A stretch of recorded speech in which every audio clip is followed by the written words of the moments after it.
2, Chapter 1. Here is my take on if Naruto and the Star Wars universe combined. Naruto arrives in the Star Wars universe and will be faced with the decision of what to do with his new chance at life. Will he follow the Jedi Code? And if he does, what will he have to give up, and what will happen if he stays? Mixed in with some elements from the Star Wars video games and the TV series. Enjoy. Shinobi turned Jedi Knight. At the Valley of End, two former teammates were fighting in a battle of epic proportions. Naruto Uzumaki and Sasuke Uchiha, former teammates, continued to fight against each other, with Naruto trying to bring Sasuke back to the village and Sasuke wanting to leave to seek power. Both of the shinobi were tired. Naruto was in his nine-tailed state and Sasuke's curse mark was in full action as the two readied their last attack. Rasengan. Naruto yelled as he charged forward with his Rasengan ready. Chidori. Sasuke yelled as he charged as well. Naruto/Sasuke. They shouted as the two attacks collided and released a sonic boom. The energy of their two attacks combined and created a large void of energy that began to expand. Raging wind and strong energy picked up as the two shinobi were so confused and wondered what the hell was going on as the energy consumed them. The energy then began to form a dome around Naruto as it exploded Sasuke away. The energy seemed to seep into Naruto's body and then a portal formed that sucked Naruto in, and when it disappeared he was gone. Where did he go? Jedi Temple, Coruscant. 6.5 years before the start of Episode 1. Master Yoda was walking through the Jedi Temple with Master Windu as the two were relaxing after the latest Jedi Council meeting. Master Qui-Gon Jinn was allowed to train his apprentice, Obi-Wan Kenobi, and the two left to train. Master Yoda and Windu and every other Jedi Master felt a strong presence of the Force build up and ran to the source. On the steps of the Jedi Temple, a portal appeared and a young man fell out. Master Yoda and Windu were the first on the scene to see a young, 13-year-old blonde-haired man fall out of the portal. He was unconscious, bleeding and looked like he was in a battle. They then saw the portal close. Master Yoda walked up to the boy and felt a strong presence of the Force within him. Very strong and powerful, yet peaceful and calm. The other masters soon gathered as they saw the boy. A new guest we have, it would seem. Yoda said. But who is he? Why is he here? Master Shak Ti asked. Answer, only the boy can, I'm afraid. Bring him to the healing chambers, we must. Yoda said as they helped bring the boy to the healing rooms. A few weeks had passed as the Jedi Temple's newest guest had arrived. He was watched over in the healing chambers as the boy's wounds healed miraculously, but his body was healing from internal wounds as well. Master Yoda felt a very strong Force presence in the boy, something he had not felt in a long time.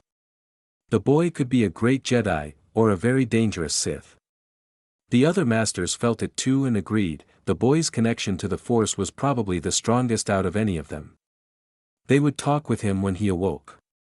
They took a blood sample and ran a midichlorian test and his count was easily 19,000, higher than Master Yoda, and it seemed that his body midichlorian level could increase.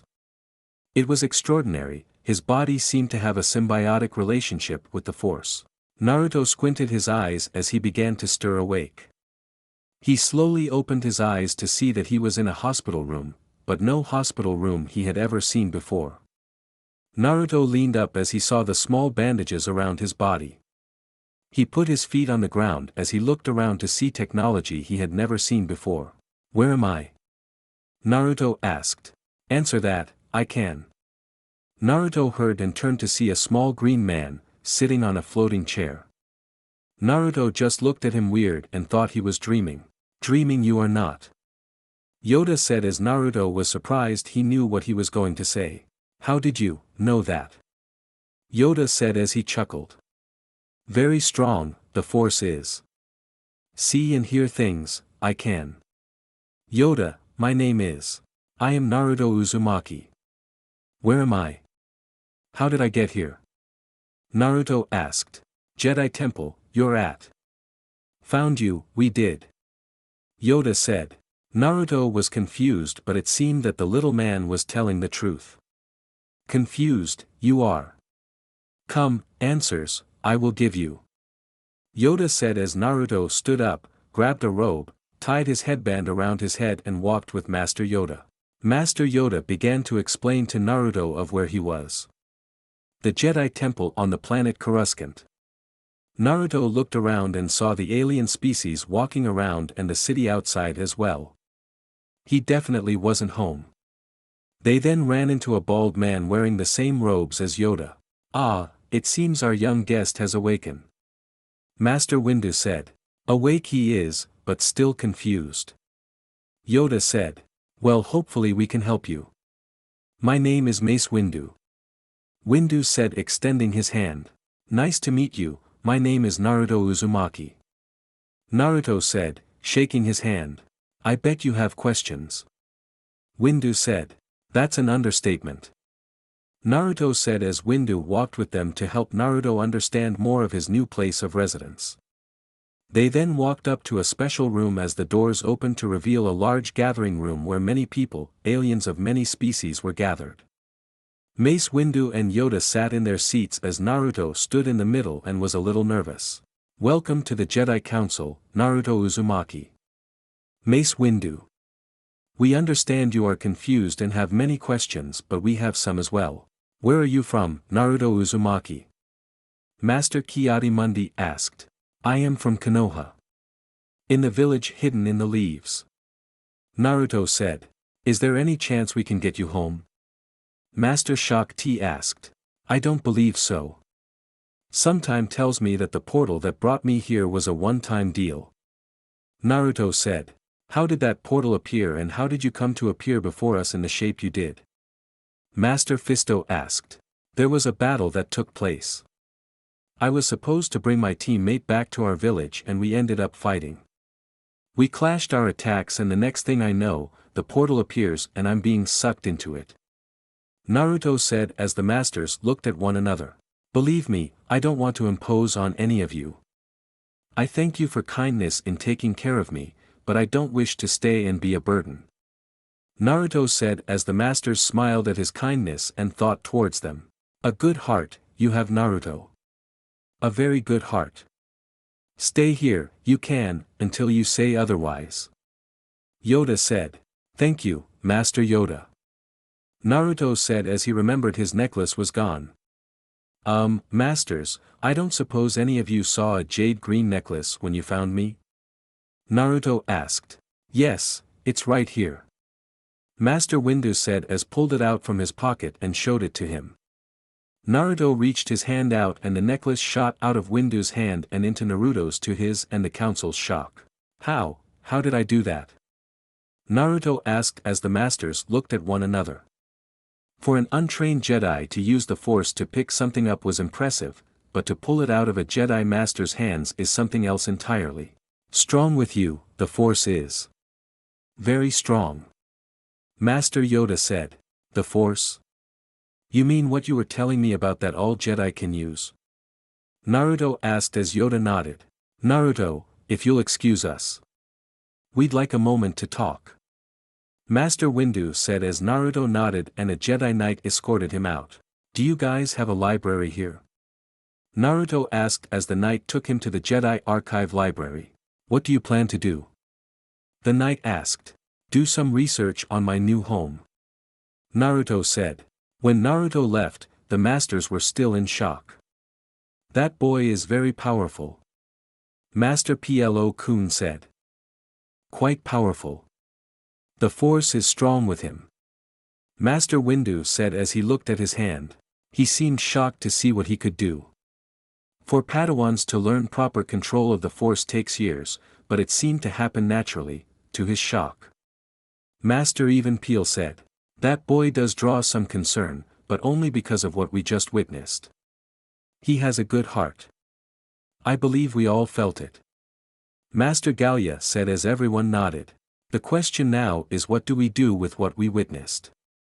Naruto has great potential, do we help him control it? Master Shakti said. Train him to be a Jedi. But he is too old. Too old to begin the training as the other younglings have already done so. Master Cin Dralik said. Yes, he is much older than the younglings, but we cannot ignore his connection to the Force.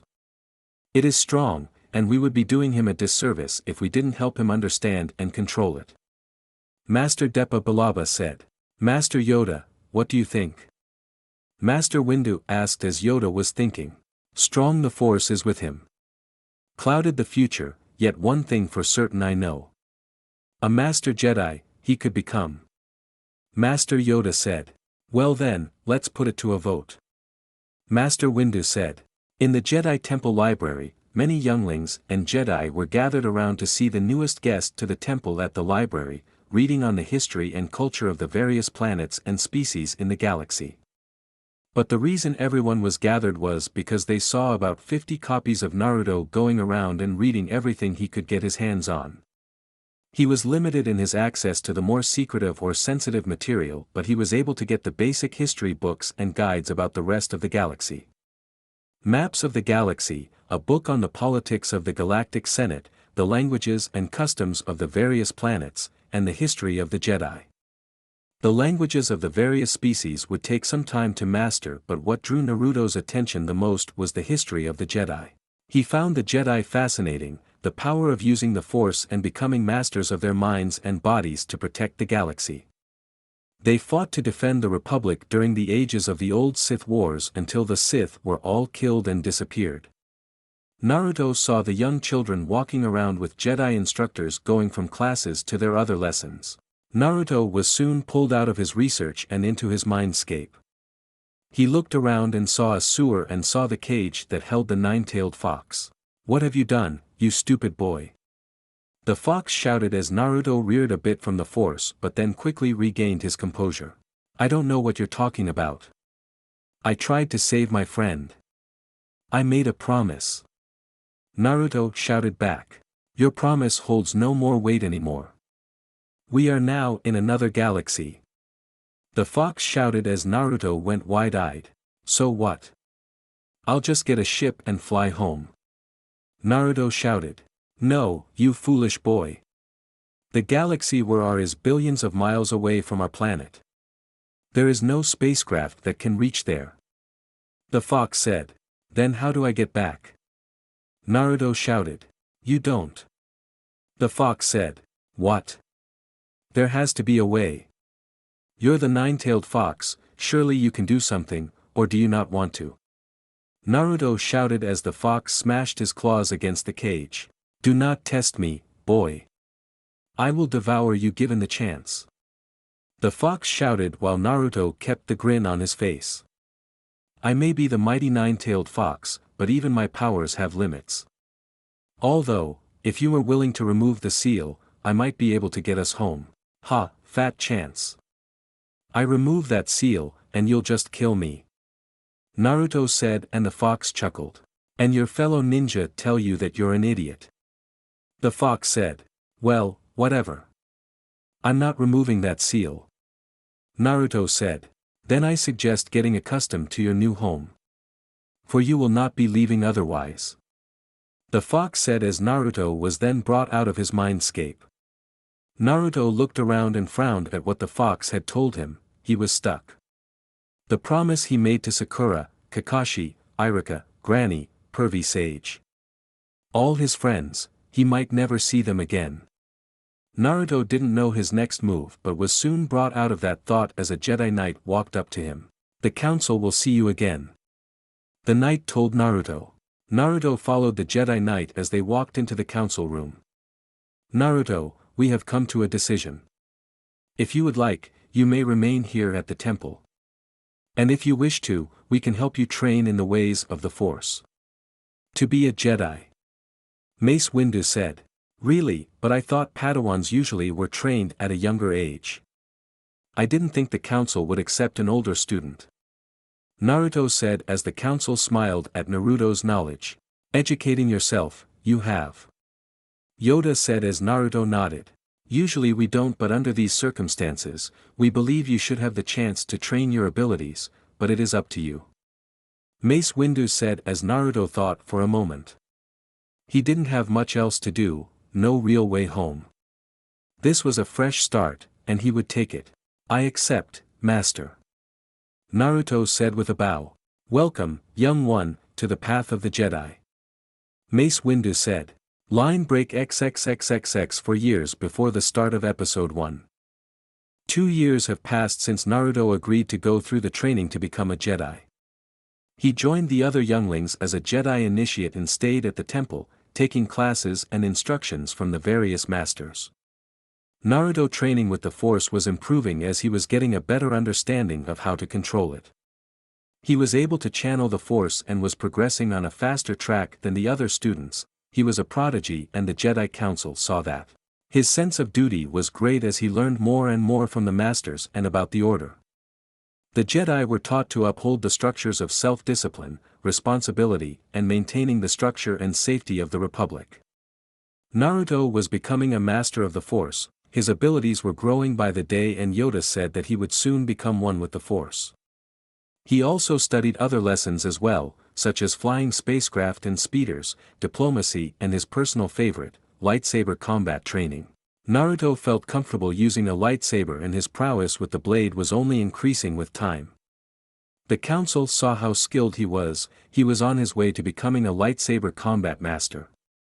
He was proficient in all the forms of lightsaber combat that he was taught from the basic forms of Shiicho and Makashi to the more advanced forms of Soken and Jarkai. He was without a doubt the most skilled initiate that the Jedi Temple had and it was time to continue his training. Naruto was called to the Jedi Council to discuss the next part of his training. Naruto had changed into the Jedi robes they gave him and had his hair cut with the training braid dangling from his hair. He walked into the temple, stopped in the center of the room and bowed. Masters, what brings my attention today? Naruto asked. Your training has progressed faster than we could have imagined. Your prowess with the Force and lightsaber training has gone farther than we ever expected. The council believes it is time for you to rise in the ranks and become a Jedi Padawan. Master Windu said. Naruto had a smile on his face as the masters smiled. Thank you, masters. I am honored. But who will be my master? Naruto asked.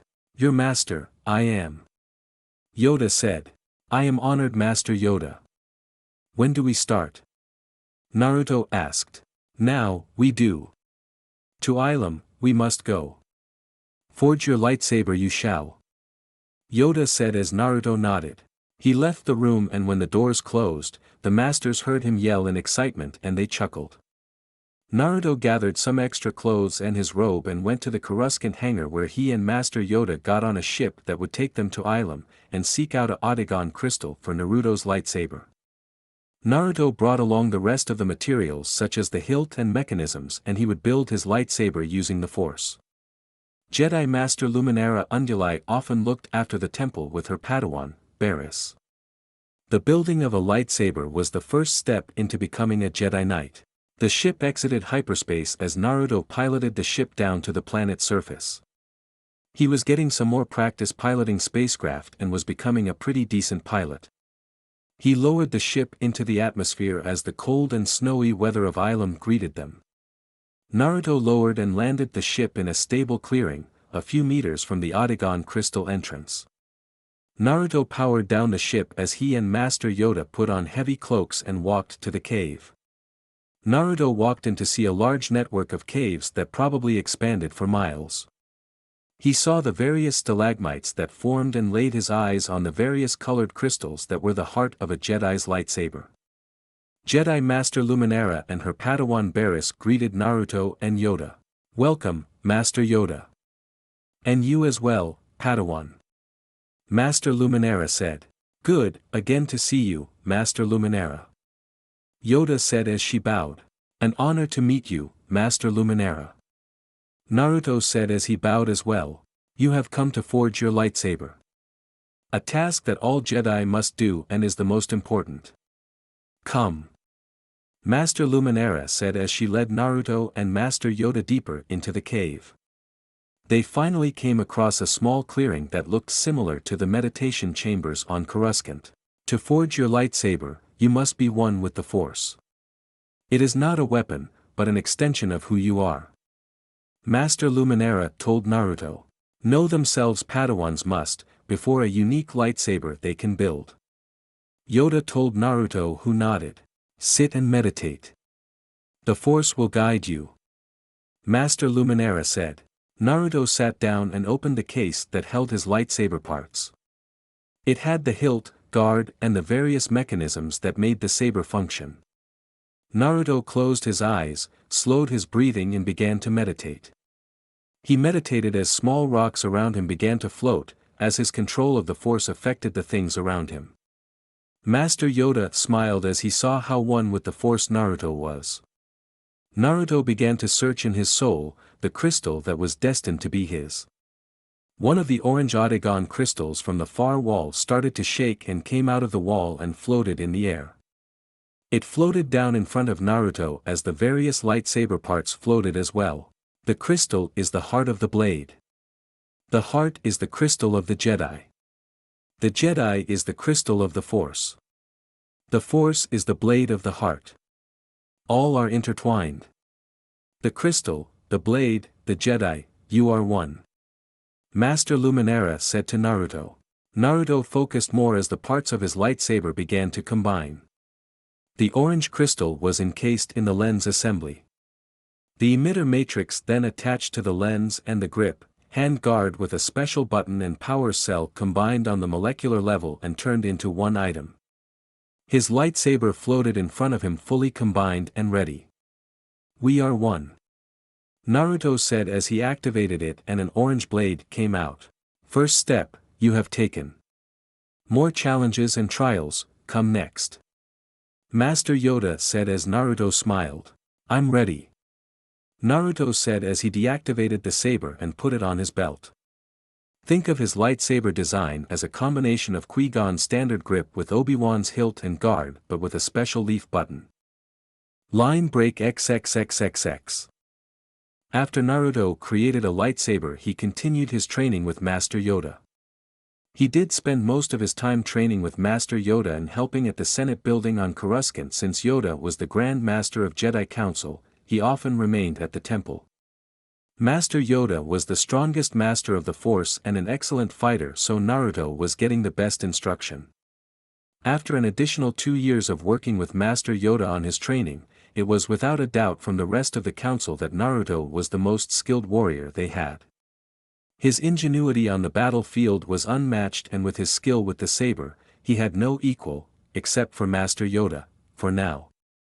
Naruto was in the training room one day, where Padawans or knights could train their combat skills. Naruto had set the training room session to level 9, the highest difficulty a Padawan could get. Levels 10, 11 and 12 were only accessed by fully realized Jedi Knights.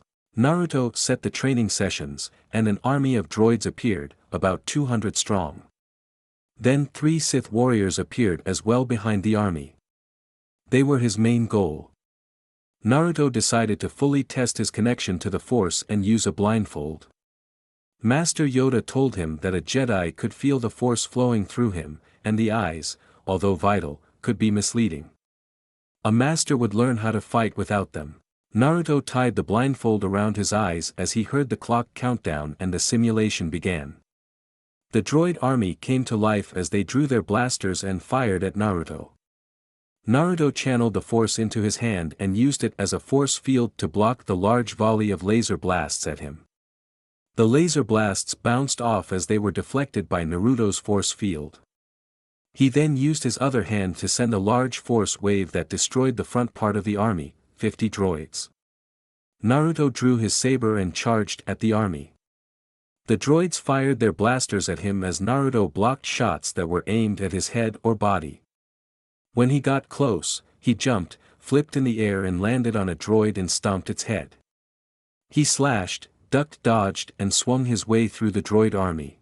He slashed through the droids like they were nothing, spinning and sliding through the army of droids as parts and limbs were cut off. Naruto kept spinning and fighting his way through with the greatest agility and speed of the Jedi with the skill of a seasoned warrior. He cut through their numbers with ease as he forced pushed the last 4. Now he had to deal with the 3 Sith warriors. They drew their lightsabers and ignited their red blades. They charged at him as the first jumped and spin kicked, but Naruto ducked and blocked a lunge from the second warrior. Naruto backed away and spun as he avoided the third Sith and blocked and parried the three warriors. Naruto kept moving backward as the Sith kept pressuring him. Naruto was blocked and dodging strikes from above and below as he kept them at bay. He then spun around as the third Sith lunged forward. Naruto deflected the strike, pushed the Sith backward but grabbed his lightsaber. Now Naruto had two, the Sith one he held in reverse grip.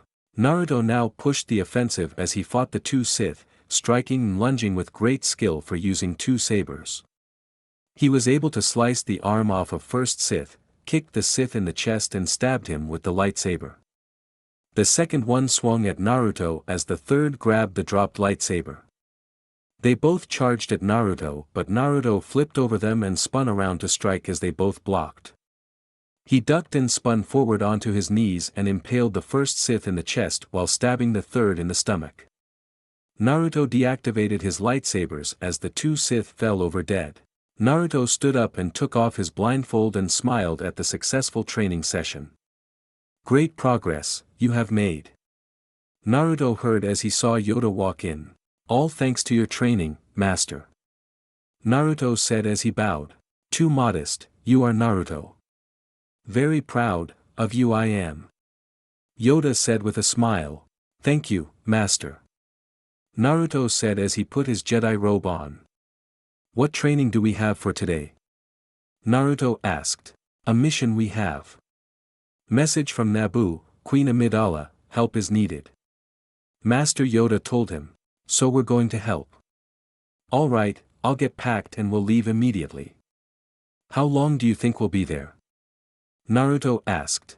"Uncertain, that is," Yoda said as Naruto nodded.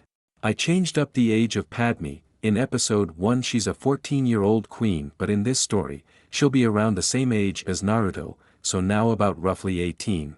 Naruto got packed as he and Yoda took a ship through hyperspace to the planet Naboo, home of Queen Amidala and the Gungans. After the trip through hyperspace, they got the clearance to land in the flight hangar of the capital city Theed. Apparently, Queen Amidala sent a message to Coruscant and to the Jedi Temple asking for aid in a matter. Someone tried to assassinate Queen Amidala, but luckily the attempt was foiled, but the assassin is still out there. She requested that the Jedi look into the assassination and capture the assassin for questioning. Naruto landed the ship in the Naboo hangar, powered down the engine and walked down the ship's loading door to see a man waiting for them. "Greetings, Jedi. I am Captain Panika of the Naboo Royal Security Force. I am here to escort you here to Queen Amidala," Panika said as he was joined by a group of guards. "Greetings, Captain Panika. To Queen Amidala, we must go," Yoda said as he stepped onto his floating chair and Captain Panika led to the Queen. They walked through the halls of the Naboo Palace and Naruto was in awe at the architecture and beauty of the palace and how in tune he felt with nature here. Back on Coruscant, there isn't any nature, so being on a planet that was lush with trees and natural energy, Naruto felt at home. "This place feels good.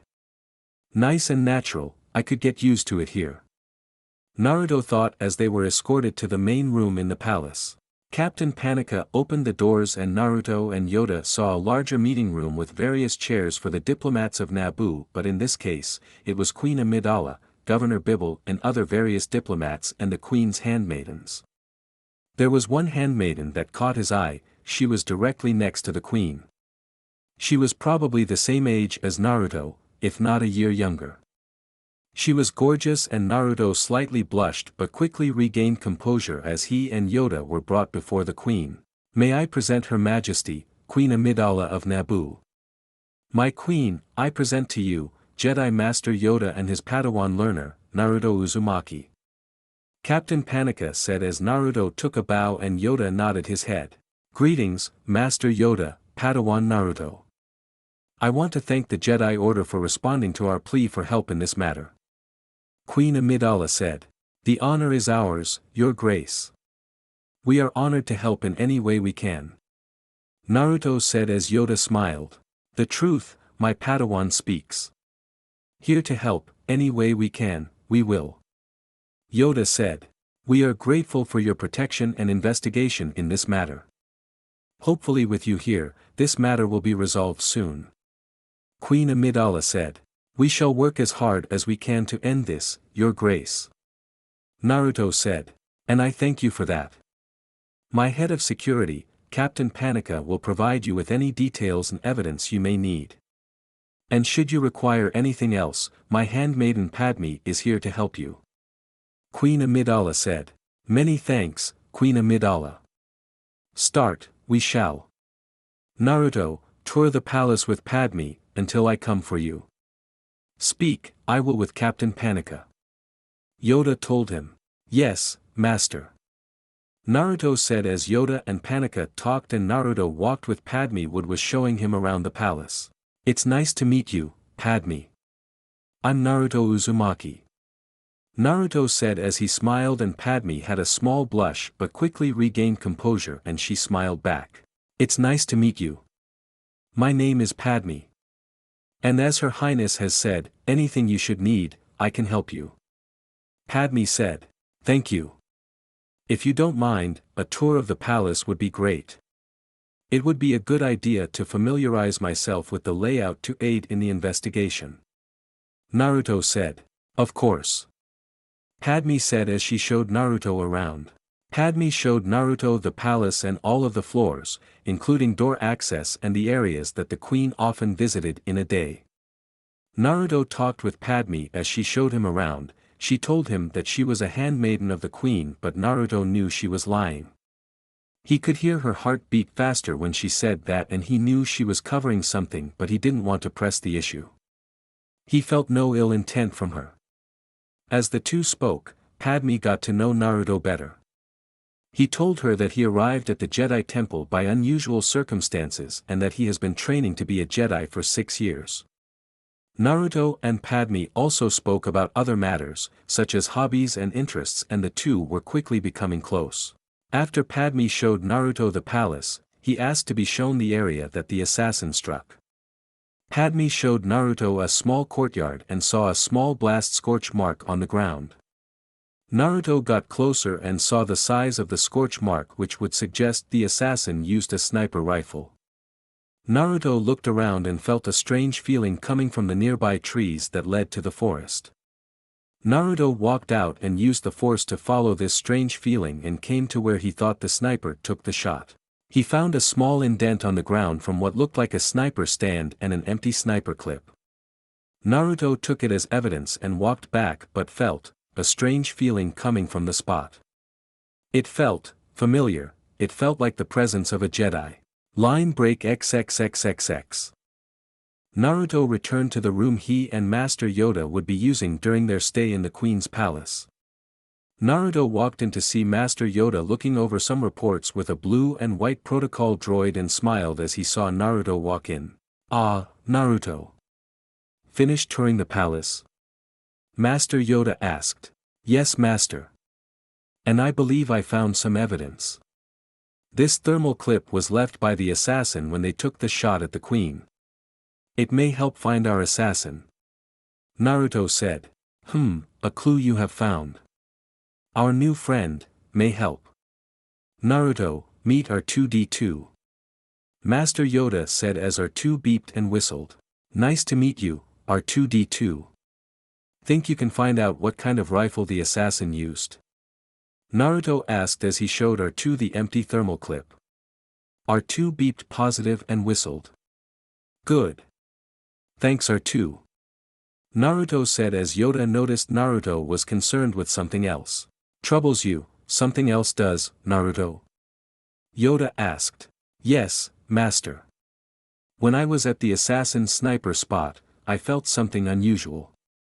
I felt the presence of the Force. Naruto said as Master Yoda raised an eyebrow. Our assassin, a Jedi, you think he is? Master Yoda said. Or at least one who is trained in our ways. The presence of the Force wasn't as strong as yours or mine, but it was still there. Our assassin may have been a Jedi. Naruto said as Yoda thought. Interesting, very interesting. Question we have, only when the assassin is caught, we will have answers. Master Yoda said. Yes, Master. I'll work as hard as I can to find the assassin and stop him.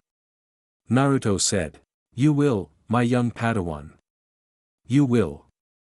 Master Yoda said. After R2-D2 scanned the scorch marks and the empty thermal clip that Naruto found, R2 was able to find out that the sniper rifle the assassin used was a DC-15X sniper rifle. A decent sniper rifle but wasn't really a complete aid in trying to find out the target, but it was a stepping stone. After they found out the sniper rifle, Naruto did some research and Captain Panika said that no gunsmith or seller sold DC-15X sniper rifles on Naboo, so it wasn't bought locally, which meant the assassin arrived on Naboo with it. After that, Naruto looked into recent ship landings that led up to the attempted assassination, and Captain Panika gave him a list of any potential people who would want to hurt the Queen. Naruto and Master Yoda worked hard on trying to solve the puzzle, and Master Yoda tried meditating to see if he could track the Force user. After about a few weeks, the investigation was still ongoing. The Queen was kept inside the palace at all times, and when she was moved from room to room she always had her guards with her or one of the Jedi. Over the time spent on Naboo, Naruto talked a lot with Padme, getting to know her more and more, and the two quickly developed a friendship.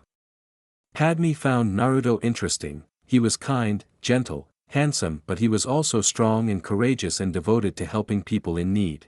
After a total of 8 weeks on Naboo, Naruto and Yoda were still having trouble identifying the assassin that wanted Queen Amidala dead. Whoever this assassin was, they covered their tracks very well. Master Yoda was able to meditate and track the assassin's Force signature to the city of Theed, but it got lost in the sea of people there. Our assassins, very crafty. Master Yoda said. I agree, Master. I've tried every lead and clue that we came across, but whoever is behind this covered their tracks. I even tried meditation to try and locate the assassin, but I got nothing. Naruto said. The fault, not yours. Our assassin, very skilled in the Force, they are. No way to find him, we have. Master Yoda said. What, if we made the assassin come to us? Naruto asked. An idea, you have? Master Yoda said. Possibly.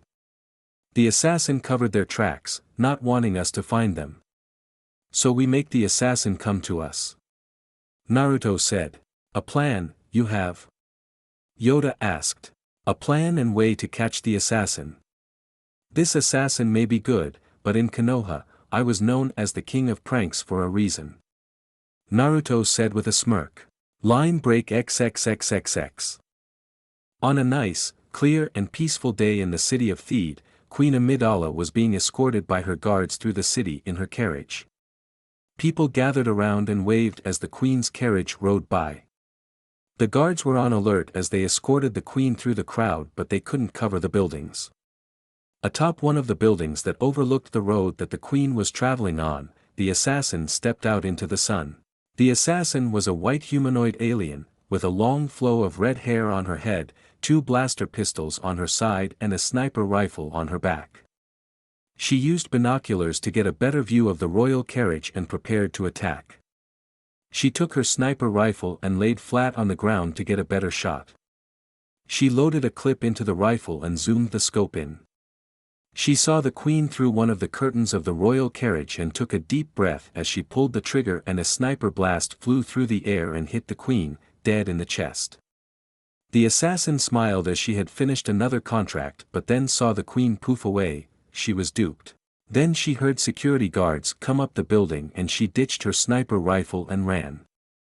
She ran on the roof of the building and turned to see a blonde-haired human wearing Jedi clothes chasing after her, and 6 other security guards followed him. She ran and jumped to the next building, over a 15-foot gap. Naruto saw this and knew she was trained in the Force. I got her. Naruto said as he jumped over the building and followed her. He ran after her as she took a right and jumped down to another building. She turned to see the blonde man following her, so she jumped off the roof and ran through the market street. Naruto saw her on street level, so he jumped up, grabbed a flag pole and flipped down to the street and ran after her. The assassin ran through the busy street, pushing away people as she tried to run. Naruto followed her, jumped over fallen people or flipping over vendor stands as the assassin pulled out her pistol and fired at a rope, which caused the drapes and wooden banners of an apartment building to fall and obscure his vision. Naruto jumped over the obstacle and continued to follow the assassin as she jumped up to a building and Naruto followed her. She finally got fed up and drew her 2 blasters and fired at Naruto. Naruto dove to the side and took cover behind a roof access door as the assassin kept firing. Naruto then unclipped his lightsaber and ran out into the line of fire. He deflected the blaster shots, with one deflected and destroying one of the assassin's blasters. The assassin dove to the side as Naruto stabbed the ground. Naruto pulled his lightsaber out and held it, ready to fight while the assassin pointed her blaster at him. "Give it up, and come quietly. No blaster is a match for me," Naruto told her. "You're right," she said as she holstered her blaster and reached behind her. "It wouldn't be." She then pulled out a lightsaber and activated it as a red blade came out. "But a lightsaber is," she said as she swung at Naruto and Naruto blocked.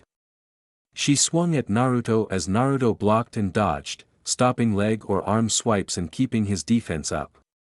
She swung at his chest causing Naruto to back away and then at his head, so Naruto leaned back and the assassin then used this as the perfect opportunity and kicked Naruto in the chest hard. Naruto back-flipped as the energy from the kick pushed him back and rolled to the side as the assassin jumped in the air and tried to stab him but stabbed the ground.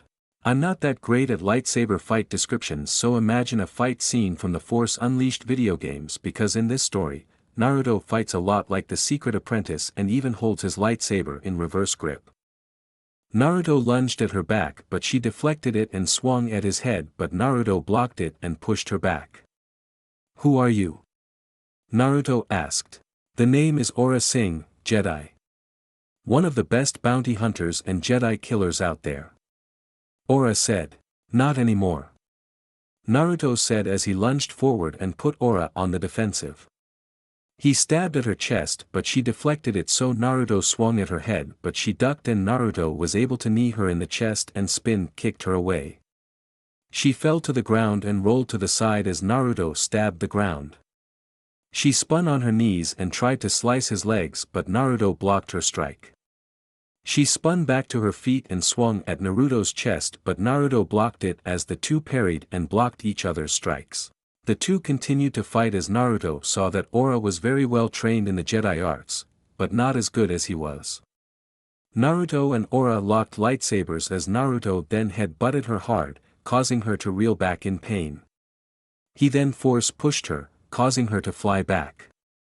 She rolled to her feet and charged at Naruto while Naruto force-pushed at her but she managed to roll out of the way at the last second. She ran forward as Naruto forced-pushed in her direction causing parts of the roof to crack and dent in but she kept dodging. When she got close enough she jumped in the air to deliver a jumping strike but Naruto concentrated and charged his force energy and released a force repulse wave, sending her flying away. Naruto landed on his knees and quickly gathered his breath and saw that Aura was lying on the ground. Naruto stood up and walked over to Aura to see she was unconscious. Naruto took her lightsaber and strapped it to his belt. He then took out some binders and tied her hands together and put her on his shoulder. He then walked down the roof and to the street where the palace guards came by Naruto and took the assassin. Captain Panika and Master Yoda walked up to Naruto and smiled and pat his shoulder. "Well done, young Padawan. You got the assassin," Captain Panika said. "Indeed, capture the assassin, you have. Saved the queen, and protected her life, well done," Master Yoda said as Naruto smiled. "Thank you, Master Yoda," Naruto said as he saw the palace guard take Aura to the jail. Line break XXXXX. With the assassin caught, the queen held a nice banquet as thanks for Master Yoda and Padawan Naruto in capturing the assassin. A large table of food was set up as guests dined and talked about issues and Naruto and Master Yoda ate. The queen was in attendance and stood up as she got everyone's attention. "I would like to extend a cup of cheers," and my personal gratitude to our guests and heroes of the day, Master Yoda and Padawan Naruto, for capturing the assassin and protecting my life." Queen Amidala said as everyone cheered and took a drink. Naruto looked over to Padme as she smiled and he winked at her. The next day, Naruto and Master Yoda were outside their ship as the Queen and her company saw them off. "Thank you again, Master Yoda. Give my thanks to the Jedi Council," Queen Amidala said as Yoda nodded. "And thank you, Padawan Naruto. For capturing the assassin. Should your journey ever bring you back to Naboo, you will always be welcome," Queen Amidala said. "You honor me, Your Grace," Naruto said as he and Master Yoda bowed and walked into their ship. Naruto got in the cockpit and started the ship, as he looked out to the Queen and saw Padme. He waved goodbye as he flew the ship off the planet and back to Coruscant. After the successful mission on Naboo, Master Yoda gave Naruto some time off. Naruto spent that time training and honing his skills. He also began to tinker with the lightsaber he got off Aura Singh. Naruto liked it. It looked nice, but he fixed it up, replacing some old parts and cleaning it up. He even disassembled it and replaced the red gem with a spare green one he found in the temple. He liked it and kept it in his room at the temple. This lightsaber looks like the Secret Apprentice's lightsaber in the Force Unleashed games. After about 2 months of training, Naruto was called by Master Yoda to the Jedi Council room. Naruto walked into the center of the room as he bowed before the Masters. "Good evening, Masters. What draws my attention today?" Naruto asked. "We have some news for you, young Padawan. After much discussion, the Council believes it is time for you to undergo the Jedi trials," Master Windu said as Naruto was shocked. "The trials? The trials to become a Jedi Knight?" Naruto asked. "Yes. Ready you are, young Padawan." "Proud of you, I am," Master Yoda said. "Thank you, Master Yoda. You honor me beyond words," Naruto said with a smile as the council smiled. "The road to become a Jedi Knight is a difficult one, and a long one depending on your skill and fortitude. There are 5 trials you must undertake," Master Windu said. "The trial of skill will test your discipline and fortitude in battle as well as your mastery of the Force," Master Plo Koon said. "The trial of courage will test the level of the most fundamental quality of the Jedi, courage," Master Shak Ti said. "The trial of flesh will be the most trying of the 5 because you must overcome great physical pain or loss," Master Kiadimundi said. "The trial of spirit will pit you against your most dangerous foe, yourself," Master Cin Dralik said. "The trial of insight will test your mind to see the real problem you must overcome," Master Windu said. "All trials, completed they must be. A Jedi, you can become should you pass," Master Yoda said. "I will make you proud, Master," Naruto said, determined. "You will," Master Yoda said. Line break XXXXX. Start of movie canon. Naruto now about 19. A year and a half had passed since Naruto was allowed to undergo the Jedi trials. He trained intensely in preparation and was very close to completing them. He had completed the trial of insight, by locating 5 grains of sand scattered throughout the planet. Naruto completed one of the trials with 4 more to be done. Naruto was walking through the temple one day when he heard that the Trade Federation had set up a blockade on the planet Naboo. The council sent Master Kagan and his Padawan, Obi-Wan Kenobi as galactic ambassadors to end the blockade. Naruto felt something more at play when he heard the news and approached the council. Naruto stood before them and bowed. "What draws our attention, young Padawan?" Master Windu asked. "Masters, with your permission, I would like permission to accompany Master Kagan and his Padawan on the mission to end the blockade of Naboo," Naruto said, which drew their attention. "Why would you want to be a part of this mission, young Padawan?" "It's a simple diplomatic voyage," Master Kiadimundi said as Master Yoda looked at Naruto. "A feeling you have. The Force speaks to you," Master Yoda said. "Yes, Master. When I heard the news of the blockade, something seems off with the Trade Federation's move. I feel a disturbance in the Force, something else is at play with that blockade. Naruto said. What do you mean, Padawan? Master Shock T asked. I can't say, Master Shock T. But whatever it is, the blockade is only the start of it. Something else is at play behind the scenes pushing the Trade Federation to do this. Naruto said as Master Yoda thought for a moment. Mindful of the living force, you are, my Padawan. Master Yoda said as Naruto smiled. I've been taught well, Master Yoda. Naruto said with a smile. We shall allow you to accompany Master Kagan and his Padawan on this mission. Should something else happen, contact us immediately. Master Windu said. Yes, Master. And thank you. Naruto said. Go, my Padawan. And may the Force be with you. Master Yoda said as Naruto bowed and left. Naruto got packed up and joined Master Kagan and his Padawan on the ship that would take them to Naboo. They flew through hyperspace and exited near planet Naboo. They saw the dozens of ships set up to blockade the planet. Naruto, Obi-Wan and Master Kagan were watching the blockade from the cockpit as they slowly approached. Captain. Master Kagan said. Yes, sir. The captain responded. Tell them we wish to board at once. Kagan said as the captain nodded and activated the communicator and contacted the main Trade Federation ship, and the call screen showed Trade Federal Viceroy Newt Gunray. With all due respect. The ambassadors for the Supreme Chancellor wish to board immediately. The captain said. Yes, of course. As you know, our blockade is completely legal. And we'd be happy to receive the ambassadors. Gunray said as the ship traveled to the main Federation starship. The ship landed in the landing bay as many battle droids and vulture droids saw the ship land. The three Jedi wearing their cloaks and hoods stepped down from the landing platform and walked to the entrance to the main hall where a silver protocol droid was waiting for them. I'm TC-14 at your service. This way please.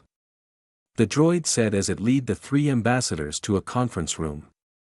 We are greatly honored by your visit, ambassadors, make yourselves comfortable, my master will be with you shortly. The droid said as it left and the door closed. The door closed as the three Jedi removed their hoods. I have a bad feeling about this. Obi-Wan said. I feel it as well. Naruto said. I don't sense anything. Kagan said. It's not about the mission, master, it's something elsewhere, elusive. Obi-Wan said. Don't feed your anxieties, Obi-Wan. Keep your concentration, here and now, where it belongs. Kagan told him. But Master Yoda said I should be mindful of the future. Obi-Wan said. But not at the expense of the moment. Be mindful of the living force, my Padawan. Kagan said. Yes, Master. Obi-Wan said. How do you think this Trade Viceroy will deal with the Chancellor's demands? These Federation types are cowards. The negotiations will be short. Master Kagan said. Kagan saw that Naruto seemed to be thinking about something. Is something on your mind, young Padawan? Yes, Master Kagan. It's just that, I can't shake this feeling. Naruto said. Feeling? Kagan asked. About this blockade. Something tells me that this has more to do than some simple trade blockade. Naruto said, not knowing how right he was. Line break XXXXX. The protocol droid returned to Gunray and reported what it saw. What did you say? Gunray asked. The three ambassadors are Jedi Knights, I believe. The droid said. I knew it. They're here to force a settlement. One of Gunray's advisors said. Distract them. I will contact Lord Sidious. Gunray said. Are you brain dead? I'm not going in there with three Jedi. Send a droid. The advisor said, looking at the protocol droid. The protocol droid returned to the conference room with a plate of beverages. Is it in their nature to make us wait this long? Naruto asked Master Kagan.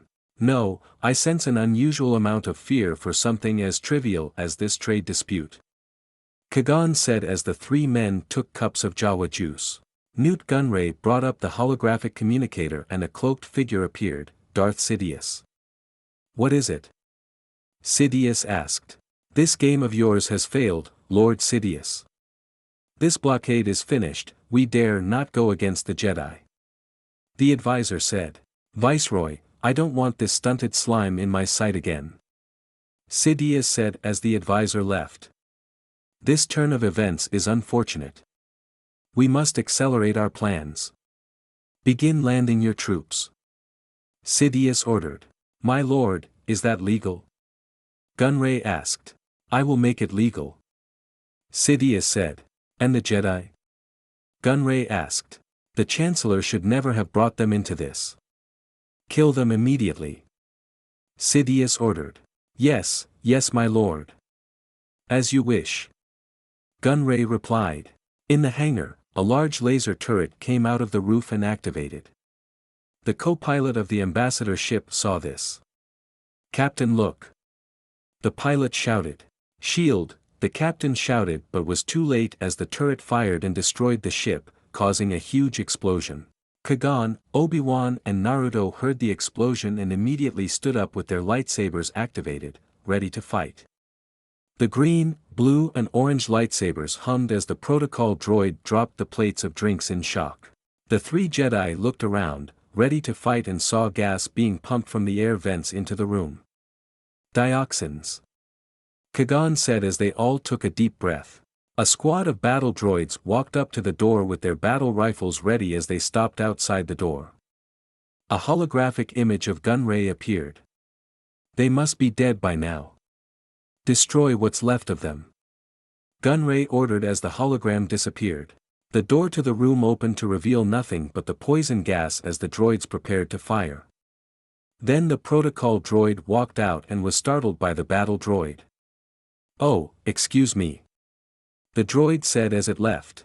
"Check it out, Corporal. We'll cover you." The lead droid said. "Roger, Roger." The droid responded as it stepped forward but before it could enter the room, 3 lightsabers activated. "Ah-oh. Blast them." The droid said as they fired and the lightsabers deflected the blasts, hitting some of the droids. Obi-Wan and Naruto flipped out of the room and began hacking and slashing at the battle droids, cutting them to pieces as Kagan walked out and deflected and slashed at the droids. Gunray then heard some noise from the hull. "What is going on down there?" he asked. "We lost the transmission, sir." The communications operator said. "Have you ever encountered a Jedi Knight before, sir?" Gunray's new advisor asked. "Well, no, but, seal of the bridge," he ordered as the doors closed. "That won't be enough, sir." His advisor said. "I want droidekas up here at once." Gunray ordered. "We will not survive this." His advisor said as the doors closed. Obi-Wan, Kagan and Naruto slashed and hacked past the battle droids and came up to the bridge. Naruto and Obi-Wan defended Master Kagan as he used his lightsaber to cut a hole in the door. Gunray saw that the door was being cut open. "Close the blast doors and activate the ray shields. That will hold them." Gunray said as more heavier doors closed on the bride and shields were brought up. Kagan saw that the door was now reinforced with blast doors so it would take longer. Naruto then stepped forward and closed his eyes as he reached his hand out. He used the force to slowly push open the large doors and it was working. The doors began to creak and break inward as Naruto concentrated. Naruto needed concentration to focus the force to break open the door and disable the shields. "They are still getting through," the advisor said as the blast door began to break off its hinges and was about to open. "This is impossible," Gunray said as the door was almost opened. "Where are those droidekas?" The advisor shouted as 2 just came around the corner hallway outside the door. "Master, destroyers!" Obi-Wan shouted as he, Kagan and Naruto used their lightsabers to deflect incoming blaster bolts.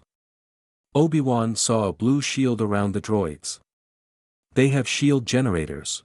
It's a standoff. Let's go," Kagan said as he, Obi-Wan and Naruto Force ran out of the hallway to escape. The droids followed them as they blasted the 3 Jedi, and followed them down the hall. "Ha, they are no match for droidekas," the advisor said as they saw camera footage of the Jedi running with the droidekas right on their tails. "Sir, they've gone up the ventilation shaft," the communications operator said. Naruto, Obi-Wan, and Qui-Gon made their way through the ventilation shaft until they came to one of the docks of the space station. They dropped down and hid behind some crates as they saw the large army of battle droids entering carrier ships that would take them to the planet's surface. "Battle droids," Qui-Gon said as he saw the army. "It's an invasion army," Naruto said. "This is an odd play for the Trade Federation. We've got to warn the Naboo and contact Chancellor Valorum," Qui-Gon said. "Let's split up. Stow aboard separate ships and meet down on the planet." "You were right about one thing, Master," Obi-Wan said as Qui-Gon looked at him. "The negotiations were short." Obi-Wan joked as Naruto chuckled. "Sir, a transmission from the planet," the communications person said as an image came up on the screen. It was Queen Amidala. "It's Queen Amidala herself," the advisor said. "At last we are getting reasons," Gunray said to the advisor before he faced the screen. "Again, you come before us, Your Highness. You will not be so pleased when you hear what I have to say, Viceroy. Your trade boycott of our planet has ended," Queen Amidala said. "I was not aware of such failure," Gunray said. "I have word that the Chancellor's ambassadors are with you now, and that you've been commanded to reach settlement," Queen Amidala said. "I know nothing of any ambassadors." "You must be mistaken," Gunray said. "Beware, Viceroy. The Federation's gone too far this time," the Queen said. "We would never do anything without the approval of the Senate." "You assume too much," Gunray said. "We will see," the Queen said as the conversation ended. "She's right, the Senate will, it's too late now," Gunray said. "Do you think she suspects an attack?" the advisor said. "I don't know, but we must move quickly to disrupt all communications down there," Gunray said. "Line break XXXXX." Gunray soon ordered his droid army to begin landing troops on the planet. Giant carrier ships descended to the planet, landing in the surrounding forests of the planet, and were deploying droid transports and tanks. The droid then made their way to control the surrounding territory and pushed towards the capital city. One droid captain then got a call from Viceroy Gunray. "Yes, Viceroy," the droid asked. "Captain, we've searched the ship and there is no trace of the Jedi. They may have gotten on one of your landing craft," Gunray said. "If they're down here, sir, we will find them," the droid said. "Use caution, these Jedi are not to be underestimated," the advisor said. The droid troop ships were moving through the forests, plowing through trees and causing the indigenous wildlife to run away, scared. Qui-Gon was running as well from the giant droid ships as animals ran ahead of him. He then saw a Gungan that looked confused about what was going on and tackled him to the ground as a transport flew over them. As soon as the transport left, Qui-Gon stood up and left with the Gungan following him. "Oh, Mui Mui, I love you," the Gungan said. "You almost got yourself killed." "What are you brainless?" Qui-Gon asked. "I speak," the Gungan said. "The ability to speak does not make you intelligent. Now get out of here," Qui-Gon said. No, Mesa, stay." Mesa called Jar Jar Binks. "Mesa, your humble servant," Jar Jar said. "That won't be necessary," Qui-Gon said. "Oh, but it is. It is demanded by the gods, it is," Jar Jar said as he then saw Obi-Wan being chased by a droid on a speeder. "Oh no, stay down," Qui-Gon said as he took out his lightsaber and deflected the speeder's blasters and destroyed the droid. Two more came by as Qui-Gon deflected more blasters and destroyed the second one. Naruto then jumped into the clearing and force pushed the droid and the speeder into a tree, causing an explosion. Obi-Wan and Naruto ran up to Qui-Gon and saw a Gungan with him. "You saved my again," Jar Jar said. What's this? Obi-Wan asked. A local. Let's get out of here before more droids show up.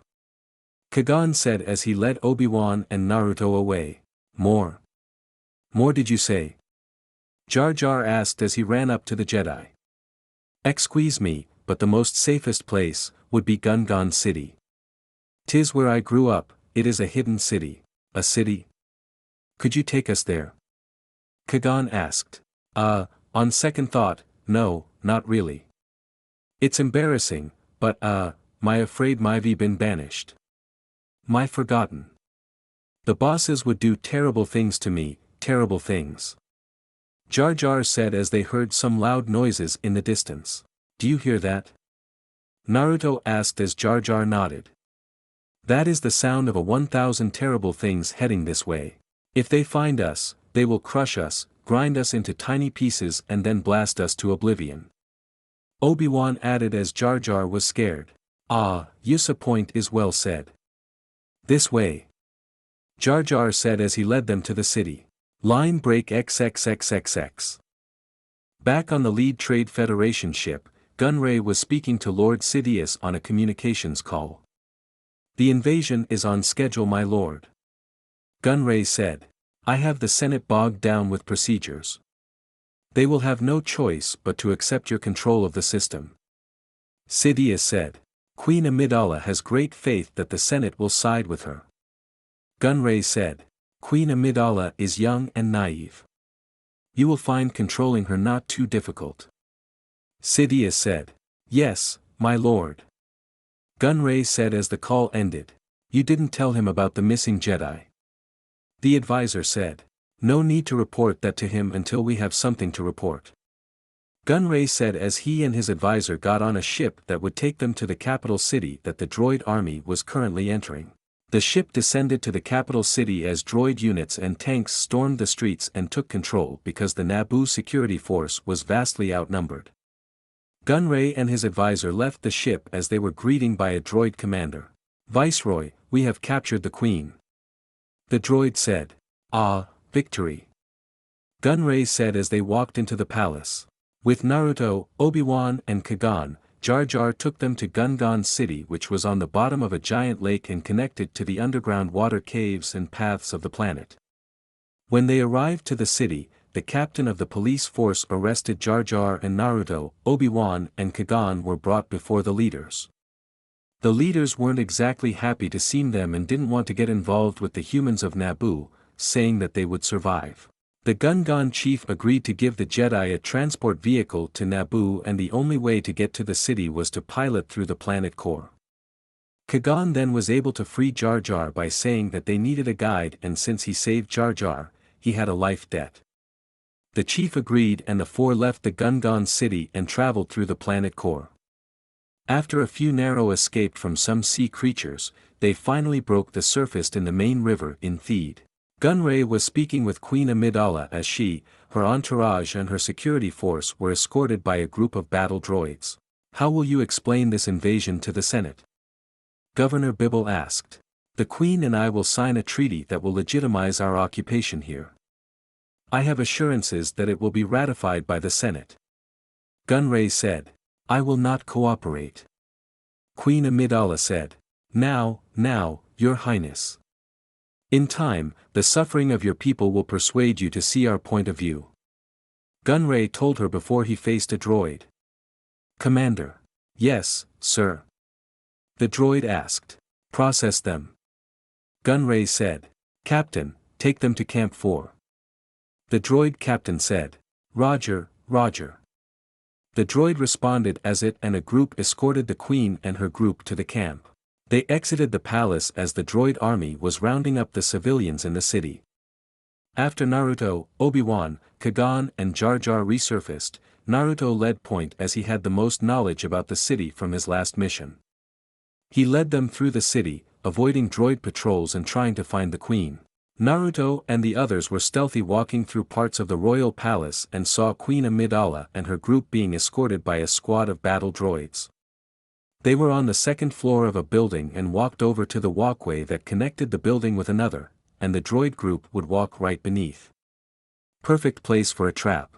The four made their way over as Naruto, Obi-Wan and Kagan unclipped their lightsabers and waited. When they got closer, the three Jedi jumped down while Jar Jar tripped and hung on to a railing. When they landed, they activated their lightsabers and destroyed the battle droids. Slicing and hacking the droids to pieces, deflecting laser blasts and force pushing the droids into walls. The fight was soon over as the three Jedi deactivated their lightsabers. "We should leave the streets, Your Highness," Naruto said as she nodded. "Get their weapons," Panika ordered as he and his security detail grabbed the blasters. They left the streets and made their way to one of the buildings. "Good to see you again, Queen Amidala, Governor Bibble," Naruto said as the Queen nodded. "We are ambassadors for the Supreme Chancellor," Kagan said. "Your negotiations seem to have failed, Ambassador," Bibble said. "The negotiations never took place.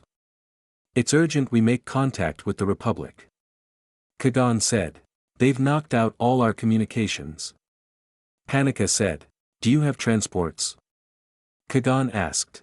"In the main hangar, this way," Panika said as they headed for the hangar. When they arrived they peeked into the hangar and saw there was a large group of battle droids that were rounding up pilots and one Nubian cruiser they could use. "There are too many of them," Panika said. "That won't be a problem. Your Highness, under the circumstances I suggest you come to Coruscant with us," Kagan said. "Thank you Ambassador, but my place is with my people," the Queen said. "They will kill you if you stay," Kagan said. "They wouldn't dare," Bibble said. "They need her to sign a treaty to make their invasion legal. They can't afford to kill her," Panika said. "There is something else behind all of this, Your Highness. There's no logic in the Federation's move here. My feelings tell me they will destroy you," Kagan said. "Our only hope is for the Senate to side with us. Senator Palpatine will need your help," Bibble told the Queen.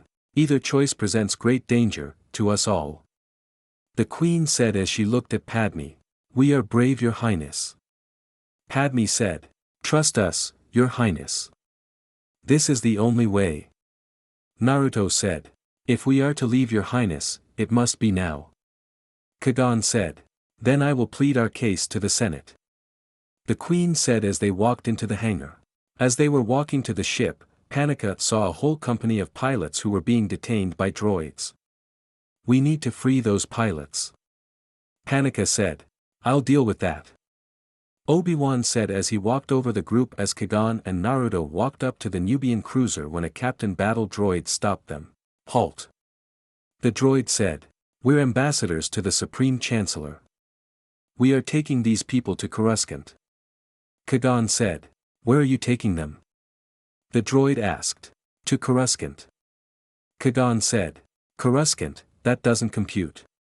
You're under arrest," the droid said as Naruto and Kagan activated their lightsabers and destroyed the battle droids near the ship as Obi-Wan activated his and began to take out the battle droids near the pilots, and the Queen and her group entered the ship. "Go!" Obi-Wan shouted as the pilots ran to safety with many of them boarding the ship and others running out of the hangar.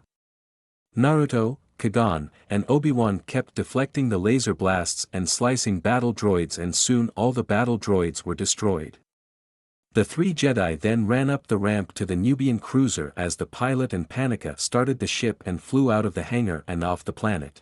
Obi-Wan escorted Jar Jar to a room and told him to stay there and then joined Kagan and Naruto in the cockpit as the ship was closing in on the Federation blockade.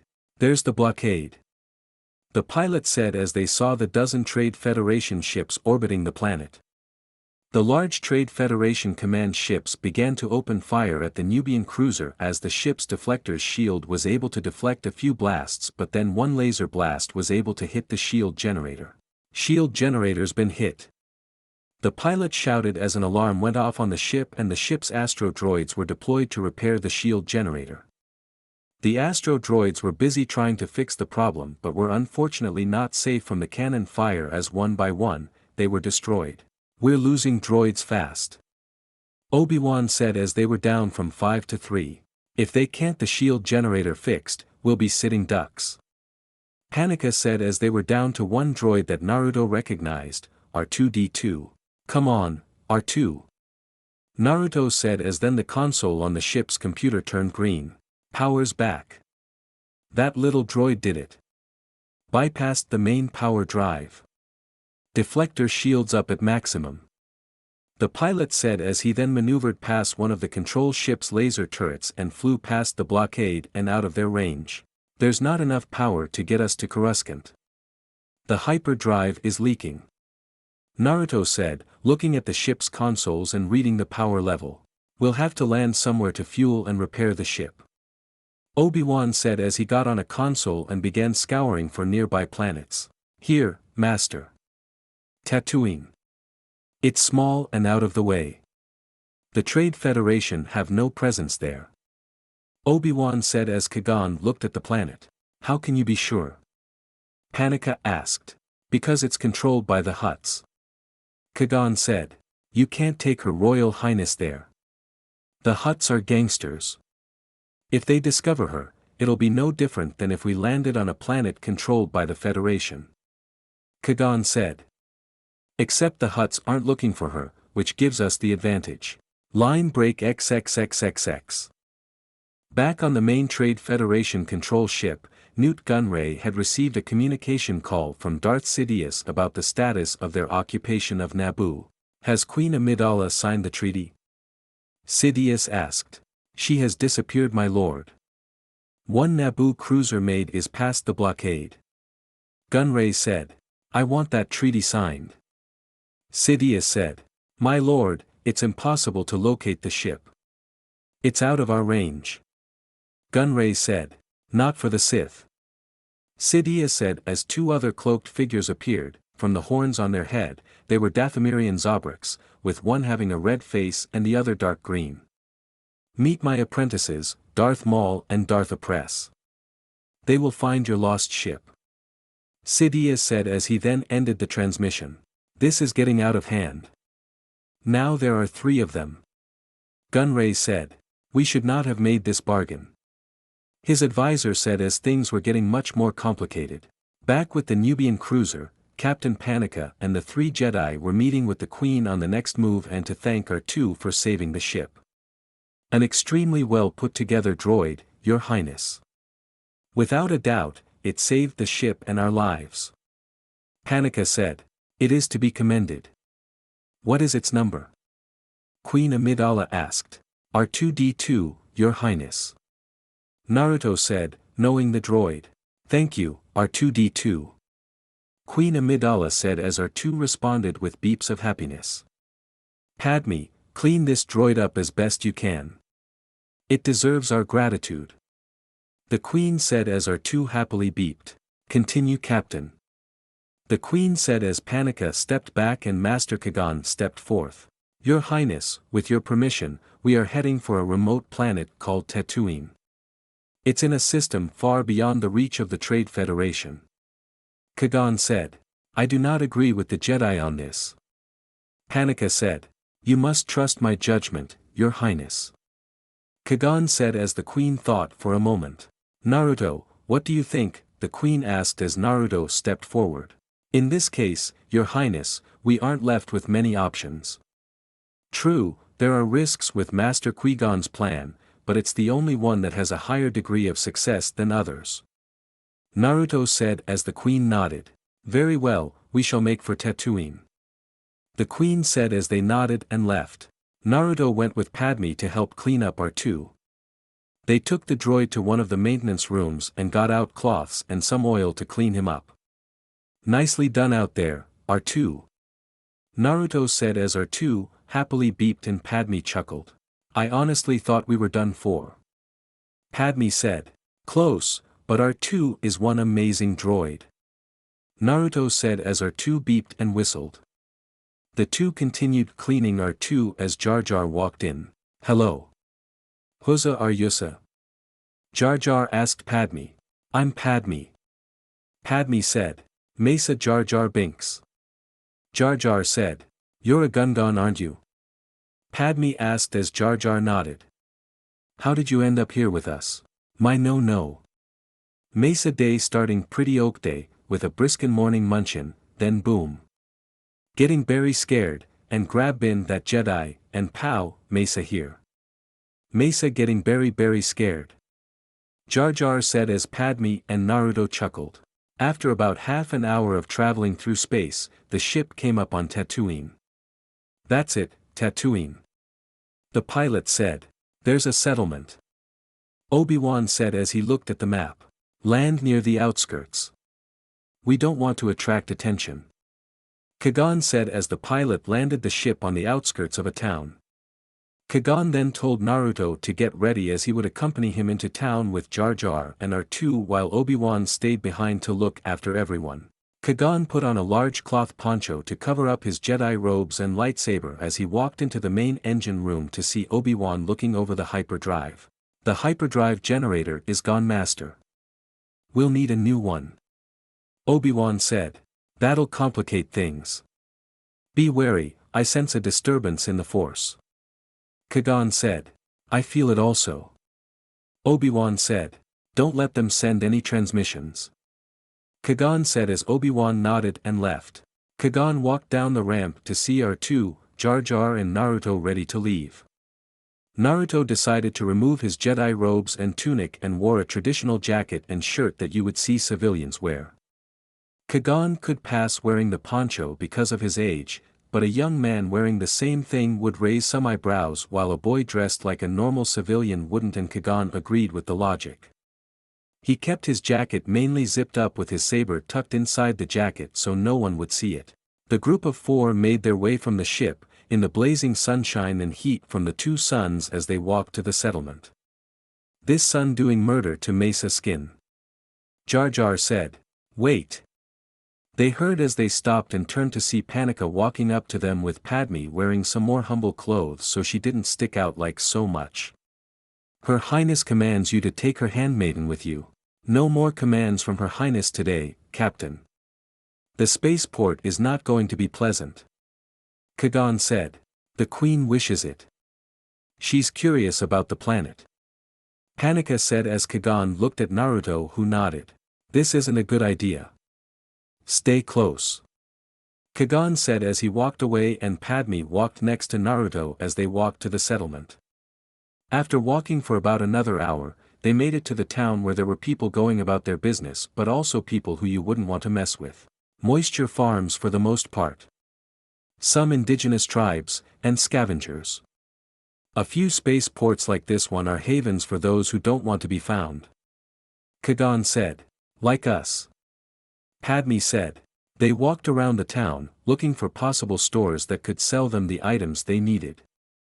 Naruto then saw a store that might work. Let's try one of the smaller dealers first. Naruto said as Kagan nodded, and they walked into the store and heard a ding as a blue Toydarian flew up to them and began speaking Huttese. What do you want? The Toydarian asked. We need parts for a J-Type 327 Nubian. Kagan said. Ah yes. Nubian. We have lots of that. The Toydarian said. Boy, get in here now. Naruto then motioned R2 forward. My droid has a readout of what I need. Kagan said as they saw a small boy about the age of 9 walk in. What took you so long? The Toydarian sneered. I was cleaning out the bin like you asked. The boy replied. Never mind. Watch the store. I've got some selling to do here. The Toydarian said as he then turned to Kagan. So, let me take you out back, huh? And you'll find what you need. Kagan then looked at Naruto. Stay here. He said as Naruto nodded. Kagan then went up to Jar Jar and took the piece of junk he was playing with. And don't touch anything. Kagan said as he left while Jar Jar stuck his tongue out and looked around. Naruto looked at some of the stuff the store had as the young boy was sitting on the counter, cleaning something and looking at Padme. Are you an angel? The boy asked Padme. What? Padme asked as Naruto chuckled. An angel. I heard the deep space pilots talk about them. They're the most beautiful creatures in the universe. They live on the moons of Yago, I think. The boy said. You're a funny little boy. Padme said. How do you know so much? Naruto asked, walking up to them. I listen to all the traders and star pilots who come through here. I'm a pilot, you know. And someday, I'm going to fly away from this place. The boy said. You're a pilot? Padme asked. All my life. The boy said. How long have you been here? Naruto asked. Since I was very little. 3, I think. My mom and I were sold to Gardilla the Hutt, but she lost his bettings on the pod races. The boy said. You're a slave? Padme asked. I'm a person and my name is Anakin. Anakin said, offended by that question. Sorry about that, Anakin. This is all new to us. Naruto said. I'm Naruto, by the way. The angel here is Padme. Naruto said with a chuckle as Padme lightly punched his arm. So what brings you guys here? Anakin asked. It's a long story. Naruto said, but they were distracted when Jar Jar accidentally activated a little service droid and it began causing a ruckus, knocking over things and causing Jar Jar to try and catch it. Grief. Naruto said as he saw Jar Jar make a mess. Hey, hit the nose. Anakin said as Jar Jar hit the nose and deactivated the droid. Back with Kagan and R2, Watto was showing them his extensive collection of space parts. AT-14 hyperdrive generator. You're in luck. I'm the only hereabouts that has one. But you might as well buy a new ship. It would be cheaper, I think. Saying which, how's are you going to pay for all this? Watto asked. I have 20,000 Republic dataries. Kagan said. Republic credits? Republic credits are no good here. I need something more real. Watto said. I don't have anything else, but credits will do fine. Kagan said as he waved his hand and did the Jedi mind trick. No, they won't. Watto said. Credits will do fine. Kagan said as he waved his hand again. No, they won't. What, you think you're some kind of Jedi, waving your hand around like that? I'm a Toydarian. Mind tricks don't work on me, only money. No money, no parts, no deal. And no one else has a T-14 hyperdrive, I can promise you that. Watto said as Kagan needed to come up with a new plan and walked away. He walked through the shop and passed by Naruto and Padme. We're leaving. Jar Jar. Kagan said as Jar Jar put down the things he was touching and followed, and Naruto and Padme followed as well. I'm glad to have met you, Anakin. Padme said as they left. I was glad to meet you too. Anakin replied. Line break XXXXX. Kagan and the group stopped near a shop to get some shade while Kagan contacted Obi-Wan back on the ship to see if they had anything to trade for the hyperdrive since Republic credits were worthless. And you're sure there's nothing left on board? Kagan asked. A few containers of supplies. The Queen's wardrobe maybe, but not enough for you to barter with. Not in the amount you're talking about. Obi-Wan said. All right. I'm sure another opportunity will present itself. I'll check back later. Kagan said as he turned off his communicator and prepared to walk outside, but Jar Jar spoke. No again. The beastie's about, crazy. We'sa be robbed and crunched. Jar Jar said as Naruto stepped forward. Not likely. We have nothing of value. And that's our problem. Naruto said as they walked out into the street. They kept on walking down the street, thinking of other ideas or opportunities to try and get the hyperdrive. Naruto was soon brought out of his thoughts when he heard some commotion behind him and saw Jar Jar being threatened by a Dug when Anakin came by and saved him, getting the Dug to walk away. Naruto then walked up to Anakin as he smiled. Hey. Anakin said. Nice to see you again, Anakin. Naruto said as he helped Jar Jar to his feet. Your buddy here was about to turn into orange goo. He picked a fight with a Dug, an especially dangerous Dug called Sebulba. Anakin said. Mesa hating Kruchin. That the last thing Mesa wants. Jar Jar said. Nevertheless, the boy is right. You're heading into trouble. Thanks, my young friend. Kagan said as Anakin nodded and walked with them. But Mesa doing nothing. Jar Jar shouted as Sebulba glared at them. The group stopped by to get some fruit as Naruto's stomach growled to his embarrassment.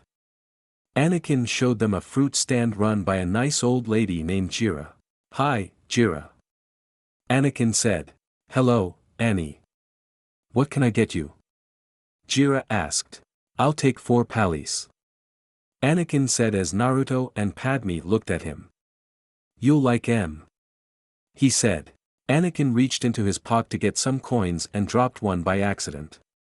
Naruto knelt down to pick it up, bending down, and Anakin managed to see the glint of his lightsaber in his jacket, causing Anakin's eyes to widen momentarily before he shook himself out of it. Anakin paid for the 4 pallies and handed them to Naruto and Padme. You'll like 'em. Anakin said as Padme and Naruto thanked him. Naruto then handed one to Kagan, who put it in his belt, lifting his poncho to reveal his lightsaber for a brief second. Nice. Sweet. Naruto said as he and Padme ate the pallies. Oh, my burns are aching. Storm's coming up, Annie. You better get home quick. Jira said as Anakin nodded and they walked away. Do you have shelter? Anakin asked. We have a ship that we'll head back to. Naruto said. Is it far? Anakin asked. It's on the outskirts. Padme said. You'll never reach the outskirts in time. Sandstorms are very, very dangerous. Come on, I'll take you to my place. Anakin said as Padme and Naruto smiled. They followed Anakin to his house as the wind and sand began to pick up, obscuring their vision. But they managed to get to Anakin's home. Mom! Mom, I'm home. Anakin said as his mother walked out of the kitchen to see guests. Oh, this is cozy. Jar Jar said. These are my friends, Mom. Anakin said. I'm Kagan Jinn. This is Naruto, Padme, Jar Jar, and R2-D2. Your son was kind enough to offer us shelter. Kagan said to Shmi. Come on, I'll show you 3PO. Anakin said as he pulled Padme and Naruto to his room as Jar Jar and R2 followed them. They walked into Anakin's room and workshop as he showed them a protocol droid almost completed, minus the plating. Isn't he great? He's not finished yet. Anakin said. He's wonderful. Padme said as R2 beeped. You think so? He's a protocol droid to help Mom. Watch. Anakin said as he turned the droid on as it stood up and looked around. Oh, where is everybody? The droid asked as it only had one eye. Oops. Anakin said as he placed the other eye circuit on, allowing the droid to see. Oh, hello. I am C-3PO, Human-Cyborg Relations. How might I serve you? The droid asked. He's perfect. Padme said as he and Naruto were amazed by the boy's work. When the storm's over, I'll show you my race. I'm building a pod racer. Anakin said as 3PO got up and walked around. I'm not sure this floor is entirely stable. 3PO said as he saw R2.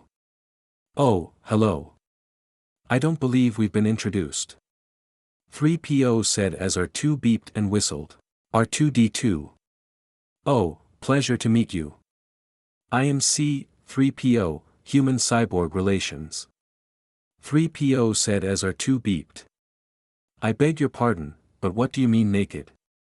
3PO asked as R2 beeped. My parts are showing. Oh dear. 3PO said as Anakin, Naruto, and Padme laughed. Back on Coruscant, the evil Darth Sidious was in a private room talking with his apprentices Darth Maul and Darth Apress.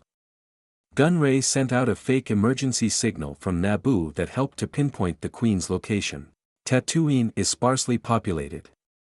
If the trace was correct, we will find them quickly, Master. Darth Maul said. Move against the Jedi first.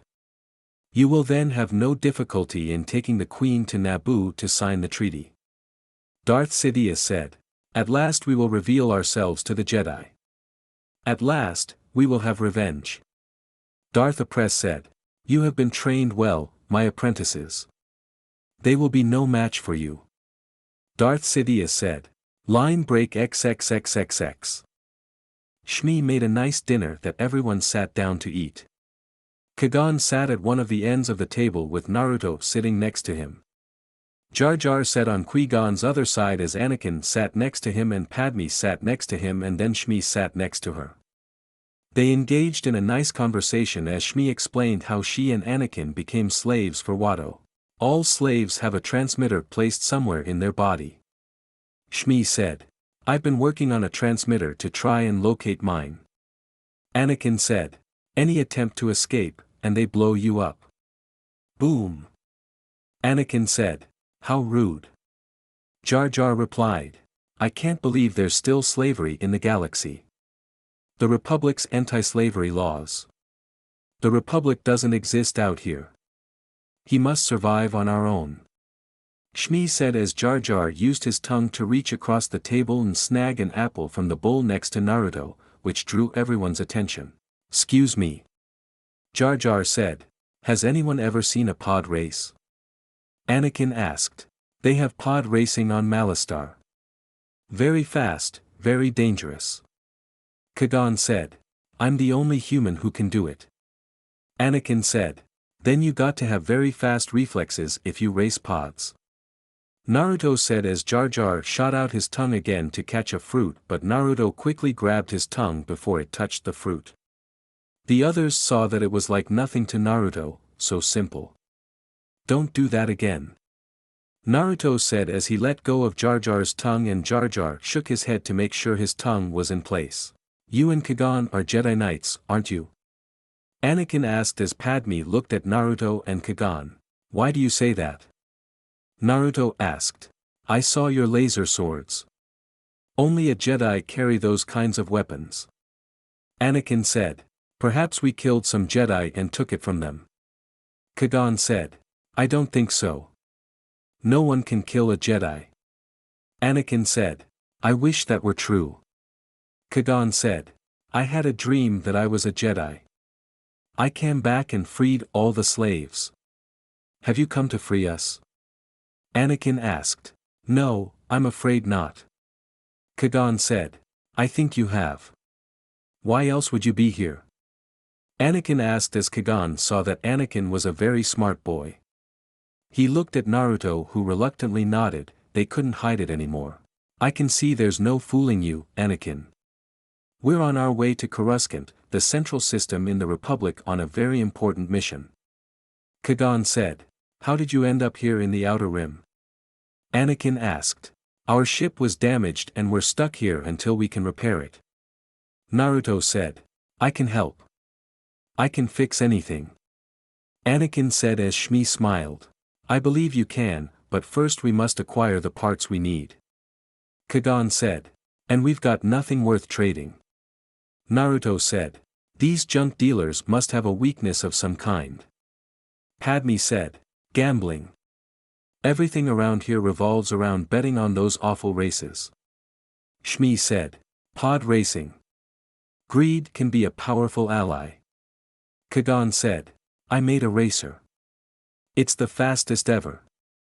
There's this big race tomorrow on Bunta Eve, you can enter my pod. Anakin said. Anakin, Watto won't let you. Shmi said.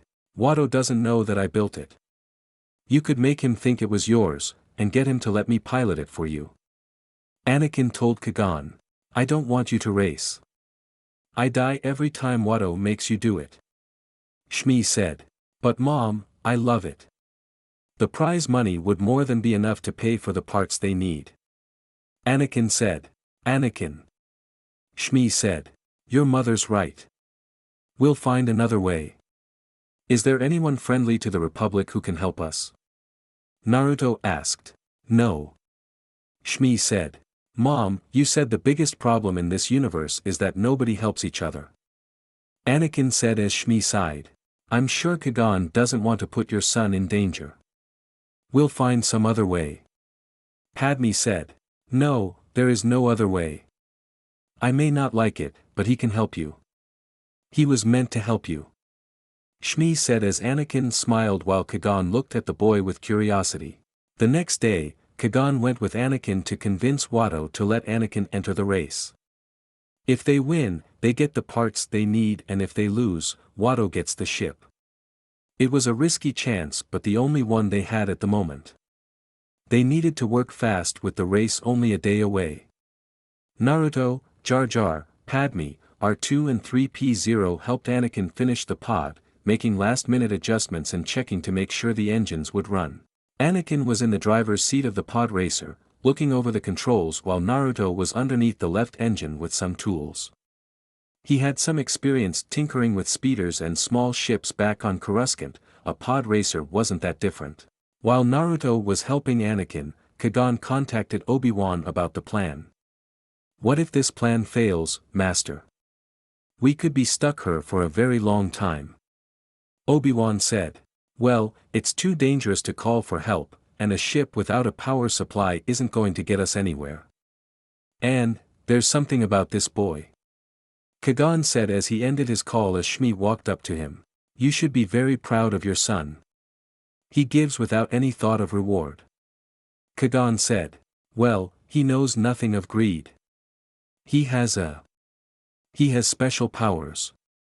Kagan said as Shmi nodded. He can see things before they happen. That's why he appears to have such quick reflexes. It's a Jedi trait. Kagan said. He deserves better than a slave's life. Shmi said. Had he been born in the Republic, we would have identified him early. The Force is unusually strong with him, that much is clear. Just like Naruto. Who was his father? Kagan asked. There was no father. I carried him, I gave birth, I raised him. I can't explain what happened. Shmi said as Kagan thought for a moment. Can you help him? I don't know. I didn't actually come here to free slaves. Kagan said as he looked Anakin and was deep in thought. Back with Naruto, he was busy working on the engine, wanting to make sure it would start without exploding. R2, get me the read on the second engine. Naruto said as R2 beeped and rolled over to the other engine to do some calculations. Padme, hand me the plasma cuff. Naruto said as Padme handed him the plasma cuffs to adjust the engine's exhaust port, fuel manifold and thruster output. R2 then wheeled back and beeped as 3PO translated. It would seem that right turbine's energy binder is overexerted by 25%. 3PO said. Right, let's see if this might help. Naruto said as he then rerouted the energy output in the engine to equalize the energy binders. Alright, that should do it. Naruto said as he got out from underneath the engine. You think this will work? Padme asked. The racer will run, for sure. How effectively it will do tomorrow, can't say. Naruto said as they saw Jar Jar get his head stuck between the energy binder causing numb tongue. He then got his hand stuck in the right engine's turbine. Naruto exhaled and shook his head. You know, I find that Jar Jar creature quite odd. 3PO said as Padme helped Jar Jar free his hand. Anakin then got in the driver's seat and strapped himself in. Naruto then gave him the thumbs up, as Anakin started the engines. The turbines spun as the energy binder then distributed power to both engines and they began running at optimal efficiency. Naruto and Padme smiled as the racer was running smoothly. It's working. It's working. Anakin shouted as everyone smiled, this plan just might work. Anakin then powered down the pod racer as they look over to make sure no parts or chips were fried when it was turned on. After working on the racer for the rest of the day, everyone turned in for some rest. Naruto and Padme went to bed while Kagan was cleaning a scratch that Anakin got. Kagan applied some cream onto the wound while Anakin looked up at the sky and stared at the stars. Stay still, Annie. Let me clean this cut. Kagan said and he cleaned the cut on Anakin's arm. There are so many. Do they all have a system of planets? Anakin asked, looking at all the stars. Most of them. Kagan said. Has anyone been to them all? Anakin asked. Not likely. Kagan said. I want to be the first one to see them all. Anakin said as his mother told him to go to bed. He then felt a prick on his arm. Ow. There we are. Good as new. Kagan said. What are you doing? Anakin asked as he saw Kagan held something. Checking your blood for infections. Go on, you had a big day tomorrow. Kagan said as Anakin went off to bed. He then activated his communicator to talk to Obi-Wan. Obi-Wan. Yes, Master. Obi-Wan asked. I need an analysis of this blood sample I'm sending you. Kagan said. Wait a minute. Obi-Wan said as he was by the computers and setting them up to receive the data. I need a midichlorian count. Kagan said as he sent Obi-Wan the blood sample. The readings are off the charts. Over 20,000. Even Master Yoda doesn't have a midichlorian count that high, only Naruto. Obi-Wan said. And now there is another one. Kagan said. What does that mean? Obi-Wan asked. I'm not sure. Kagan said as he saw Shmi looking at him from inside the house. Unknown to Kagan, a new star fighter had entered the Tatooine airspace and landed near the outskirts. The ship landed and the ramp opened up to reveal Darth Maul and Darth Apress as they looked out to the desert planet of Tatooine. Maul then took out binoculars and looked into the distance and saw a settlement. He then pressed a button on his wrist and sent out 3 recon droids to scour the settlement and find the Jedi. Naruto, who was asleep in a cot, woke up. He sat up and went to the window and looked to the distance.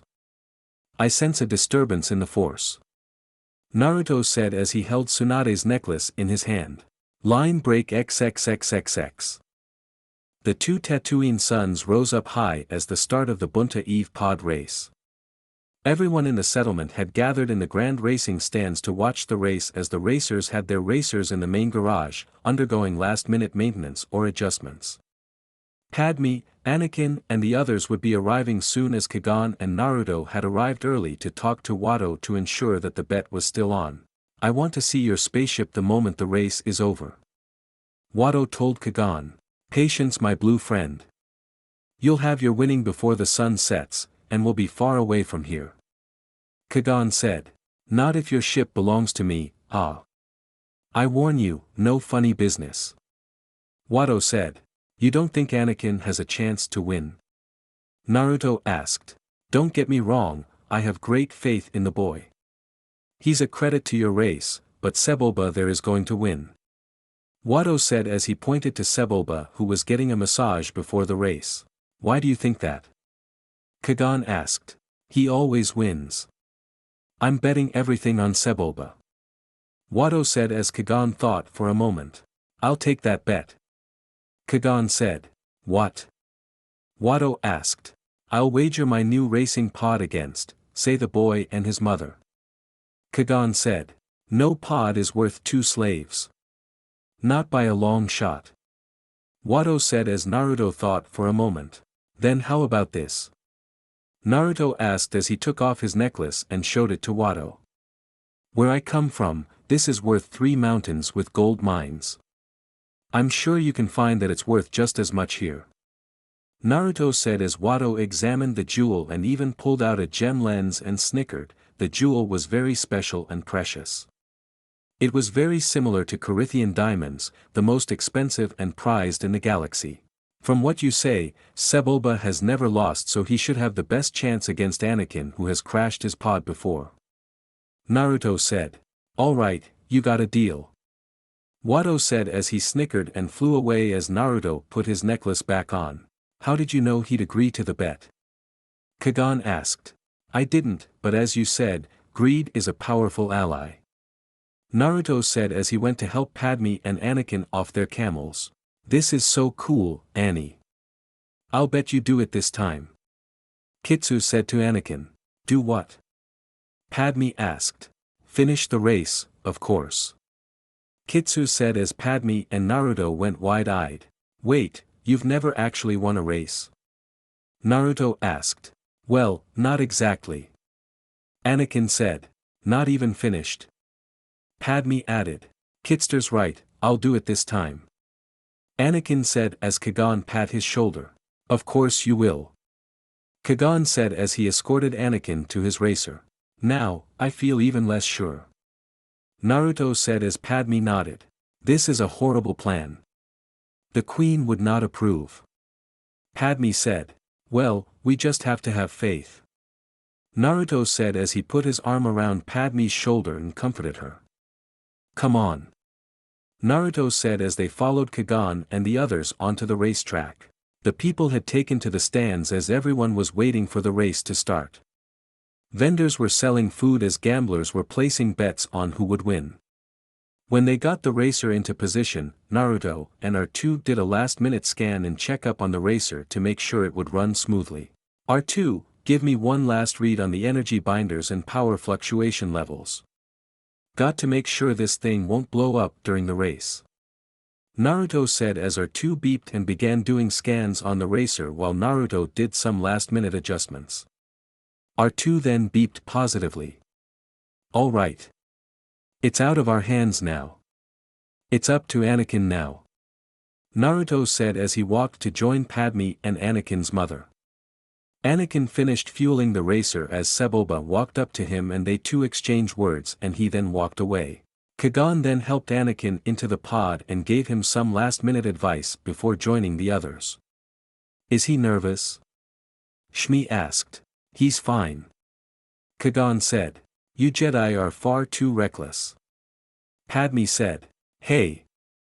Naruto said. The Queen is not, the Queen trust my judgment, young handmaiden. You should too. Kagan told Padme. You assume too much. Padme said as they entered their viewing platform that rose to its viewing level as Shmi activated the viewing monitor they would use to view the race. Start your engines. The pod racer announcer said as the drivers activated their racers. The low hums of engines powering up and the racer turbines spinning. All of the racers revved their engines as they were ready to race.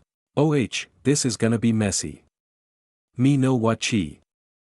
Jar Jar said as he closed his eyes. A bell then went off as the racer signal turned green, signaling the start of the race. All of the racers flew from their positions and zoomed down the track except for two, Quadranero, another alien racer who didn't even move and Anakin who moved a little and then stalled.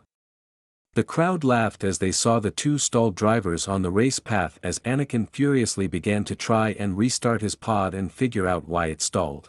Naruto closed his eyes and concentrated to find out what went wrong. He used the Force to find out what happened. Anakin. Restart ignition and lift the emergency brake. Naruto shouted as Anakin realized Naruto was right and lifted the emergency brake and restarted the ignition and took off. They then watched on the monitor as Anakin worked overtime to catch up with the other racers.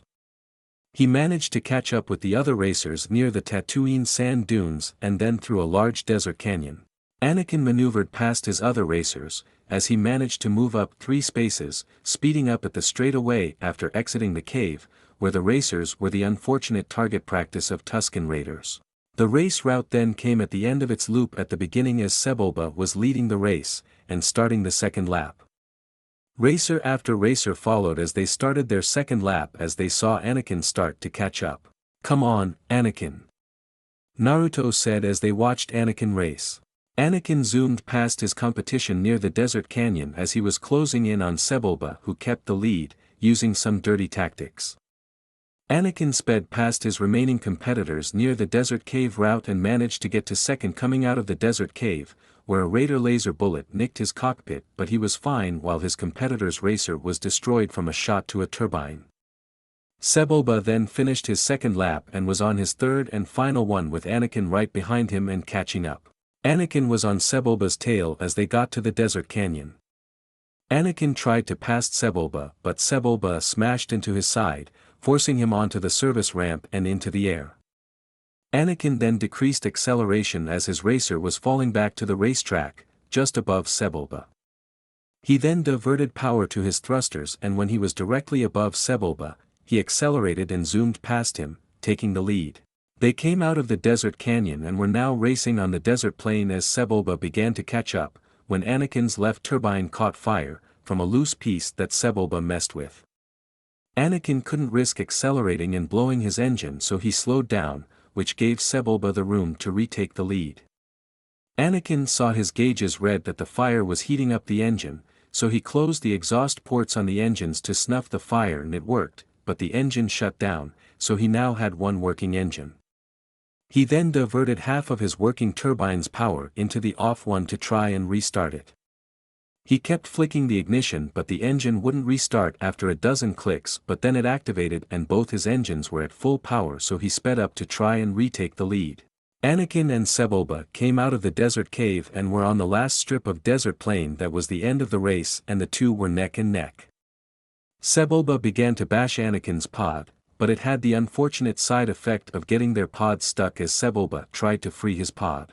When their pods didn't get free from each other, Anakin hit the accelerator and zoomed past Sebulba, who veered off to the side and smashed into a rock, busting his pod. Leaving Anakin to finish the race in first place, winning the pod race. Everyone cheered as Anakin came by and won the race as Naruto and Padme cheered, hugging each other that Anakin won. They lowered their platform and ran to Anakin as many others ran up and congratulated him. Anakin took off his helmet as he saw that he had won. Naruto hoisted him up onto his shoulder as he cheered, while some people were very pissed that he won. Line break XXXXX. Anakin, his mother, Padme, Jar Jar, R2, and 3PO were in the pod racer bay, congratulating him on a job well done, while Kagan and Naruto paid a visit to Watto, who was giving over the money he lost on the pod race to the winners. Watto grumbled in frustration as he saw Kagan and Naruto. "You!" Watto shouted as he pointed at Kagan.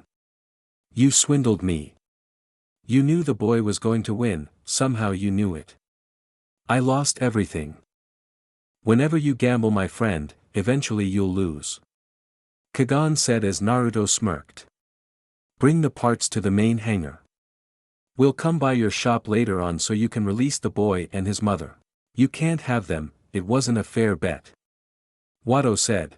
"Oh, you don't believe this was fair? I'm sure a conversation with the Hutts would be fascinating. I'd love to hear their opinion of this." Naruto said as Watto slumped his shoulders. "Take them." Watto said as Naruto and Kagan nodded and left. Naruto, Kagan, Padme and Jar Jar got the supplies and parts they needed to fix the ship, so they arranged for transport by using some camels to transport the goods to the ship in the desert. They got to the ship and the Queen's guards and the ship's pilots and engineers were moving the equipment into the ship. Padme and Jar Jar walked back onto the ship as Obi-Wan walked out to see Naruto and Kagan get back on the camels to take them back to the city. "We finally got all the essential parts," Naruto said. "We're going back. We've got some unfinished business. We won't be long." Kagan said. "Why do I get the sense that we've picked up another pathetic life form?" Obi-Wan said. "It's Anakin and his mother. They've helped us, the least we can do is get them far away from here." Naruto said as Obi-Wan nodded with his reasoning. "Get this hyperdrive generator installed." Kagan said to Obi-Wan. "Yes, Master. It won't take long." Obi-Wan said as Naruto and Kagan left for the city. Naruto and Kagan met up with Anakin after returning to the city and returning the camels. Kagan then went with Anakin to sell the racing pod, and Naruto quickly went to Watto's shop to get the device that would deactivate Anakin's and Shmi's tracking and explosive device. Naruto then met back up with Kagan and Anakin as Anakin was smiling at the money they made from selling the pod. Anakin then walked in and quickly walked up to him Mom with a smile. "Mom, we sold the pod. Look at all the money we have." Anakin said excited as she saw all the money. "Oh my goodness, that's so wonderful, Annie." Shmi said. "Now I wouldn't be spending that just yet. It might be a better idea to trade that money for Republic dataries." Naruto said. "What?" Anakin asked, confused. "Well, through some clever thinking and using Watto's own greed against him, the parts weren't the only thing we managed to secure." "Anakin won your freedom." Naruto said. "What?" Shmi asked. "You two are no longer slaves. Kagan said as Shmi had the biggest smile on his face and Anakin had a face full of excitement for the future. How did you manage that? Shmi asked, almost afraid to ask, thinking it was a dream. We just used Watto's own greed against him.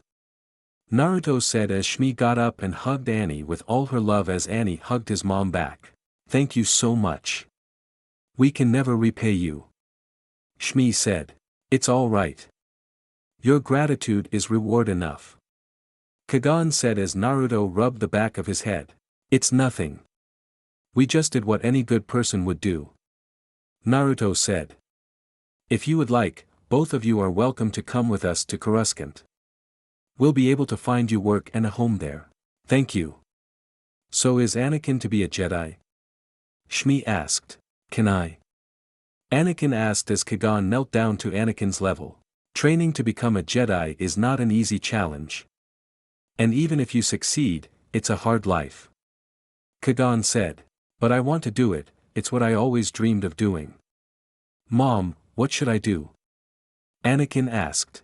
Anakin, this path has been placed before you. The choice is yours alone. Shmi said. I want to do it. Anakin said. Then we'll talk to the Jedi Council when we get to Coruscant. For now, help your mother pack the essentials for the trip. Naruto said as Anakin nodded and he and his mother left to pack their bags and whatever else they needed. Kagan smiled as he saw how excited Anakin was but then noticed Naruto deep in thought as he looked outside. What troubles you, young Padawan? Kagan asked. I don't know. It's just, this feeling I can't shake. Ever since we've landed here on Tatooine, and we've met Anakin, this nagging feeling in my head that tells me something is going to go wrong. Naruto said as Kagan raised an eyebrow. The Force speaks to you? Kagan asked. Yes, it has for a while now. Ever since our failed mission at Naboo, and everything since. It's been small for a while but it's getting more and more, and something tells me that Anakin is at the center of it. Naruto said with some worry as he held his jade necklace. Calm yourself, young Padawan. Don't let these visions cloud your judgment and emotions. Jedi are supposed to be masters of their emotions. Kagan said. Yes, Master. But what if these visions are not just circumstance? What if the Force is trying to tell me something? Naruto said. Clear your mind. The Force works in mysterious ways, if these visions are important, you will find out soon enough. Kagan said as he saw how worried Naruto was. Let go of your emotions. Yes, Master. Naruto said, trying to calm down. Naruto tried to calm himself down like Kagan said, to let go of his emotions, but that was the one part of a Jedi that Naruto couldn't really do. Ignore his emotions and attachments, the one part of Jedi training that Naruto had the most conflict with. Naruto was brought out of his thoughts as Anakin and Shmi came back with 2 large packs on them and C-3PO. We're ready. Anakin said, excited. Let's go. Kagan said as they walked out of the hut and left for the ship. As the group made their way to the ship, the 2 Sith were in the surrounding desert of Mos Eisley, with their hood and cloaks on. A recon droid came up to them and told them it found the location of the Jedi.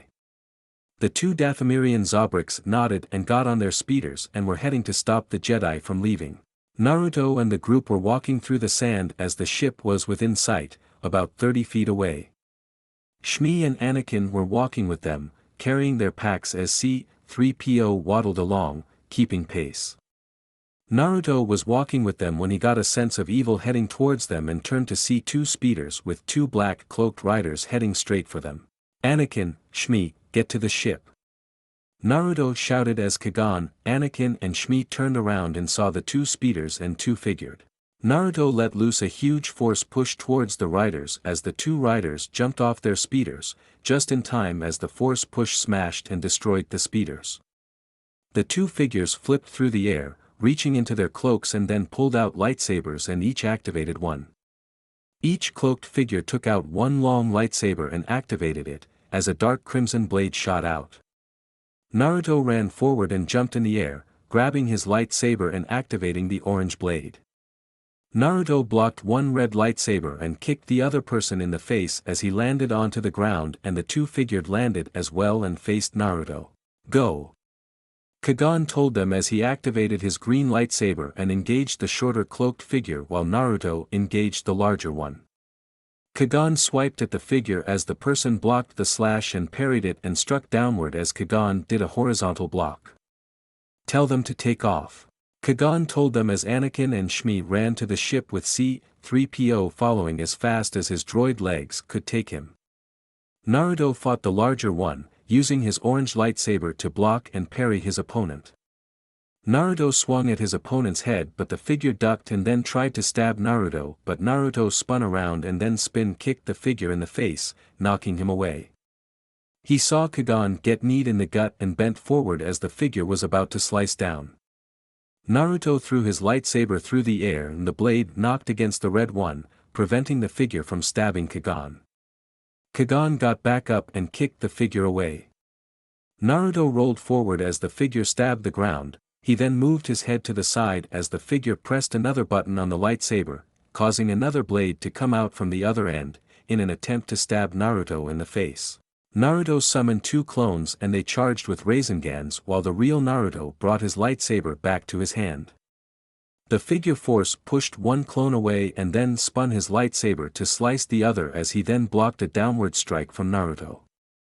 Naruto spun his saber to block a downward slash, then slid forward on his knees to avoid a spinning lightsaber attack as he then blocked the blade from the other figure. Kagan then engaged the figure with the two-bladed lightsaber as the Nubian cruiser lifted off the ground and then hovered above the fight with the ramp down. Naruto and Kagan Force jumped in the air and walked into the ship as it then flew away and into space as the two figures deactivated their lightsabers, with the larger figure wiping his lip to clean the blood. Naruto helped Kagan into the ship as Kagan sat down and tried to catch his breath as the door to the room opened and Obi-Wan and Anakin ran in. Are you guys alright? Anakin asked. I think so. Kagan said. Who were they? Obi-Wan asked. I'm not sure, Huff, but it was well trained in the Jedi arts. Kagan said. They were Sith. Naruto said as Obi-Wan and Kagan looked at them. That's impossible. The Sith haven't been seen in a millennium. Obi-Wan said. I felt the darkness and hatred radiating off of them, not to mention the red lightsabers are just like the ones I've fought against in the training sims. They're Sith. Naruto said. Whoever they are, my guess is they were after the Queen. Kagan said. What are we going to do about it? Anakin asked. Exhale, we should be patient. Anakin Skywalker, meet Obi-Wan Kenobi. Kagan said as Anakin shook Obi-Wan's hand. Hi. Anakin said as Obi-Wan smiled. You're a Jedi, too. Pleased to meet you. He said as Obi-Wan, Kagan and Naruto chuckled. Line break XXXXX. The Naboo cruiser was traveling to Coruscant, and back on Naboo Newt Gunray was talking with Senator Bibble about his occupation of the planet. Your queen is lost, your people are starving, and you governor are going to die sooner than your people I'm afraid. Gunray said. This invasion will gain you nothing. We're a democracy, the people have decided. Bibble said. Take him away. Gunray said as two droids escorted him away and a droid commander walked up to Gunray. My troops are in position at the swamps to begin search for these so-called underwater villages. They will not stay hidden for long. The droid said as Gunray nodded. Back on the Naboo cruiser, Padme walked into the ship's main cabin room, where Jar Jar was sleeping on a chair and R2 had powered down. She walked out of the elevator and to the console. She pressed a few buttons and up came the holographic message the ship had received when she was with Naruto and Kagan in the city on Tatooine. The death toll is catastrophic. We must bow down to their wishes. You must contact me. The holograph said as it ended and Padme was sad, thinking it might be true. That message was a fake. She heard as she turned to see Naruto sitting in a chair next to a light, holding something in his hand. What are you doing? Padme asked. Just thinking. Naruto said as Padme walked over with a blanket and sat down next to Naruto. What about? Padme asked as she put the blanket on his shoulders. Nothing you need to worry about. Naruto said as he pat her hand. What about you? Why so sad? The queen is worried. Her people are suffering, dying. She must convince the Senate to help, or something worse will happen. Padme said. Don't worry. I'm sure she can do something. And if she can't, I'm more than happy to help. Naruto said as Padme smiled. That's thoughtful, Naruto.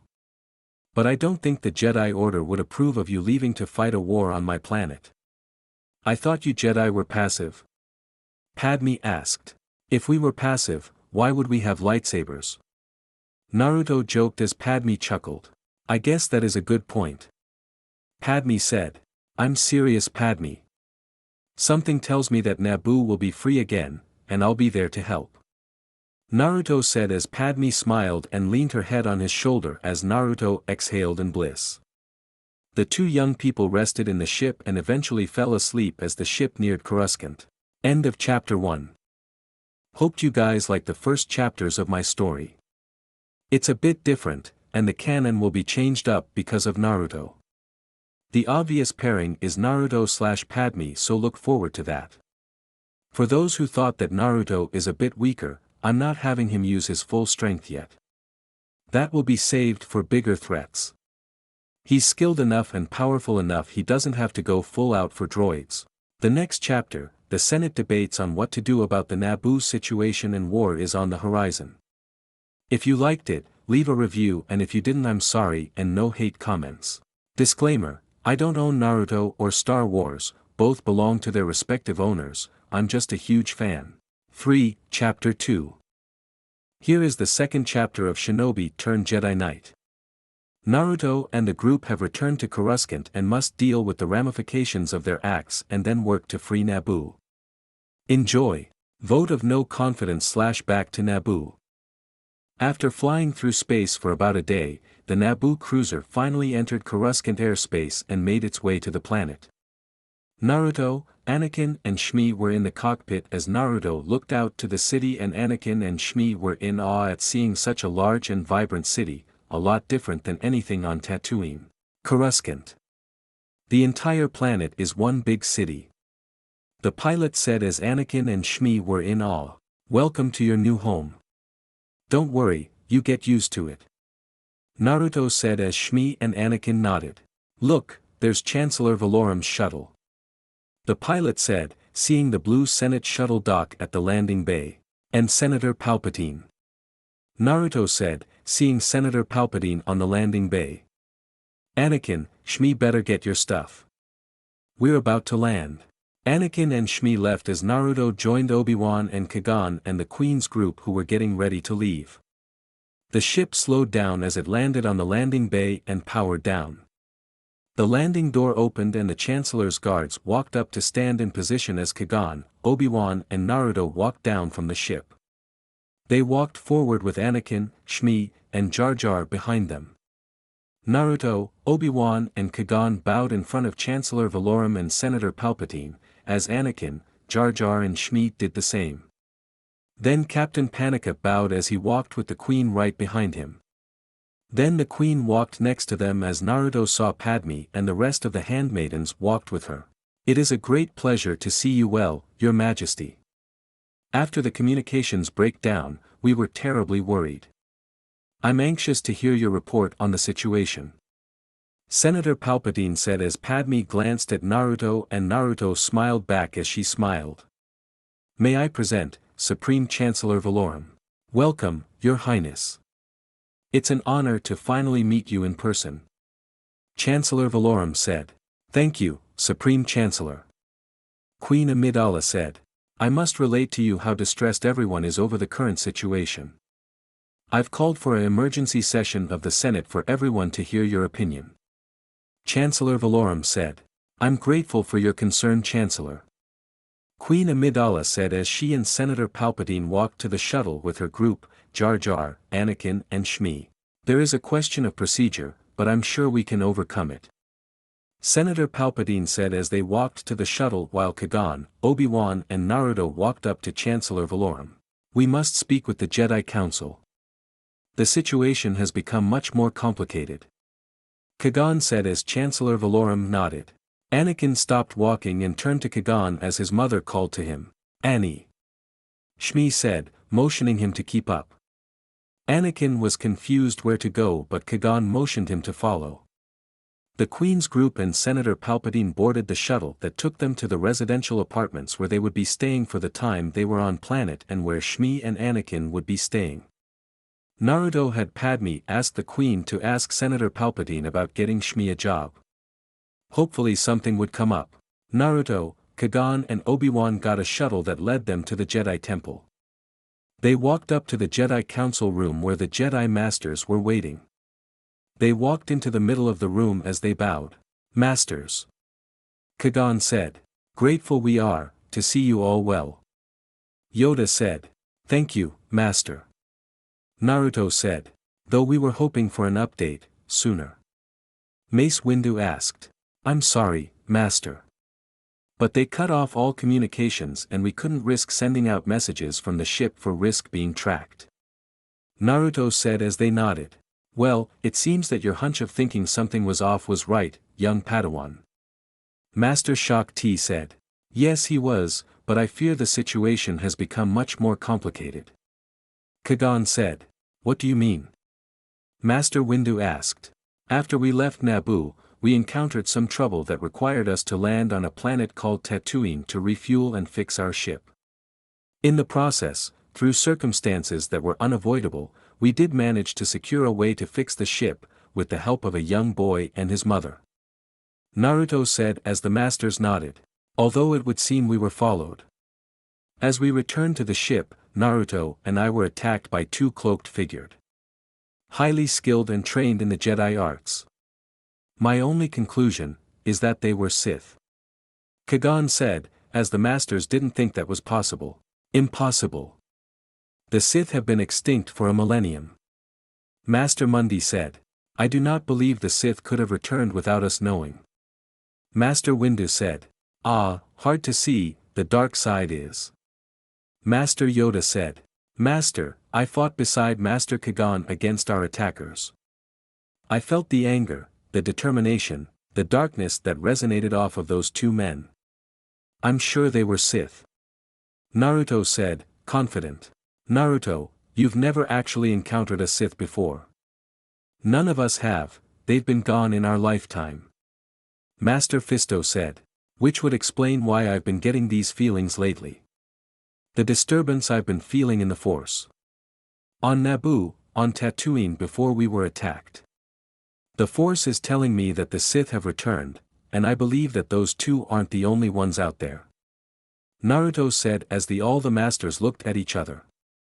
It was true, Naruto was their best Padawan, and was very Force sensitive, but is it possible?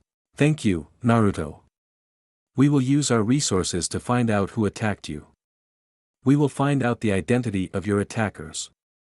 May the Force be with you. Master Windu said as they all nodded. Obi-Wan and Naruto started to walk away but noticed Master Kagan had not moved. Master Kagan. More to say, have you? Master Yoda asked. With your permission, my master. I've encountered a vergence in the Force. Kagan said as all the masters were intrigued. A vergence, you say? Master Yoda asked. Located around a person? Master Windu asked. The young boy who helped us. His cells have the second highest concentration of midichlorians I've seen in a life form, next to Naruto. It's possible he was conceived by the midichlorians. Kagan said. You refer to the prophecy of the one who will bring balance to the Force. You believe it's this boy? Master Windu asked. I don't presume, but you do. Revealed your opinion is. Yoda said. I request the boy be tested. Kagan said as they raised an eyebrow. Oh, trained as a Jedi, you request of him? Yoda asked. Finding him was the will of the Force. I have no doubt of that. Kagan said. All the masters thought for a moment, not sure what to do, but decided to at least see the boy. Bring him before us, then. Master Windu said as Kagan nodded. Line break XXXXX. At the Galactic Senate building on Coruscant, the emergency meeting called by Senator Palpatine and Chancellor Valorum. All the planet represented in the Galactic Senate had their senators and representatives present as they all took their places on their floating platforms. The chair recognizes the senator from the sovereign state of Naboo. Chancellor Valorum said as the platform holding Senator Palpatine and Queen Amidala floated into the middle of the Senate building. Supreme Chancellor, delegates of the Senate, a tragedy has occurred and it started right here with the increased taxation of the trade routes. It has now engulfed our entire planet in the grasp of the Trade Federation. Senator Palpatine said as the representatives from the Trade Federation floated to the center as well. This is outrageous. I object to the senator's statements. The senator said. The chair does not recognize the senator from the Trade Federation at this time. Chancellor Valorum said, stopping the senator. To explain these allegations, I present Queen Amidala, recently elected ruler of the Naboo who speaks on our behalf. Senator Palpatine said as he sat down and Queen Amidala stood up to address the Senate. Honorable representatives of the Senate, I come to you under the gravest of circumstances. Naboo's system has been invaded by the droid armies of the Trade Federation. Queen Amidala said as the senator from the Trade Federation was quick to respond. I object. There is no proof. We recommend a commission be sent to Naboo to ascertain the truth. The senator said. The Congress of Malastare concur with the honorable delegates of the Trade Federation. A commission must be appointed. The senator from Malastare said. The chancellor then began to whisper with his advisors as Queen Amidala was saddened at what was happening. Senator Palpatine then got up and whispered in her ear. Enter the bureaucrats, the true rulers of the Republic. And on the payroll of the Trade Federation, I might add. This is where Chancellor Valorum's strength will disappear. Palpatine said as Valorum spoke. The point is conceded. Will you defer your motion to allow a commission to explore the validity of your accusations? Valorum asked Queen Amidala. I will not defer. I have come before you to address the issue of the attack on our sovereignty now. I was not elected to watch my people suffer and die while you discuss what actions to take in a committee. If this party is not capable of action, I suggest new leadership is needed. I move for a vote of no confidence in Chancellor Valorum's leadership. Queen Amidala said as the rest of the senators seemed to agree. Chancellor Valorum took a seat, coming to terms that he was out. Now they will elect a new chancellor, a strong chancellor. One who will not let our tragedy continue. Senator Palpatine told her. Back at the Jedi Temple, Kagan had brought Anakin before the Jedi Council and he was being tested as Kagan and Obi-Wan waited outside. Naruto walked back to his room in the temple to change his clothes and get cleaned up. After a nice shower and some fresh clothes, he felt good. He put on his cloak and was about to walk out when he saw a small box on his desk. He walked over and opened it to reveal it held his ninja headband and the spare lightsaber he took off of Aura Singh. He took his headband and put it in his robes and also took the spare lightsaber and hooked it on his belt. Something told him he would need it. Obi-Wan was with Kagan, talking about Anakin. The boy will not pass the council's test, master. He is too old. Obi-Wan said. Naruto was much older than Anakin when he was taken under the tutelage of the council. Kagan said. Those were different circumstances, master, you know that. Obi-Wan replied. Anakin will become a Jedi, I promise you. Kagan said. Do not defy the council, master, not again. Obi-Wan said. I shall do what I must, Obi-Wan. Kagan replied. If you would just follow the code you would be on the council. They won't go with you on this one, master. Obi-Wan said. You still have much to learn, my young apprentice. Kagan replied. Inside the council room, the masters watched Anakin as Mace Windu was testing his affinity with the Force. Anakin was guessing what pictures were showing up on the screen that Mace Windu was holding. A ship, a cup, a ship, a speeder. Anakin said as Master Windu nodded to Master Yoda, Anakin got them all right. How feel you? Yoda asked. Cold, sir. Anakin replied. Worried are you? Yoda asked. No, sir. Anakin replied. See through you, we can. Yoda said. Be mindful of your feelings. Windu added. Your thoughts dwell on your mother, and her life here. Mundi added. I'm worried about her. This is a big change for her. Anakin said.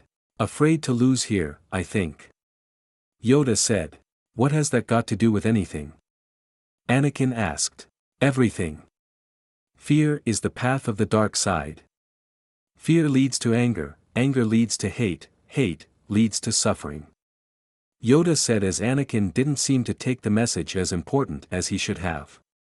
All the masters could feel a lot of fear in him, and his aura around him seemed to suggest something a great deal of uncertainty. Some of them felt the same with Naruto, but his aura of goodness eclipsed that. Despite his tenant and past experiences, they all could sense that Naruto would always be a good person and a force for good and the light side. With Anakin, they were more uncertain. I sense great fear in you. Yoda said. After another hour and receiving word from Queen Amidala, the council brought Naruto, Obi-Wan, and Qui-Gon back into the council room to talk about Anakin. The force is strong with the boy. Master Mundi said. So he will be trained? Master Qui-Gon asked as Master Windu exhaled. We are unsure. We have not come to a decision, yet. We will need more time to discuss this. Master Windu said. He is the chosen one, surely you must admit it. Qui-Gon replied. If we were to go on force sensitivity and midichlorian levels, then Naruto could be considered to be the chosen one. Master Fisto added as Anakin looked at Naruto. Clouded, the boy's future is. Yoda said as Qui-Gon made a decision. I will train him then. I take Anakin as my Padawan learner.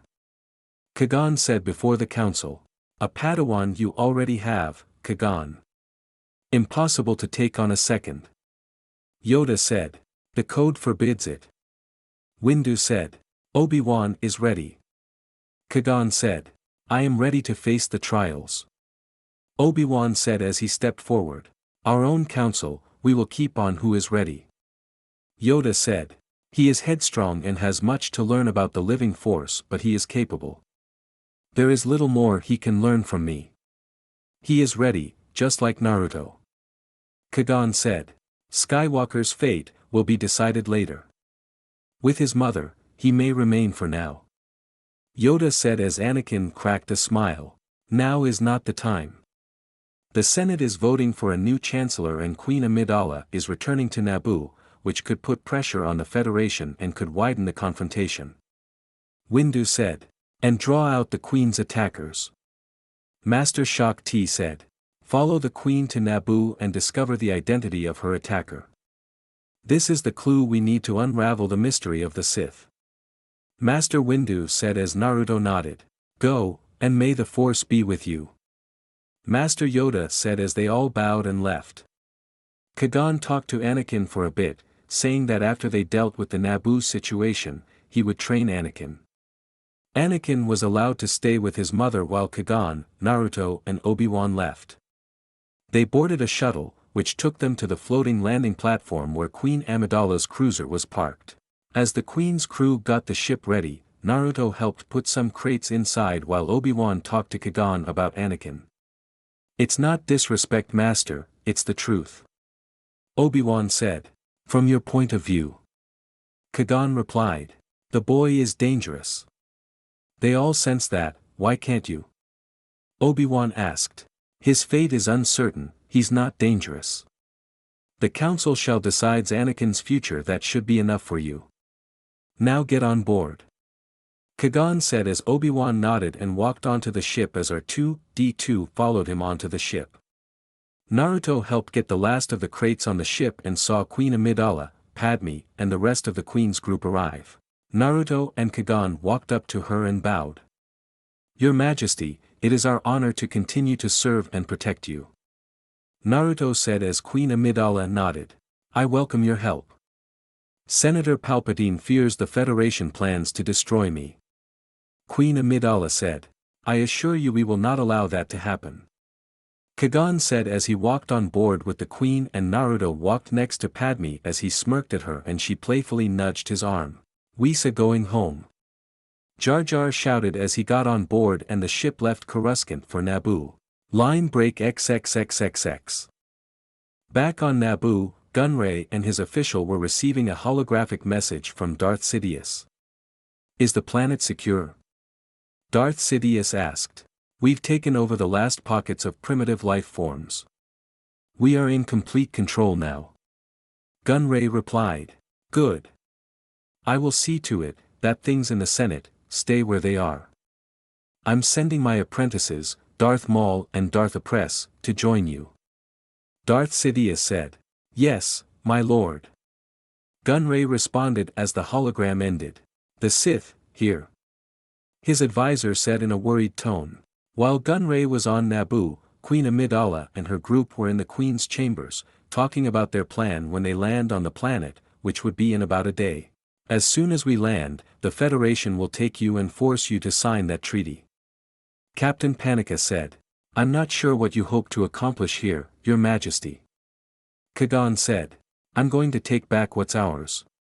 Queen Amidala said. "There are too few of us, Your Highness. We have no army," Captain Panika said. "And we can only protect you, not fight a war for you," Kagan said. "I wouldn't say that, Master Kagan," Naruto said as he stepped forward. "What do you mean, Naruto?" Queen Amidala asked. "Well, where I come from, I've been called unpredictable and a knucklehead in my youth," Naruto said as all of a sudden, in a puff of smoke, 5 other Narutos appeared next to him wearing the same clothes. This is one of the reasons. Everyone was shocked to see 5 duplicates of Naruto appear. "Are they real?" Obi-Wan asked as he poked a cheek of a clone and the clone swat his hand away. "Hey, no poking," the clone said. "Yes, they are," Naruto said. "Thank you, Naruto. They will help immensely," the Queen said. Jar Jar Binks. "Mesa, Your Highness?" Jar Jar asked. "Yes, you can help us too," the Queen said. Eventually, they had arrived in Naboo airspace as they closed in on the planet.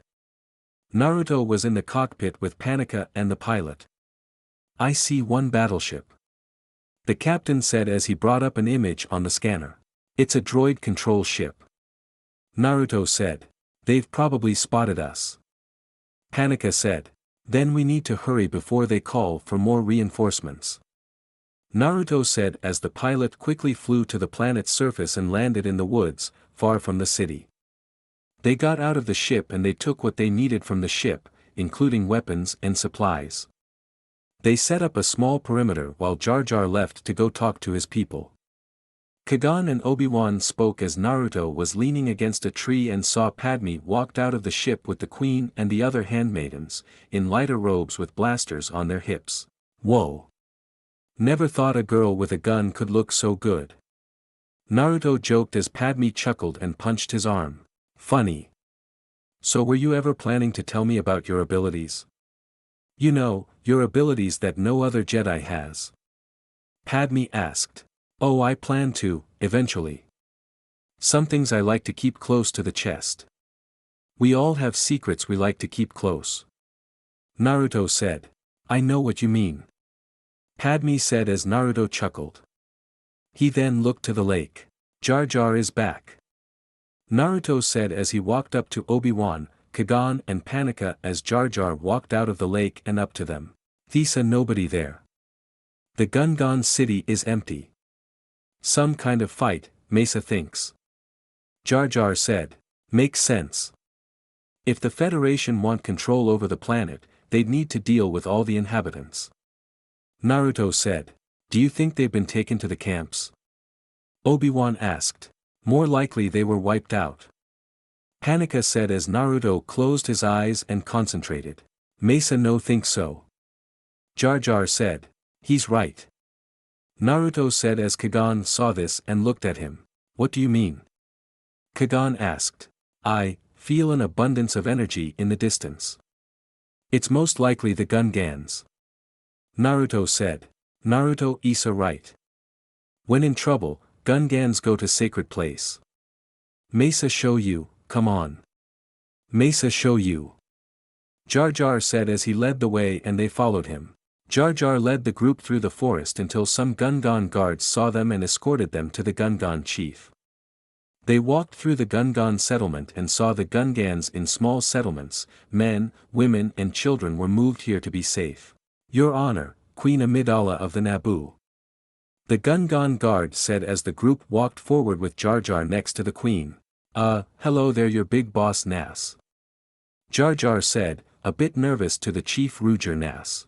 Jar Jar Binks. Husta aus and others? Nas asked. I am Queen Amidala of the Naboo. I come before you in peace. Queen Amidala said. Naboo Bigern. Yusa bringing the machiniques. Yusa all bombad. Nas said. We have searched you out because we wish to form an alliance.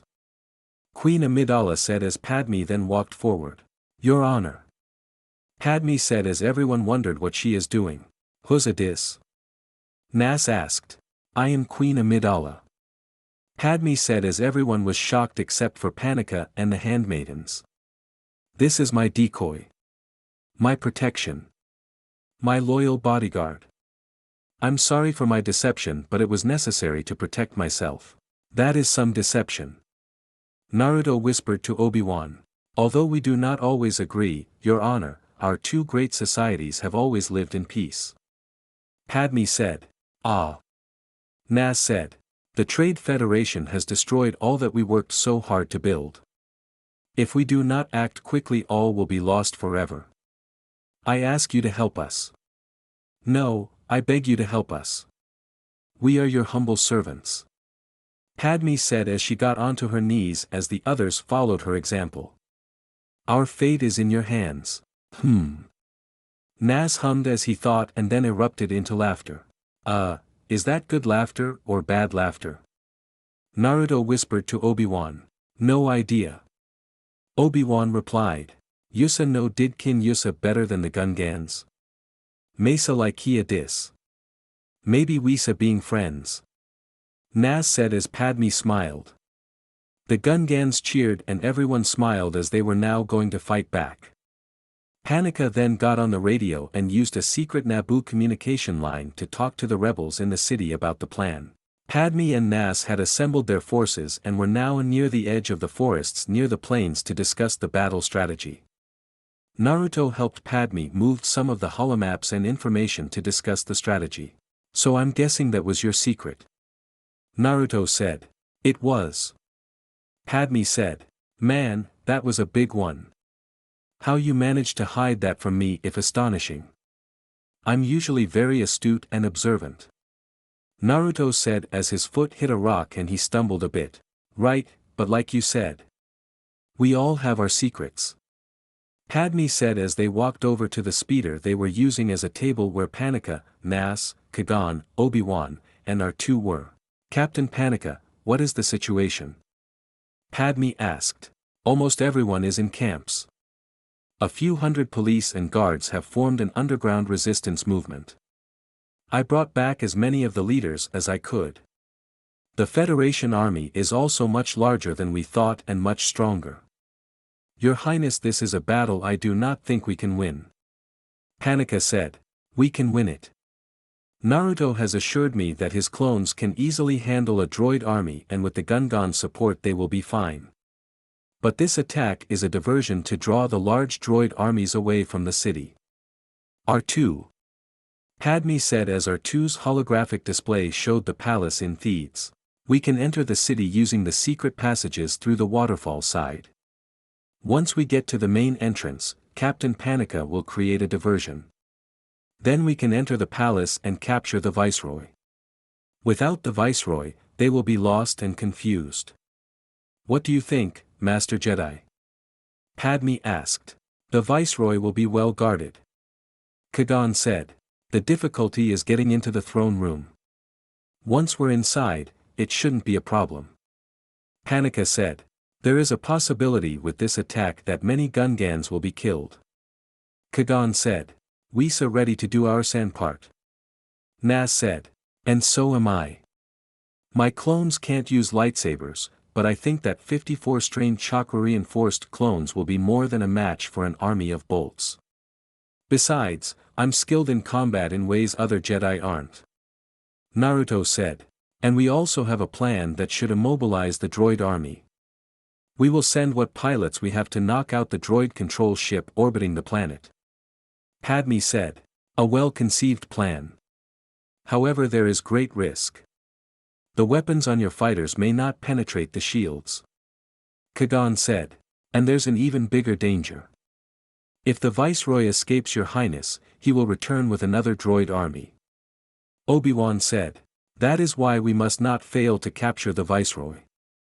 Everything depends on it. Padme said. Line break XXXXX. Back in the palace, Gunray, his advisor, Darth Maul and Darth Appress were walking through the halls with the holographic communicator and were talking with Darth Sidious about the large Naboo force outside the city that was ready to attack. She is more foolish than I thought. Darth Sidious said. We are sending all troops to meet this army assembling near the swamps. It appears to be made up of primitives and one of the Jedi. Gunray said. This will work to our advantage. Darth Sidious said. I have your approval to proceed then, my lord. Gunray asked. Wipe them out, all of them. Except the Jedi, bring him to me, alive.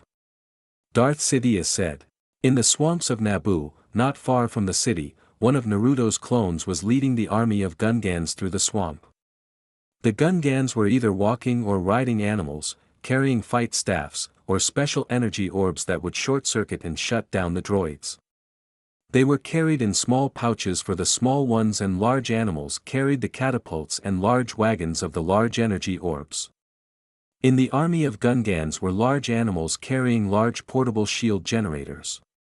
Naruto was up front and with the first line of Gungan soldiers as he pulled out his binoculars and got a look up ahead and saw the droid tanks and carriers about 1,000 meters away but closing in fast. Naruto then put the binoculars away and pulled out his headband and tied it around his forehead, like he used to do. He then crossed his fingers for his Shadow Clone Jutsu. Muttley Shadow Clone Jutsu. Naruto shouted, and soon 50 clones appeared next to and in front of him. Since they were clones, they couldn't use as much force power as the real Naruto but could still do force pushes and grabs. But against an army of metal robots, Naruto wasn't concerned. He then looked back to Jar Jar and nodded as Jar Jar nodded to one of the generals. Starting up the shields.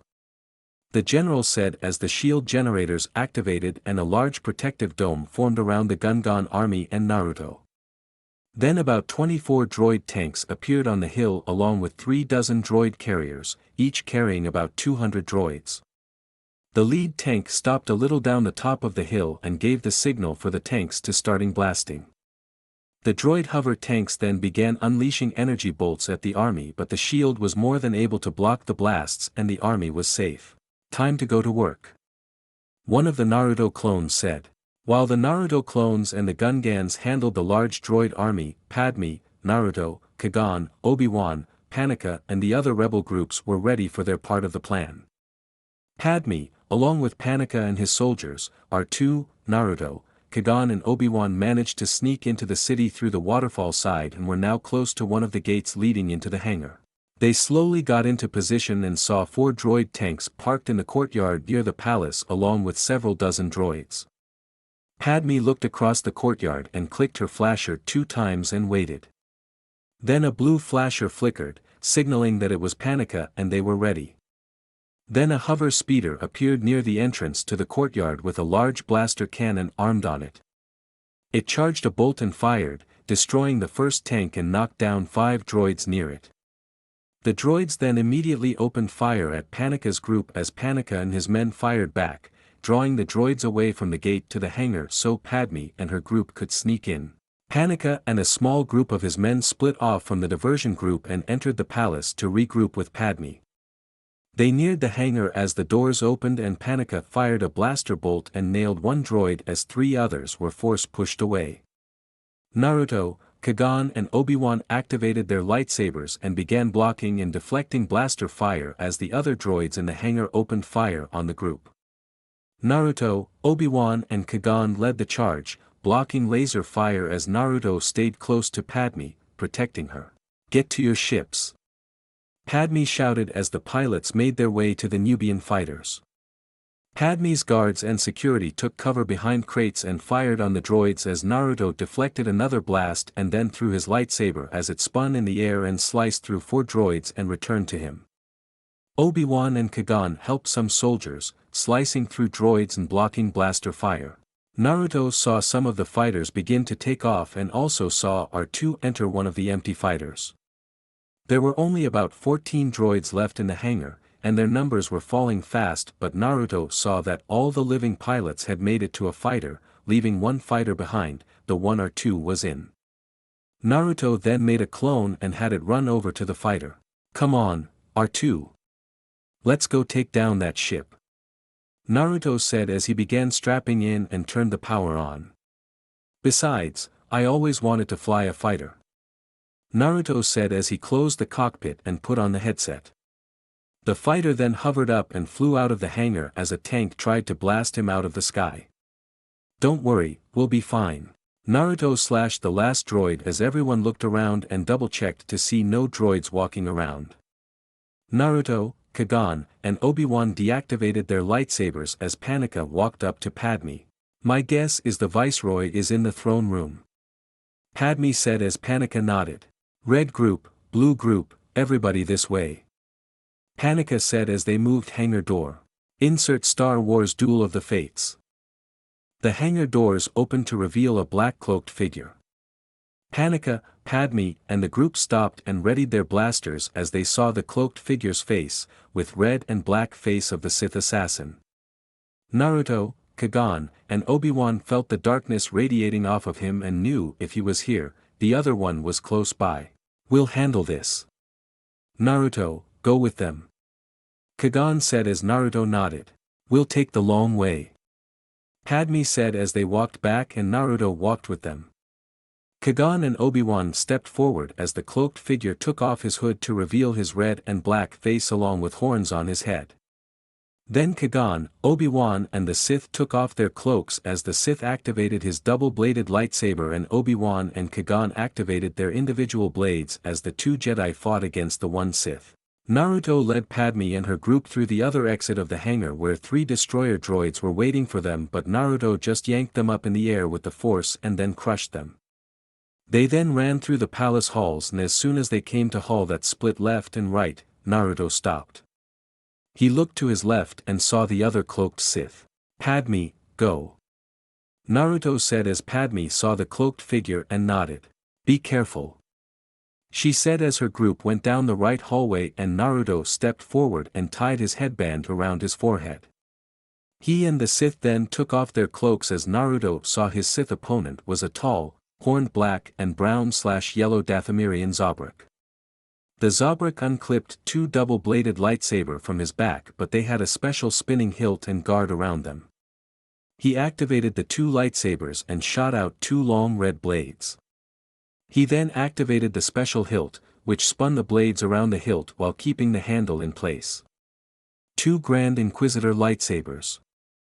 "That's new," Naruto said as he plucked his orange lightsaber from his belt and held it in reverse grip as the orange blade hummed. He then turned his body and plucked the other saber from his belt and held it regularly and activated the saber, causing a green blade to come out. "Show me what you got," Naruto said as the 2 ran at each other and fought. Line break XXXXX now to see how the Naruto clones are doing. Naruto and the Gungans. After a few minutes of continuous fire on the Gungan shield, the droid commander ordered the volley of cannon fire to stop. Then the droid carriers deployed the 7,200 attack droids as the Gungans readied their shields, catapults and energy orbs. The droids were in standby phase as they were soon activated and drew their blasters. They then began marching forward in line towards the energy shield. "Get ready," Naruto shouted as the Gungans prepared themselves. The first line of droids passed through the shield and opened fire as the Naruto clones either jumped and ran forward or used the force to create small force shields to deflect the first volley of blaster fire. The clones slid and ducked the blaster fire as more droids entered the shield, but they were doomed. The Naruto clones charged into battle, punching, kicking and tearing the droids apart. The battle droids were fairly flimsy and could easily be destroyed by a punch to the chest or the head. The Gungans threw their small energy orbs or launched the larger ones from catapults, and when they hit the droids, they short-circuited the droids and caused them to shut down. Some Naruto clones used Raisengans and destroyed groups of the droids while the Gungans nipped at the ranks of the battle droids. Naruto bashed another battle droid and ripped its head off and threw it at another and smashed its chest apart. He then looked to the hill to see more droid carriers coming from the front but also some carriers moving to the side. They were trying to flank the Gungans. "Take out those carriers," the head Naruto clone shouted as he grabbed a battle droid and threw it at another and both were smashed to pieces. 10 Naruto clones ran out of the force field and to the incoming droid carriers, and as soon as they did, the droid hover tanks opened fire and tried to blast them. Emphasis on tried. The clones were too fast and the droid tank fire couldn't land a hit. The clones charged at the carriers as droidekas rolled out and opened fire. The clones used the force to create small shields around them, which deflected the blaster fire. One of the Naruto clones jumped high in the air, charged chakra and the force into his fist and smashed down onto one of the droidekas and smashed it to pieces. He then used the force to grab 4 other droidekas and crushed them to pieces. 3 Naruto clones then used the force to pick up a droid carrier and crushed it into a ball and then threw it, causing it to smash straight through one and then crash into another. The Naruto clones then used the force to block the energy blasts from the droid tanks and kept their attention on them rather than deploying the droids to flank the Gungans. One Naruto clone jumped on top of a droid tank and got inside, destroyed the droid pilot and gunner in the tank and quickly took the controls. It then formed another clone to help with the gunning and maintenance and the tank began moving around, crushing the other droids that were near it.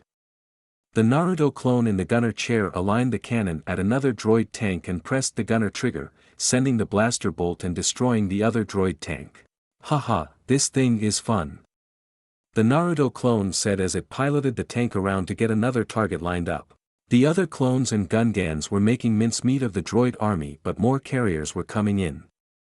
A few Naruto clones were destroyed and a few Gungans were killed by stray fire. More droids were coming but they were no match for the combined force of the Naruto clones and the Gungans supporting them. The head Naruto clone kicked another battle droid apart and then concentrated as he released a huge force push that knocked away 50 battle droids. The battle continued until all the droids stopped moving, dropped their blasters and slumped down. "What's they doing?" Jar Jar asked. "The control ship was destroyed," Naruto said as he tapped a battle droid and it fell over. "It's over. We won," Naruto shouted as the Gungans cheered in celebration. Now to see what the Naruto clone in the N-1 starfighter was doing. After Naruto got into the N-1 starfighter with R2, the ship was set to autopilot and flew out of the hangar, narrowly avoiding the blaster bolt from the droid tank. Naruto quickly strapped himself in and put the helmet and goggles on. "Don't exactly like the helmet, but it's better than nothing. Hope it doesn't mess up my hair," Naruto said as he strapped it on and put his goggles on and tried to figure out how to turn off the autopilot but he wasn't familiar with a Naboyan N-1 starfighter. "R2, figure out how to deactivate the autopilot before we get to the command ship," Naruto said as he powered up the 2 blaster launchers and 2 proton torpedo launchers. "Whistle," R2 whistled as it got to work on deactivating the autopilot. Naruto then saw the battle going on at the control ship. "Whoa. R2, I'm gonna need that autopilot shut off soon," Naruto said as he prepared himself to fly and to use the weapons. "Whistle," R2 whistled as the screens in the cockpit turned from red to blue, signifying that the starfighter's autopilot had been shut off. "Great job. All right, accelerate to attack speed and deploy shields. Here we go." Naruto said as the starfighter sped up and flew right into the battle. He was on the tail of 4 Vulture-class droid starfighters and locked on. He then pressed the triggers and blasted them to pieces with the blasters. Naruto then banked left as he was on the tail of a Hyena-class bomber that was on the tail of another N-1 starfighter. "I've got a bogey on my tail," Naruto heard over the communication line of the N-1 starfighters. "I can't shake it," the pilot shouted. "Hang on," Naruto shouted as he barrel rolled to avoid the blaster fire from a Vulture droid and fired his blasters to destroy the bomber. "Who is that?" one of the pilots asked as they saw Naruto's fighter destroyed 4 more Vulture droids as it flew by the communications array on the droid control ship. "Jedi Padawan, Naruto Uzumaki. Hope you guys don't mind me borrowing the spare starfighter. Figures you guys could use the help," Naruto said as he flew under energy cannon fire and fired proton torpedoes at the control ship, but the shields deflected and absorbed the blast. "Happy to have you with us. Seems like you can handle your own," the head pilot said. "I can," Naruto said as he performed a flip and turned the fighter around to fire at a group of Vulture droids. Naruto then went down for a strafing run and fired his blasters at the control ship, but the deflector shields were too strong and the blasts were either deflected or hit the shield and didn't go through. Naruto avoided the laser turrets and picked off a few more droids and made another strafing run and fired proton torpedoes, but the same thing happened. The deflector shield was too strong. "The deflector shield is too strong," one of the pilots said as the turret fire shot down of the fighters. "Damn it," Naruto said as he swerved to avoid some blaster fire and fired at another Vulture droid. He then charged his proton torpedoes and fired another round at the communications tower, but shields also guarded it. "This is getting us nowhere. Those shields are too strong," Naruto said as he was trying to get rid of a boogie on his tail. "Whistle," R2 whistled at him, asking what the plan was because more and more droids would continue to come. "I'm not sure I've got a plan. We'd need a cruiser to take down the shields and the station.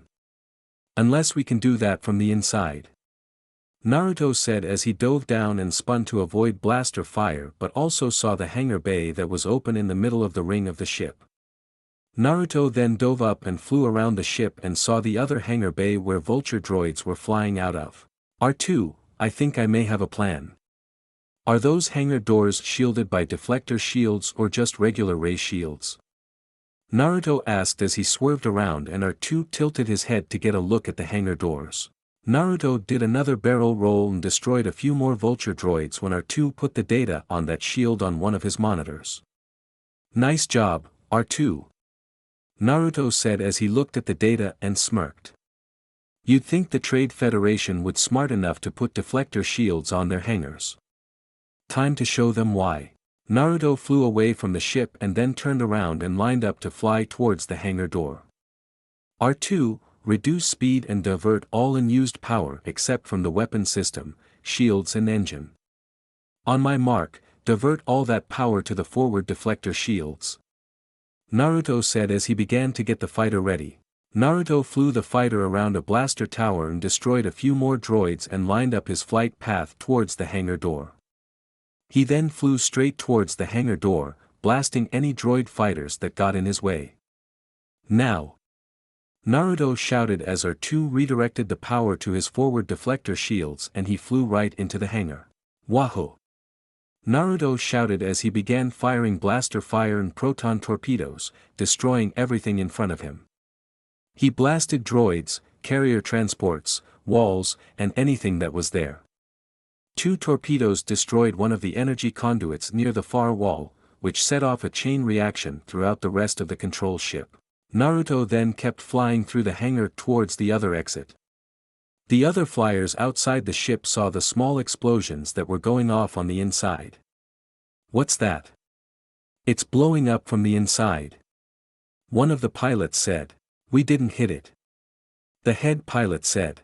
"Yeah," Naruto shouted as he flew through the explosions and debris flying through the explosive control ship.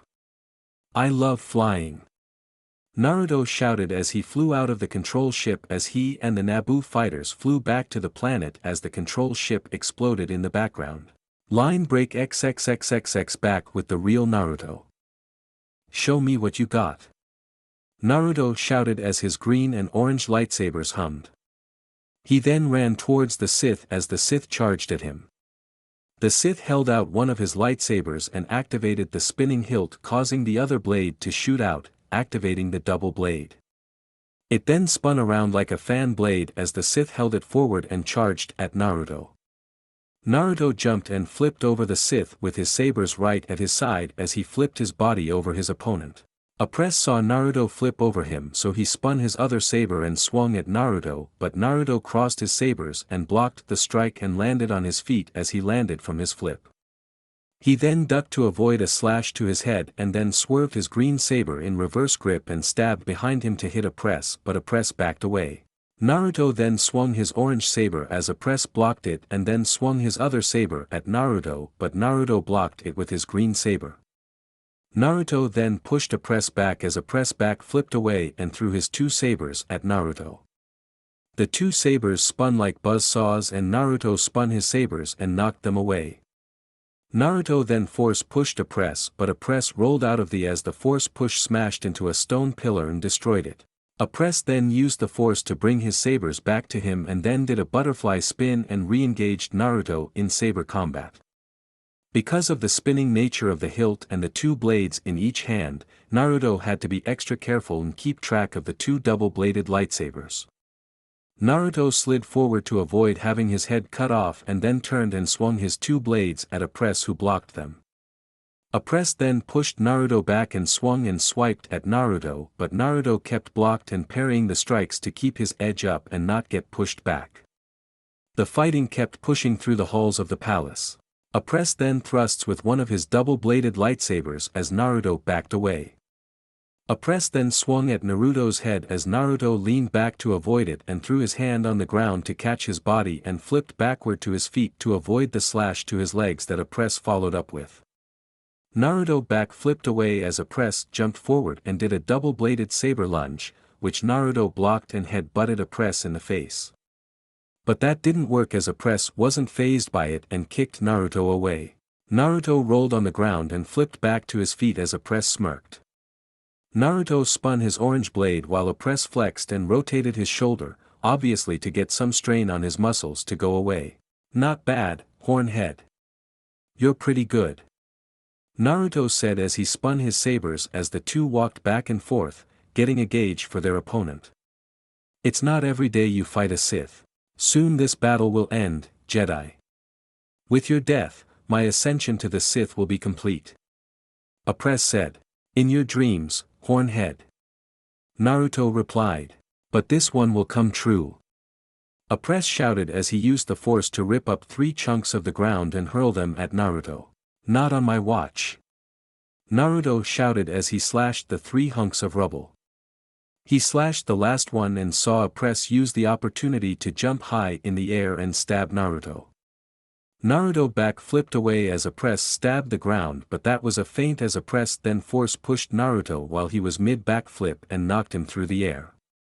As Naruto flew through the air, he used the force and pulled Appress with him. Naruto rolled onto the ground and spun back to his feet, throwing his 2 lightsabers at Appress, who knocked them away. Appress then force pushed Naruto, but Naruto dodged and the force push smashed into a door in the hallway. The door was knocked off its hinges to show the room led to the garbage room. Appress charged forward, seeing Naruto was unarmed and spun his 2 blades in a flurry of light to try and slice him, but Naruto kept ducking and dodging. Naruto dodged 1 saber slash and spun around to avoid a lunge. When Naruto dodged the lunge attack, he used his hands and grabbed Appress's arms, kneed him in the gut and then fell on his back, taking Appress with him and kicked him into the garbage room. Appress flew over Naruto into the room as Naruto then flipped back to his feet and used the force to bring his sabers back to his hands. Naruto charged at Appress as the two kept fighting and progressed deeper into the garbage room. Machines and droids were all around them, sorting the garbage and putting them in either trash compactors or incinerators. The two kept fighting, slashing and slicing at each other, and whatever attack didn't hit the other's lightsaber would hit a droid, wall or machine. Naruto ducked under a slash to the head as a press kicked Naruto in the back in order to hit a wall, but Naruto used the force from a press's kick to run up the wall, flip off it and strike at a press from above.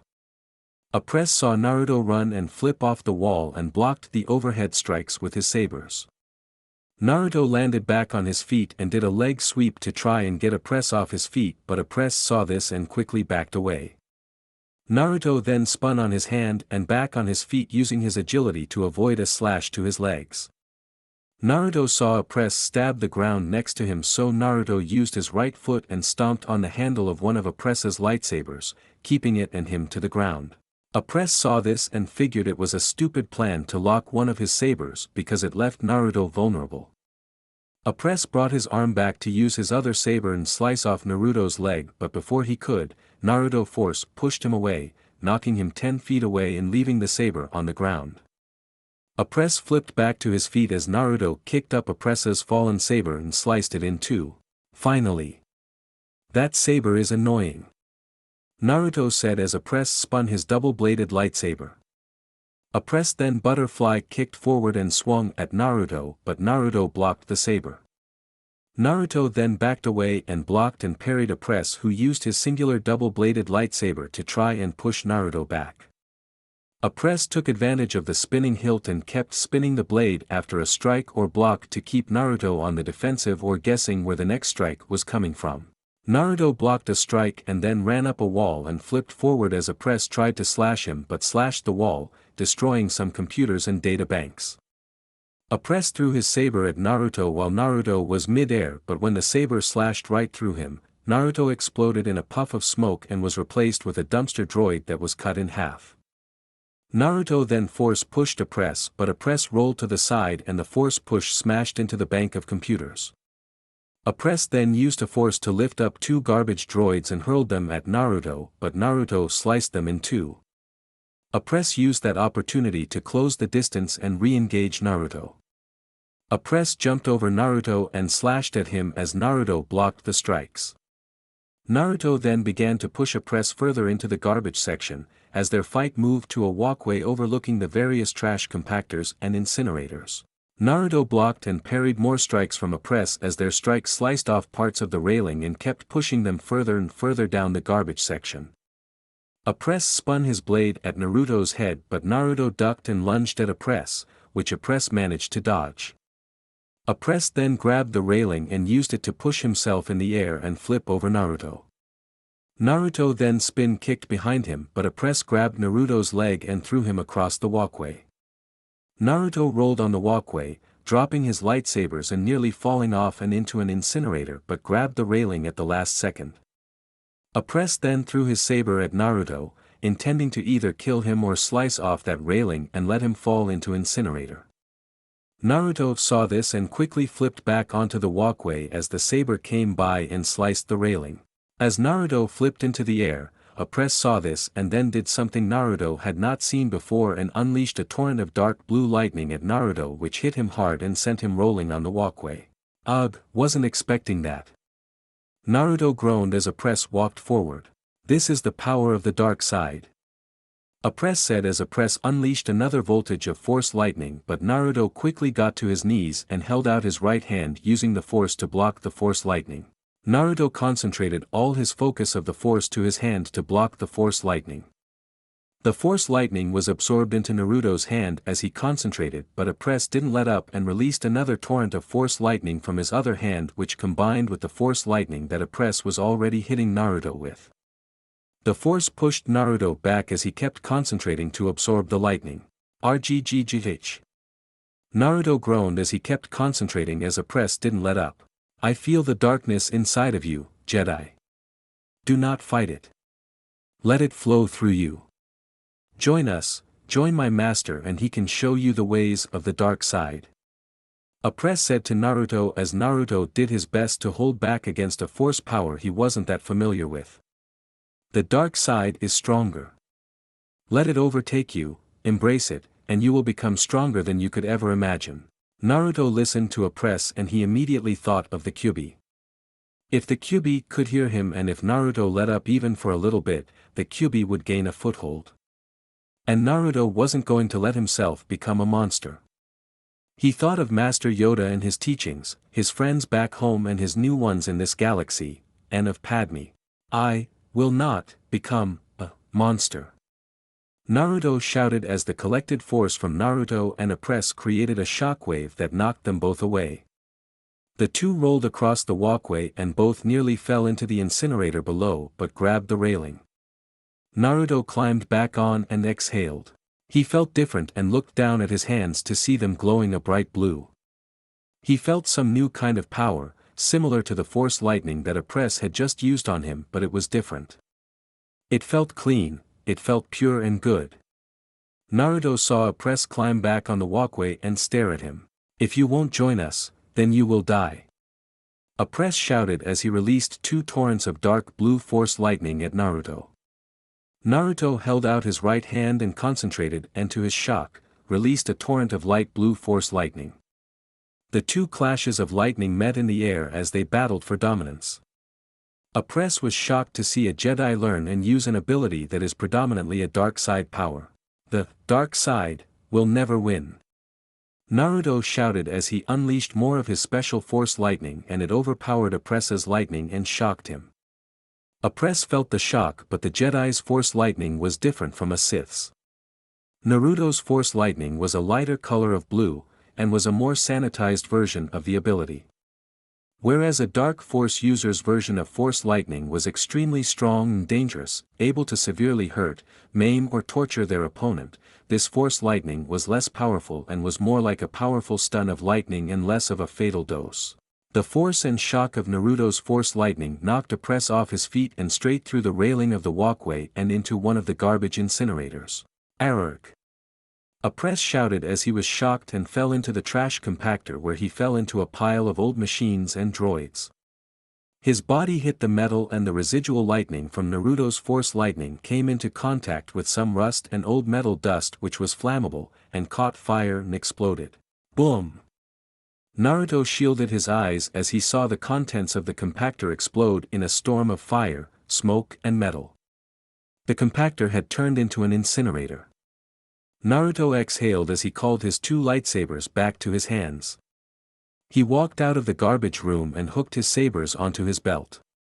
He walked through the palace on the way to the throne room to see if Padme had successfully stopped the viceroy. Kagan has fallen.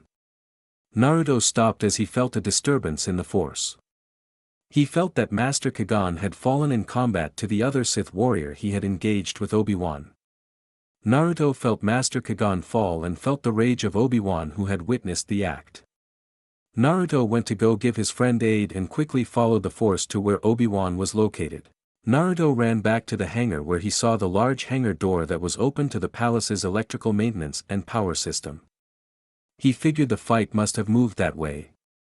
He concentrated and felt Obi-Wan up 3 levels, so Naruto force jumped up to the second highest walkway in the area. He then saw the pathway lead to a narrow hallway with ray shields. Naruto saw Obi-Wan fighting the Sith as both were fighting with a single saber. Naruto ran as fast as he could to help his friend. He saw the Sith force push Obi-Wan back and he fell into the maintenance hatch in the middle, but Naruto felt Obi-Wan had grabbed onto something at the last minute. Naruto ran to engage the Sith and just passed the last ray shield as it closed behind him. Naruto drew his orange saber as he engaged the Sith. Naruto blocked and parried a series of strikes to his torso as swiped at the Sith's legs, but the Sith butterfly spun away. He then force-pushed Naruto as Naruto was pushed back a few feet. The Sith then jumped forward and swung down as Naruto blocked him. You should never take your eyes off your opponent. Naruto shouted as deactivated his lightsaber, and rolled forward. When Naruto deactivated his lightsaber, the Sith stumbled forward from his weight and force he had put in his strike. The Sith turned around to see Obi-Wan jump out of the maintenance hole, force pull Qui-Gon's saber to him, flip over him, and when he landed, he sliced Maul at the waist. Maul grunted as Naruto and Obi-Wan saw the Sith fall back and his two separated body parts fly down the maintenance hatch. Obi-Wan deactivated his saber and he and Naruto ran to Master Kagan was still barely alive. Obi-Wan held his master up as Naruto tore off part of his sleeve to cover up the wound. Don't, it's too late. Kagan said. No. Obi-Wan said as he held his master. Obi-Wan, promise me, look after the boy. Kagan said. Yes, master. Obi-Wan said. He is crucial. I've seen it now, look after him. Kagan said as he then grabbed Naruto's hand. Both of you, the dark side calls to him. We'll do our best. Naruto said. The Force calls to you, Naruto.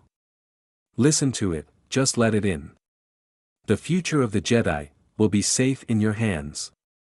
Kagan said as he closed his eyes and passed away, becoming one with the Force. Line break XXXXX. After Naruto and Obi-Wan defeated the Siths, they took care of Master Qui-Gon's body for his funeral. Padme has successfully captured Newt Gunray and he surrendered and stopped his invasion. All the droids were collected and put into containers for the Senate or to be destroyed. After Gunray's surrender, Padme contacted the Senate and they would send a force to restrain him and take him back to Coruscant to stand trial. Along with the prison ship, the new Chancellor Palpatine and the Jedi Council would come as well. Not just for Gunray's arrest but also for the peace ceremony between the Gungans and the Naboo. The party was outside the palace with Gunray and his assistant in bonds. They saw the transport ship descend to the courtyard in front of the palace. Padme, now in her queen garb, walked up to Gunray. Now Viceroy, you're going to have to go to the Senate and explain all this. Padme said as Captain Panika walked up to Gunray. I think you can kiss your trade franchise goodbye. Panika said as he and a group of guards escorted Gunray and his assistant onto the transport. Naruto and Obi-Wan walked forward to greet the new Chancellor of the Republic, Chancellor Palpatine. Chancellor Palpatine walked up to Naruto and Obi-Wan with his Republic Guard flanking him. Naruto and Obi-Wan bowed as the Chancellor stepped up to them. We are indebted to you both for your bravery, Obi-Wan Kenobi and Naruto Uzumaki. You two gave a great service to the Republic. Your actions have helped save the lives of a planet, and the Republic is grateful. Chancellor Palpatine said. Thank you, Chancellor. Obi-Wan said as Naruto felt funny. He felt a kind of anger and looked to see accompanying some of the Chancellor's royal guards were a handmaiden and Anakin. Anakin? Naruto asked as he was surprised to see Anakin there but most shocked to see the state he was in. Anakin looked like he had just been in a battle. His hair was a bit charred, he had some cuts and bruises on his face and his right arm had bandages around it. Anakin? What happened? Obi-Wan asked. My mom, she's dead. Anakin said in a sad tone as the handmaiden tried calm and comfort him and escorted him away. What happened? Obi-Wan asked. A terrible act while you two were away. Apparently, the Trade Federation's treachery didn't stop at holding a planet hostage. An assassin attempted to have me executed before the vote for the new Supreme Chancellor had finished. A bomb went off in my offices. Anakin saved my life, but his mother, I'm afraid she gave her life so that Anakin could live. Palpatine said in a sad tone. Oh my God. Naruto said as he looked at Anakin being escorted away into the palace. That boy saved my life, and I will do everything in my power to look after him. Chancellor Palpatine said as he nodded to Naruto and Obi-Wan and walked up to Padme. Naruto looked at Chancellor Palpatine as Obi-Wan then tapped him on the shoulder as the Jedi Council walked up to them and they bowed. Congratulations on your election, Chancellor. Padme said to Palpatine. Your boldness has saved our people, Your Majesty. It's you who should be congratulated. Together, we shall bring peace and prosperity to the Republic. Palpatine said as Padme smiled. The party then walked back to the palace as the Jedi Council wanted to talk to Naruto and Obi-Wan about the events that had occurred. Padme gave the Jedi Council a private room to conduct their business. Naruto and Obi-Wan stood before the Jedi Council who were all standing there in their robes. Naruto Uzumaki, Obi-Wan Kenobi, you both faced great trials on your mission to protect the Queen of Naboo. face trials we couldn't have foreseen, and although we have lost one of our own, 2 more join our order. Windu said as every single Jedi Master activated their sabers and stood together in a semicircle formation. Step forward, Padawans. Master Yoda said as Naruto and Obi-Wan both stepped forward and kneeled. Naruto Uzumaki, Obi-Wan Kenobi, by the right of the Council, by the will of the Force, dubbed the I Do, Jedi. Yoda said as he used his saber to cut off the 2 apprentice braids of Naruto and Obi-Wan. Knights of the Republic. Naruto and Obi-Wan rose as 2 full-fledged Jedi Knights of the Jedi Order and both smiled. Naruto held his fist up and Obi-Wan chuckled at first but fist bumped Naruto back. The council smiled and congratulated the 2, leaving the room one by one. Master Yoda, could I talk to you for a moment? Naruto asked as he and Obi-Wan stayed behind. The council walked out as Master Yoda stayed behind. Proud of you, I am, my apprentice. Overcame trials and hardship, a fine Jedi, you have become. Master Yoda said with a great deal of pride in Naruto. Thank you, Master. I'm just sorry that I couldn't have been there to try and help Master Kagan. Naruto said. It's not your fault. You had to contend with your own fight. Obi-Wan said. Right, Obi-Wan is. Dwell not on your past mistakes, a Jedi doesn't. Think not of if, look forward to future, a Jedi must. Master Yoda said as Naruto nodded. Master, is there anything we can do for Anakin? Obi-Wan asked as Master Yoda exhaled. Afraid not. Death of his mother, tragic. Chancellor Palpatine has taken the boy under his wing, he has. Yoda said. Perhaps I could speak to him. I gave Kagan my word I would look after him. I owe it to him to at least try and teach Anakin, for Qui-Gon's last wish. Obi-Wan said as Yoda exhaled. Tried, we have. After his mother's death, I approached Chancellor Palpatine. But Palpatine has taken custody of the boy. Unable to intervene, the Jedi are. Yoda said as Obi-Wan exhaled and Naruto pat his shoulder. I failed him. Obi-Wan said. No, Obi-Wan you didn't. The Force tells me that something else is at play here. Naruto said as Yoda nodded. Agree with Naruto, I do. Clouded the boy's future is, but nevertheless, grave danger I sense. Yoda said. We'll just have to do our best to help him however we can. Naruto said as Obi-Wan nodded and he left but Naruto stayed with Master Yoda. Something else troubles you, my Padawan? Yoda asked. Yes, Master, I'm not sure how to explain it. Naruto said. Confused you are, in your newfound abilities you have. Yoda said as Naruto looked at him. How did you know? Naruto asked. The Force is mysterious, my young Padawan. I felt your struggle, discovery of your newfound power. Yoda said. I'm concerned. Typically, it's a power that is attributed to the dark side. What if my tenant is starting to take control? Naruto asked as Yoda walked up to him. Faith in you, I have. Strong, your heart is. Yoda said as he pointed to Naruto's heart with his walking stick. Mysterious the ways of the Force, unpredictable it is. But one thing, for certain I know. Force powers alone, do not make a Jedi or Sith. What do you mean? Naruto asked. Living the Force is. It surrounds us, penetrates us, binds us together. The Sith use the Force for aggression, for hate and anger. The Jedi use the Force for defense and knowledge. Yoda said. When I was fighting the Sith, I was doing it to protect myself, and the people I care about. My precious people. Naruto said as Yoda nodded. For defense. The true mark of a Jedi. Very mysterious, your prowess with the Force, but faith I have in you. A good person, you are, my Padawan. Yoda said as Naruto smiled. Thank you, Master. It was reassuring to hear that from you. Naruto said as Yoda smiled. Speak only the truth, I do. But the appearance of the Sith, troubling it is. Yoda said. When I engaged one of them, he told me about his master. He was trained by a Sith Lord. Naruto said. Only two there are, a master and an apprentice. No more, no less. Yoda said. I'm not so sure about that. I think that both the Siths Obi-Wan and I fought against were only the students, trained by a single Sith Lord. Naruto said. Changed, things have since the appearance of the Sith. Fear I do, for the future. Stop this Sith Lord, the Jedi must. Yoda said. Before things get even worse.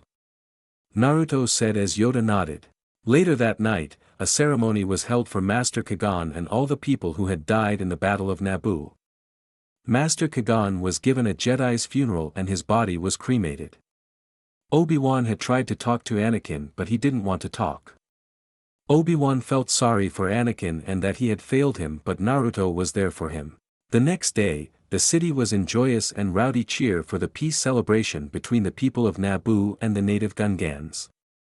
People were in flocks on the streets, throwing out confetti with streamers set up as the Gungan party marched to the palace. Several starfighters flew over the capital in celebration as the Gungan party marched forward, playing music. A Gungan party playing drums and trumpets as the big boss Nass, Jar Jar and Captain Tasso rode creatures up to the palace. Chancellor Palpatine was there with Governor Bibble and Padme.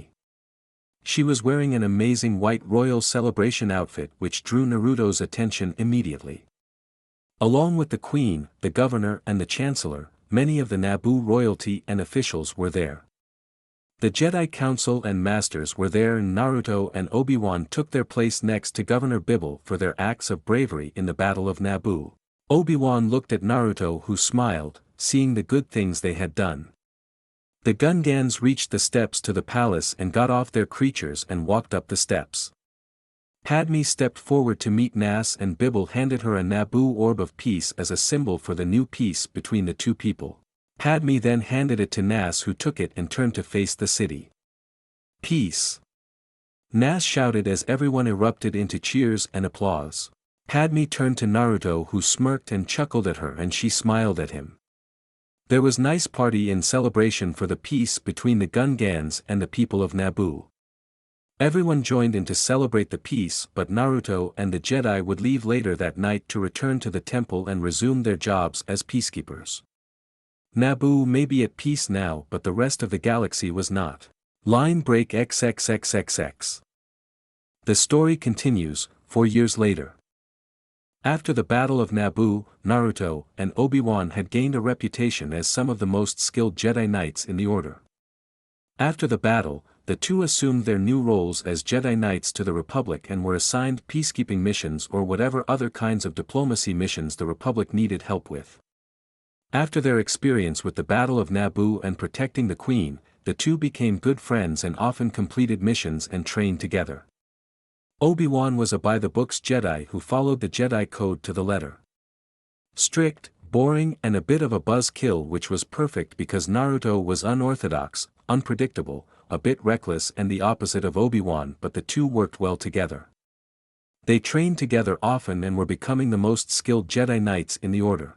Currently, the two Jedi Knights were on board small borrowed Republic ship on an investigative mission assigned to them by the Republic.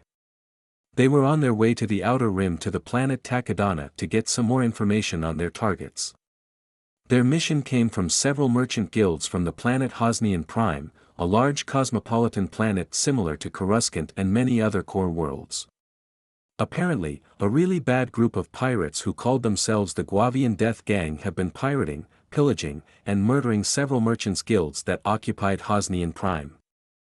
They've also struck the guild settlements and trade depots on other planets like Tython, Alderaan, Yagtul, Ratatak and have been disrupting trade, causing trouble and destroying ships along the Corellian trade route. The Republic wanted this gang dealt with because the pirating and pillaging was causing trouble to trading in the Republic. The problem was that whoever the Guavian Death Gang were comprised of, they were very good at covering their tracks. The gang members wore special red armor and masks so identifying them was hard, and their ships were surprisingly hard to track. The council dispatched Naruto and Obi-Wan to investigate this gang and stop them if they can but report back if greater help was needed. The first task was finding the group's base of operations before they strike again and more innocents are killed, which is why they were heading to Takodana. Naruto had changes since the Battle of Naboo, now at the age of 23. He had grown a bit taller, so he was about 6 square feet. His hair has gotten spikier and longer, and he had lost all of his baby fat and was now a lean mean, lightsaber-using machine. His clothing had changed as well. Once a Jedi reaches knighthood and proceed through their careers, some Jedi have changed up their appearance and clothing based on their home planets. Some of the Twi'lek Jedi like Aayla Secura wore Twi'lek-inspired clothing. Naruto decided to try and wear some clothing that honored his home and where he came from. Naruto wore Corellian-made black combat pants and boots, to make it easier for him to move around and stuff, with his headband acting as a belt. He wore an under-tunic that was cut off at the sleeves, with a thin long-sleeve shirt over that, and depending on the circumstances, would either wear his Jedi robes or a combat jacket over that. If he was before the council or was acting as an ambassador for the Republic, he wore his robe, but if he was undercover, training or was in large cities he wore his jacket to put less attention on him. It was a preference thing, but the one thing that the robe and jacket had in common was that they had his headband symbol stitched on the back. "Why are we going to Takodana, again?" Naruto asked as he was in the pilot's seat, double-checking the ship's systems as they were currently in hyperspace on their way to Takodana.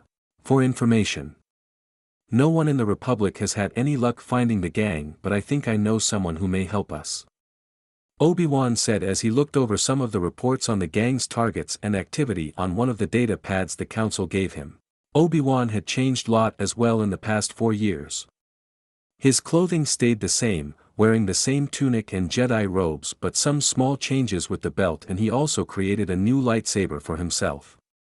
His hair had grown a bit longer and he had also grown a beard.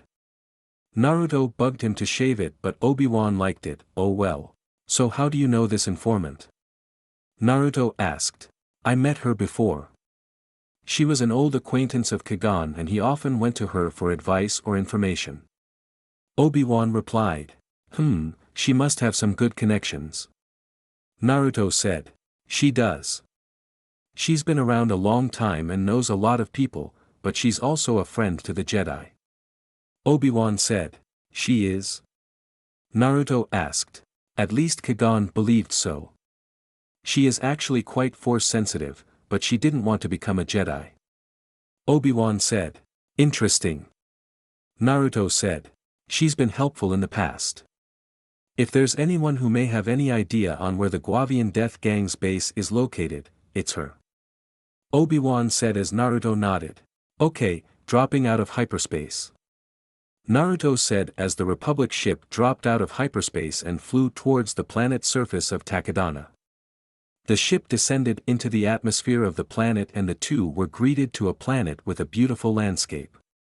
Trees and fauna decorated the planet as lush forests and beautiful natural lakes and mountains were as far as the eye could see. "Beautiful," Naruto said as he was amazed at the world's landscape. "Reminds me of home. It is beautiful. Head past that ridge there.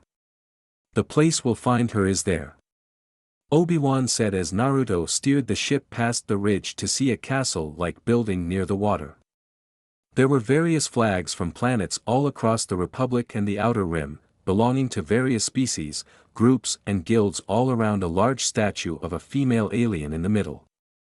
Naruto saw various ships parked near the castle, some seemed like transports while others looked like small freighters.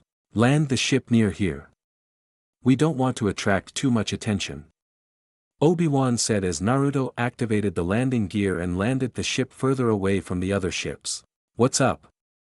Naruto asked as he powered down the ships and grabbed his jacket as Obi-Wan put on his robes. "Well, let's just say that my friend caters to a clientele that won't think kindly to having us here," Obi-Wan said as he lowered the landing platform. "It's never easy," Naruto joked as he grabbed his 2 sabers and put them on his waist. "Don't worry, she's not that bad," Obi-Wan said as he and Naruto walked down from the ship and to the castle. They walked through the doors to the castle to see that it was essentially a cantina. There was a bar against the far walls where servers were giving out drinks and the customers of the bar were enjoying themselves. They were listening to music, having drinks, playing games, eating food and talking to each other. Naruto looked around and noticed that there were a lot of smugglers and bounty hunters in the cantina. "Where is she?" Naruto asked. "I see her." Obi-Wan said as he walked over to the bar and Naruto saw the person Obi-Wan had told him about. She was a small alien, probably only up to his waist in height and orange in color. She was small but exuded an aura of control about her and Naruto could sense that she was force-sensitive. She was wearing regular clothes and some magnifying glasses. She put an empty serving tray on a table, stopped and turned around. "Obi-Wan Kenobi," she said with a smile as Obi-Wan smiled. "Hello, Maz." Obi-Wan said as he kneeled down and hugged her and she hugged back. "Good to see you, Obi-Wan. I'm sorry about what happened to Kagan. He was a good friend." Maz said. "And a good master." "Thank you." Obi-Wan said as Maz then looked at Obi-Wan's friend. "Who's your friend? Did you find yourself an apprentice?" Maz asked as Naruto chuckled. "Yeah, like that would ever happen." Naruto said. "No, this is my friend Naruto Uzumaki. He's a Jedi Knight as well." Obi-Wan said. "Nice to meet you, Maz." Naruto said as he shook her hand. "So I'm guessing you're here about the recent attacks and thefts by the Guavian Death Gang?" Maz asked. "We are. I was hoping you had some useful information to help us." Obi-Wan said as Maz nodded and walked over to an empty table with Naruto and Obi-Wan. "I've heard tales of what the Guavian Death Gang has been able to commit. Whoever they are, they're prepared, merciless and have no fear of fighting whoever gets in their way." Maz said. "You sure hear a lot." Naruto said. "It's part of the job. I've owned this watering hole for centuries. Smugglers and bandits come here on occasion to rest or get contracts. People talk." Maz said as she looked at Naruto and Naruto was confused. "What's she doing?" Naruto asked. "You seem different. In all my years, I don't think I've ever met a Jedi like you." Maz said. "Well, I'm not exactly like everyone else. I was brought here under unique circumstances."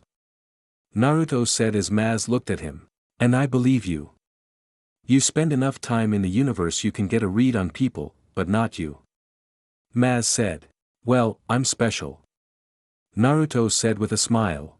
"I don't suppose you've heard any more talk about this group?" Obi-Wan asked as Maz chuckled. "Yes. Small talk from smugglers and pilots who have been lucky enough to avoid being shot or boarded by the group." Maz said. "Anything concrete that we'll be able to use to track the group?" Naruto asked. "Maybe. It depends on how you use the information. Some have said that one of the pilots uses a special Corellian light freighter that is faster than any ships it has flown against." Maz said. "Able to attack the trade ships, steal their cargo and disappear into hyperspace. Well, that's something." Obi-Wan said. "I was actually thinking of maybe a planet or trade post they frequent. Any black market traders they use?" Naruto asked. "That I can give you. I've heard that the black market dealer Sicardo Vizego has been the recent customer and seller of the Guavian Death Gang." Maz said. "Excellent. Where can we find him?" Obi-Wan asked as Maz chuckled. "It seems that the Force smiled upon you too today. He just left." Maz said as Naruto turned around to see the door to the place just close. "Maz, you're a miracle worker." Obi-Wan said as he left some Republic credit chips for her help. "Good luck. And if you ever need anything then come back." Maz said as Naruto and Obi-Wan left. They walked out of the castle and saw their target. Sicardo Vizego, a tall green male Deveronian. He was currently walking with a protocol droid by his side and two other specialized support attack droids which were carrying some supply crates. "So, how do you want to play this?" Obi-Wan asked. "We could try bribing the information out of him. How many credits do you have?" Naruto asked as he reached into his pocket. "I have about 1,000 credits. Obi-Wan said. Well, I have 1,000 as well. Let's see if he'll be willing to tell us for 2,000. Naruto said as they walked to Vizego. And if he doesn't? Obi-Wan asked. We ask again, but not as politely. Naruto said. Hey, Vizego. Vizego turned to see Naruto and Obi-Wan walked up to him. What can I help you two fine Jedi with? I'm not participating in any illicit activity. These crates were properly purchased, I assure you. Vizego said. I'm sure. We just want some information. Obi-Wan said. And we'd be willing to pay for it as well. Naruto said holding two 1,000 credit chips. Now what kind of information can I provide for you fellas? Vizego asked, having no problem with making some quick cash on information. Information on one of your recent providers, the Guavian Death Gang. Obi-Wan said as Vizego smirked. Well, hypothetically speaking, if I have encountered the gang who has been hypothetically giving people like myself some valuable cargo, I'm going to need a lot more credits to give up some information. Vizego said as Naruto exhaled. Again, hypothetically. Well, I see this going south. Naruto said. Are you sure you can't give us something with the credits we have here? Obi-Wan asked as Vizego smirked. Again, hypothetically the Guavian Death Gang have been provided valuable cargo to black market smugglers, so the credits to betray that working relationship would have to be quite substantial. Again, hypothetically. Vizego said. But if you're sweeten the pot, I'd be willing to talk. What do you want? Naruto asked. Well, your ship would be nice. And those shiny lightsabers would fetch me a fine price. If you hand them over, I'll tell you what you want to know. Vizego said as Naruto and Obi-Wan shook their heads. That's not going to happen. Obi-Wan said. Oh well, time to ask again. Naruto said as he raised his hand up and pointed it at Vizego. Vizego looked at Naruto and was confused, but then his face and body stood at neutral position and his face had a very blank stare. Jedi mind trick? Obi-Wan asked. Sort of. His mind is a bit tougher, so I'm using a bit extra.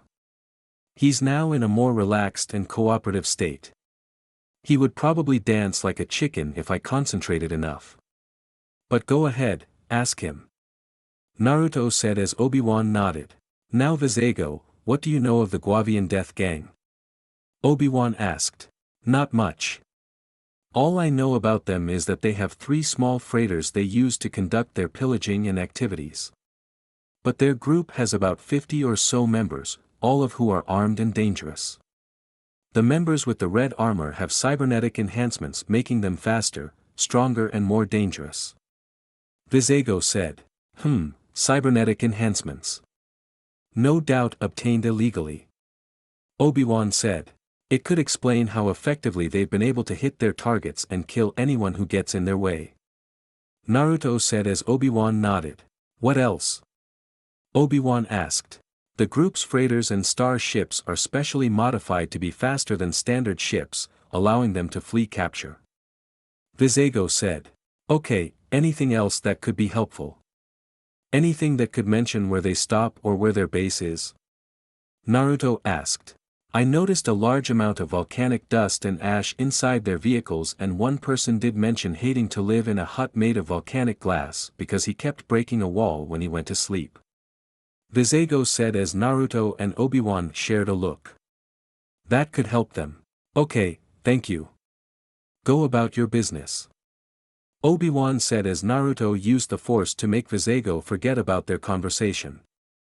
Naruto and Obi-Wan then went back to the ship to use the ship's computer to figure out what world to go to.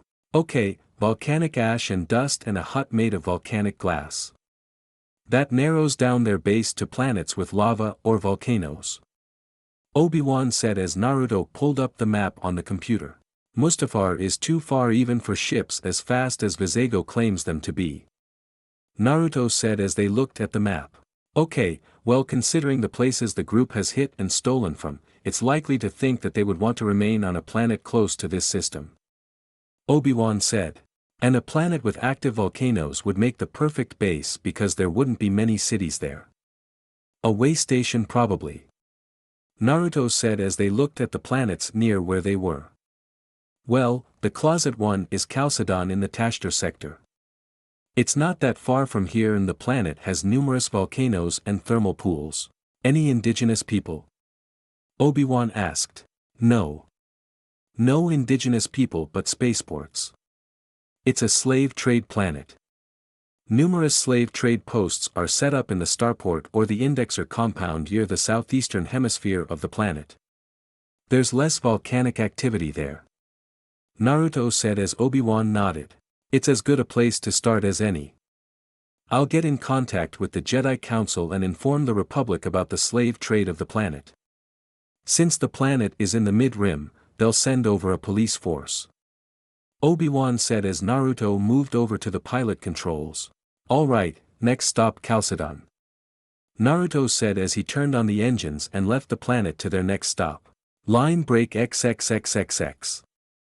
Naruto piloted the ship to Chalcedon as he flew down to the planet. Obi-Wan, we're heading down to the planet. Where do you want to go?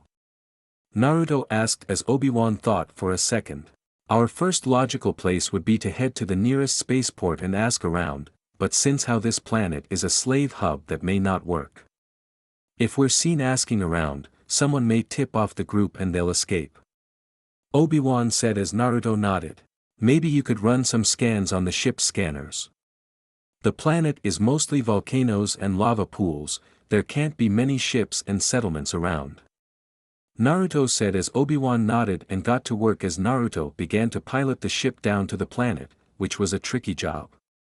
The abundance of volcanoes and lava pools created a very harsh atmosphere that made piloting a ship more difficult. Hang on. I'm lowering us down to the surface. Naruto said as he took manual controls and redoubled power to the front deflector shields to help. The ride got a bit bumpier as the volcanic atmosphere combined with strong wind and currents made the ship bump and rumble. Damn! This weather isn't exactly the best. Hold on. Naruto said as Obi-Wan sat down while Naruto kept the ship steady. Do you think you could make it a bit smoother? Obi-Wan asked as Naruto transferred power to the rear engines to keep them balanced. Well, you're welcome to go outside and catch the ship. If not, keep your hands and feet inside the ride at all times. Naruto joked as he had to keep careful watch over the ship's energy levels as they were getting close to overheating. Almost, there.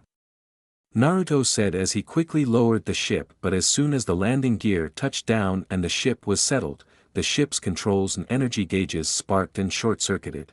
Another happy landing. Obi-Wan said sarcastically as Naruto got out of his seat to check the ship's engines. It wasn't that bad. Naruto said as he grabbed a light to check the damage. Oh no, compared to your other landings this one was quite nice. Obi-Wan said. If you're talking about our trip to that moon off of Endor, that wasn't my fault. How was I supposed to know if you overcharge a Republic ship's thrusters the engine short-circuits? Naruto said as he opened the grate over the ship's engines and got hit in the face with a lot of smoke. Ugh. Perhaps because the pilots meant to be flying those ships are aware of the limits. Obi-Wan said. Hey, I don't criticize you and your knack for getting into trouble and me having to save your butt every time. Naruto said as he began to inspect the damage.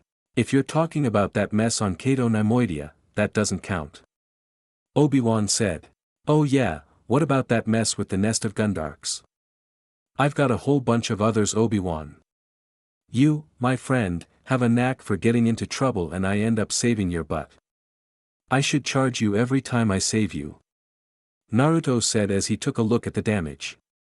And it's funny, I used to get into trouble when I was younger but now I've become the responsible one. Obi-Wan huffed as Naruto had turned the teasing around. How's the ship? He asked. Well, do you want the good news or bad news? Naruto asked. Surprise me. Obi-Wan said. Well, the good news is that the ship's power supply is fine. Naruto said as he grabbed a rag to wipe his hands. And the bad news? Obi-Wan asked. Well, maneuvering the ship down through the atmosphere did a bit more damage than I thought. It overloaded the ship's engine and combined with all that smoke and smog, the ship's not going anywhere. Naruto said as Obi-Wan rubbed his forehead. How long will it take to fix it? Obi-Wan asked. I'm not sure. I don't think I have the equipment to fix it, but if I can find it, maybe 2 weeks. I'll have to deconstruct the entire engine, clean it and put it back together and fix any problems. Naruto said as put the light back. Well, we can have the Republic fix that. The scanners picked up something not that far from here. The scanner picked up a large concentration of electronic equipment. Could be one of the gang's setups. Obi-Wan said as Naruto nodded and grabbed 2 of the oxygen masks from a closet. Here, we'll need these. The atmosphere isn't exactly nice outside. Naruto said as Obi-Wan nodded and they put on their masks, grabbed an extra scanner and equipment and walked out of the ship. The wind was still strong but not as bad as when Naruto was piloting the ship. The weather was most likely subsiding. But the wind kicked up a lot of volcanic dust and ash. Obi-Wan and Naruto kept their masks on, used their cloaks and clothing to shield their eyes. Obi-Wan kept the scanner out as the 2 walked on the soot-covered ground to the possible gang location, unaware that someone was watching them.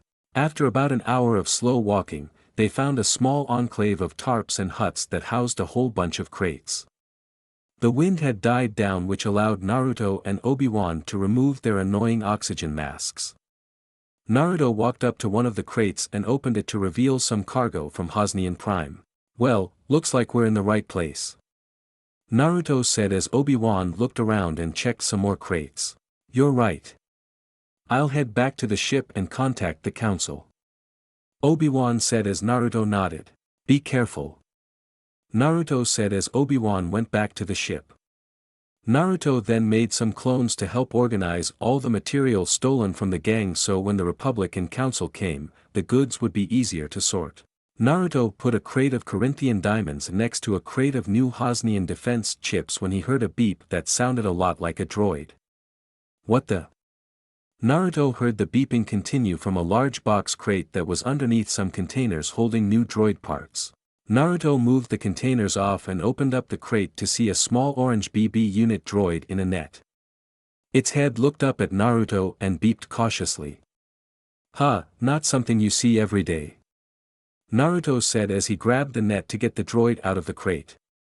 The droid began to fuss around. Naruto guessed because it thought Naruto was a part of the Guavian death gang that captured it. Easy there. My name is Naruto Uzumaki. I'm a Jedi. Naruto said as the droid looked at Naruto and beeped curiously. Yup, full-fledged Jedi Knight. Naruto took the droid out of the crate and undid the knot on the net. Naruto opened the net as the droid rolled out of the net and onto the ground. It turned to Naruto and happily beeped at him, causing Naruto to smile. You're welcome. So BB-8, what happened? Naruto asked as BB-8 explained to Naruto that it was captured as cargo when the Guavian Death Gang attacked the Hosnian Prime droid factory. The Guavian Death Gang have been causing a lot of trouble. Droids and droid parts must make them some money. Well, you're safe now. My friend is contacting the Republic and Jedi Council to come and return everything here. Do you remember your owner? Naruto asked as BB-8 beeped sadly. Oh, I'm sorry. Well, don't worry. Once help comes, I'm sure I can figure out someplace safe where you can go. Naruto said as BB-8 happily beeped but then stopped and began to beep in an urgent tone. Naruto heard an explosion in the distance and heard footsteps coming from his right. It's them. BB-8, go get to cover. I can handle them. Naruto said as BB-8 rolled behind some crates for cover as Naruto activated his green lightsaber to block some blaster bolts. Then 10 members of the Guavian Death Gang stepped out, all wearing red armor and helmets, with some carrying 9,118 heavy carbine blaster rifles and others carrying choejhulkp9 blaster carbines. Naruto kept blocking blaster fire as the Guavian Death Gang marched forward and then stopped about 10 meters in front of him. Surrender, Jedi. One of them said. Not gonna happen. Naruto said as he was ready to fight. I suggest you surrender. Naruto heard a voice say as he turned to see 10 more Death Gang members enter the area with 2 of them holding a captured Obi-Wan at gunpoint. Obi-Wan had his hands on his head as he was marched at gunpoint by the Death Gang members and his lightsaber was in the possession of one of the gang members. Seriously? Naruto asked, seeing Obi-Wan captured again. Sorry. They got me by surprise. Obi-Wan said as he made some hand signs to see a secret message to Naruto and Naruto nodded as he deactivated his lightsaber. I'm guessing that explosion was the ship. Naruto asked as he raised his hands and surrendered as one gang member grabbed Naruto's lightsabers. Yes, they had booby-trapped it as soon as we left. Obi-Wan said as he moved next to Naruto and their arms were bound with metal binds. Well, and here I was thinking we had the element of surprise. Naruto joked. With your flying, I doubt we ever could have the element of surprise. Obi-Wan said as Naruto glared at him. Better than your flying. Naruto responded. Quiet. Come on. One of the gang members said as they pushed Naruto and Obi-Wan past the crates and to the land speeder they had. They drove about 5 minutes away from the area holding all the containers to another clear space that was acting as the gang's hideout. Caves and huts made of volcanic glass, fires with animals roasting on sticks and containers holding other food and necessities. Surrounding the camp were 4 modified cargo freighters that belonged to the group. Well, at least we found the gang. Naruto said as Obi-Wan just glared at him. Keep moving. A gang member said as he pushed Naruto forward. The group led Naruto and Obi-Wan to the rest of the gang and the leader who was sitting near a fire with 10 other members of the gang. Bala Tik, we found the ship and some Jedi. One of the members said in a mechanical tuned voice, indicating he had undergone cybernetic enhancements. Bala Tik didn't seem to be anything special, just a regular human wearing a jacket and carrying a blaster. Well, it seems that our fortune has increased some. Did you scavenger their ship? Bala Tik asked. We did. Just some extra parts. Nothing that special. One of the gang members said they moved some of the parts over to a large Corellian freighter. Now, what would 2 Jedi happen to be doing here? Not looking for us, I take it. Bala Tik asked. Actually, we just wanted to take in the sights. Finding you and your gang was just a happy accident. Naruto said as he looked at the corner of his eye and saw the BB droid he saved had followed them. BB-8 looked around and saw Naruto trapped, so it decided to try and help. It looked around and saw the Corellian cargo freighter and the laser turrets on the bottom.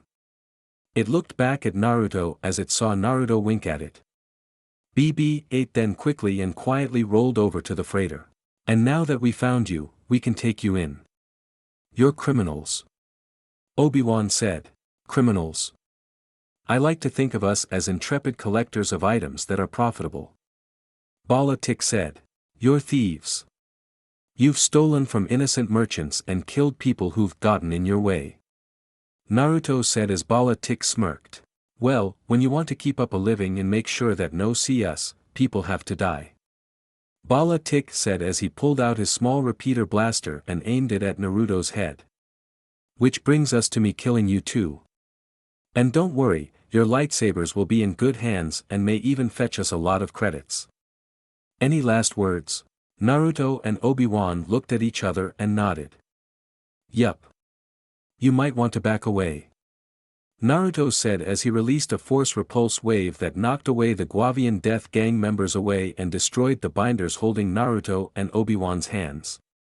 Naruto and Obi-Wan then called back their lightsabers and activated them. Obi-Wan activated his blue lightsaber and Naruto activated his orange and green sabers and they began deflecting and blocked the blaster bolts from the other gang members. I don't suppose you have a plan? Naruto asked as he kept blocking blaster bolts and then force pushed 2 gang member away and they got knocked into one of the volcanic glass huts. I was actually hoping you would have a plan. Obi-Wan said as he blocked another blaster bolt and deflected it back at a gang member and it hit the armor and knocked him down. But he soon got back up. I think I do have one. Duck. Naruto said as he and Obi-Wan ducked as the Corellian freighter powered up and a laser turret deployed underneath the cockpit and opened fire, blasting a whole bunch of the gang members and killed them. "Who's in that ship?" Obi-Wan said as he slashed a gang member in the chest and then sliced another one in the leg. "A friend." Naruto said as he threw his two sabers, sent them flying through the air and they stabbed into two gang members and killed them. Naruto then released a torrent of his force lightning and shocked 3 gang members. The turret on the ship kept firing and killing the gang members as it shot some members hiding behind crates and blasted them. Its fire actually hit the other 3 freighters and did enough damage that they exploded. Naruto slashed another gang member in the chest and blocked another blaster bolt and saw Bala Tik about to leave on the land speeder, so he threw his lightsaber and hit the engine of the cruiser, causing it to spark dangerously. Naruto recalled his saber as Bala Tik tried to start the speeder, but the damage to the engine, combined with Bala Tik trying to start it, caused an explosion and killed him. Naruto and Obi-Wan finished off the last of the Death Gang and the freighter's laser turret kept firing until all the gang members were dead, and then it retreated back into the ship. "Well, that was fun," Naruto said as he deactivated his sabers. "I'm not sure I agree with your definition of fun," Obi-Wan said as he hooked his saber on his belt. "Well, at least the gang is dealt with.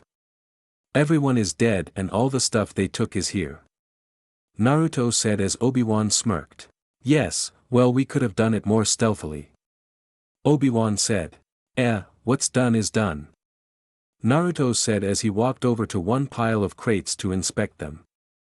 "The gang is taken care of, all the stuff they took is here or accounted for, and we're in one piece. I think that's a good day." "I suppose so.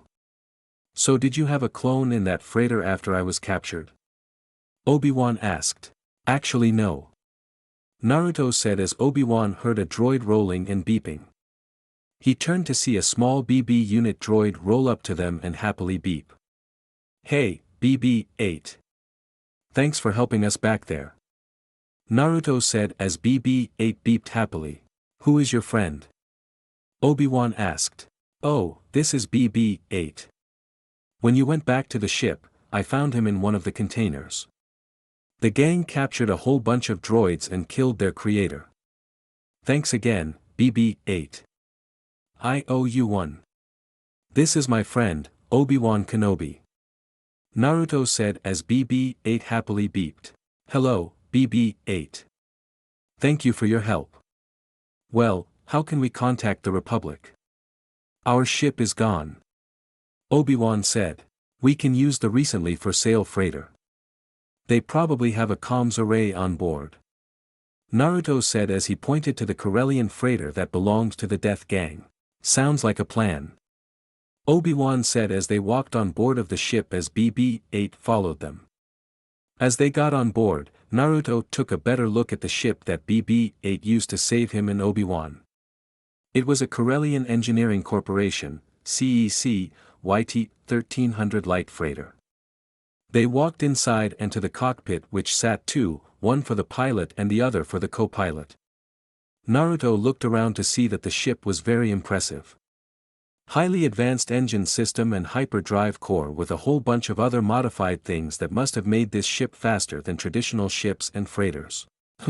Nice ship," Naruto said as he looked around and BB-8 followed him and beeped, agreeing with Naruto's statement. "Really, BB-8?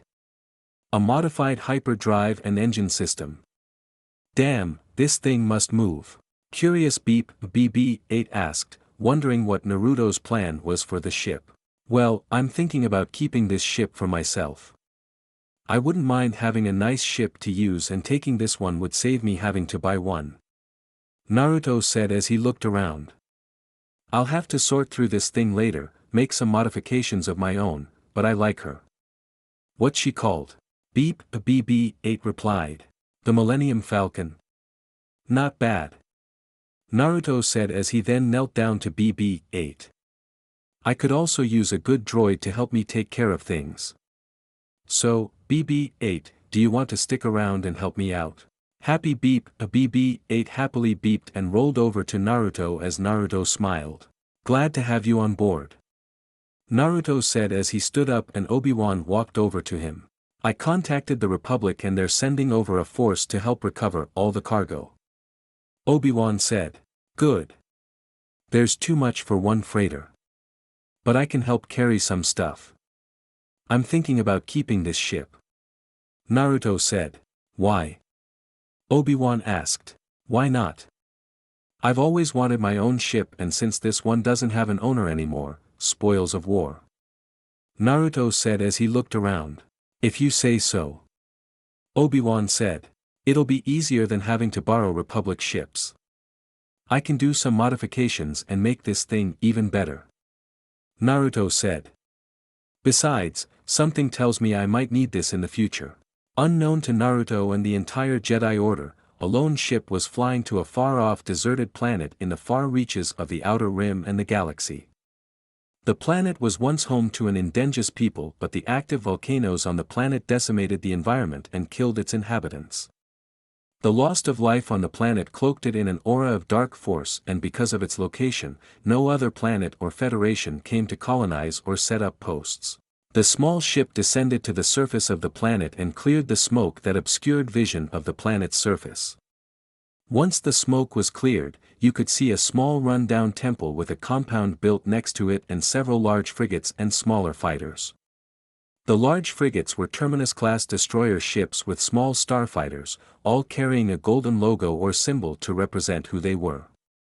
The ships were of the Eternal Empire or the Empire of Zakul, an independent monarchy that rose to power during the Old Republic and the struggle between the Republic and the Sith Empire. The Fallen Empire from the Old Republic video game. The Empire was once led by an old Sith Emperor, Vitiate, who became known as Valkorion and tried to reshape the galaxy by taking on the Galactic Republic and the Sith Empire.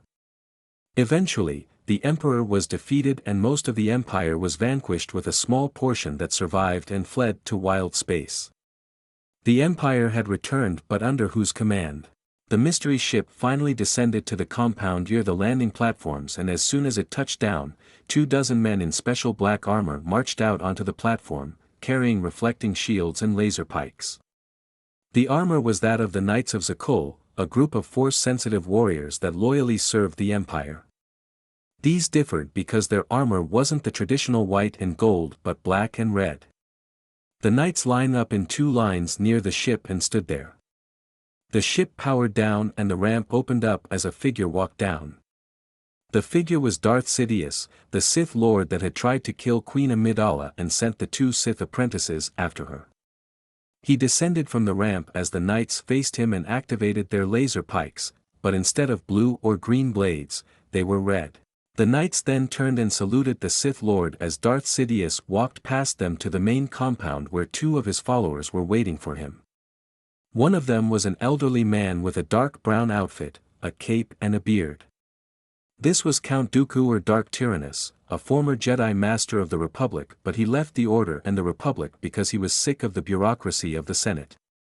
He left the Jedi Order because of their unwillingness to step in and aid systems that the Republic didn't aid, and joined the Sith.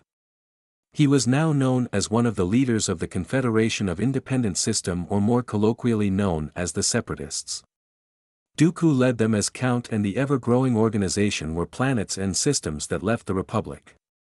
It was at a small number of about 100 planets but was growing more and more as the Galactic Republic, bureaucracy, and growing corruption made actions very difficult.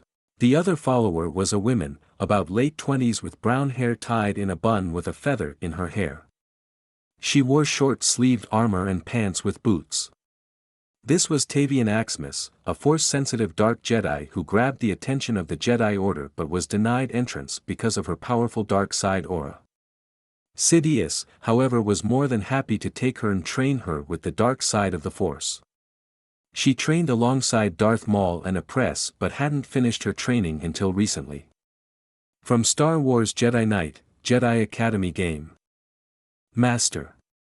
They both said as Darth Sidious smirked and motioned them to rise as they walked with him into the compound. How goes the progress here? Darth Sidious asked as they walked into the compound to see more Knights of Zakul training with their light pikes in combat gyms and instructing other warriors who were dressed in all black armor and wielding lightsabers. There were engineers and soldiers working on repairing broken fighters or components of starships and the facilities of the compound. On schedule, my master. The ships are reaching completion and the training is progressing smoothly. The knights are continuing to train every day. Dooku said. The warriors we have empowered with the Scepter of Ragnos are acclimating nicely to their new skills and are improving steadily. They will be ready whenever you command it, Master. Tavian said. Excellent. Finding that ancient relic helped to bolster our forces against the Jedi and keep them under my control.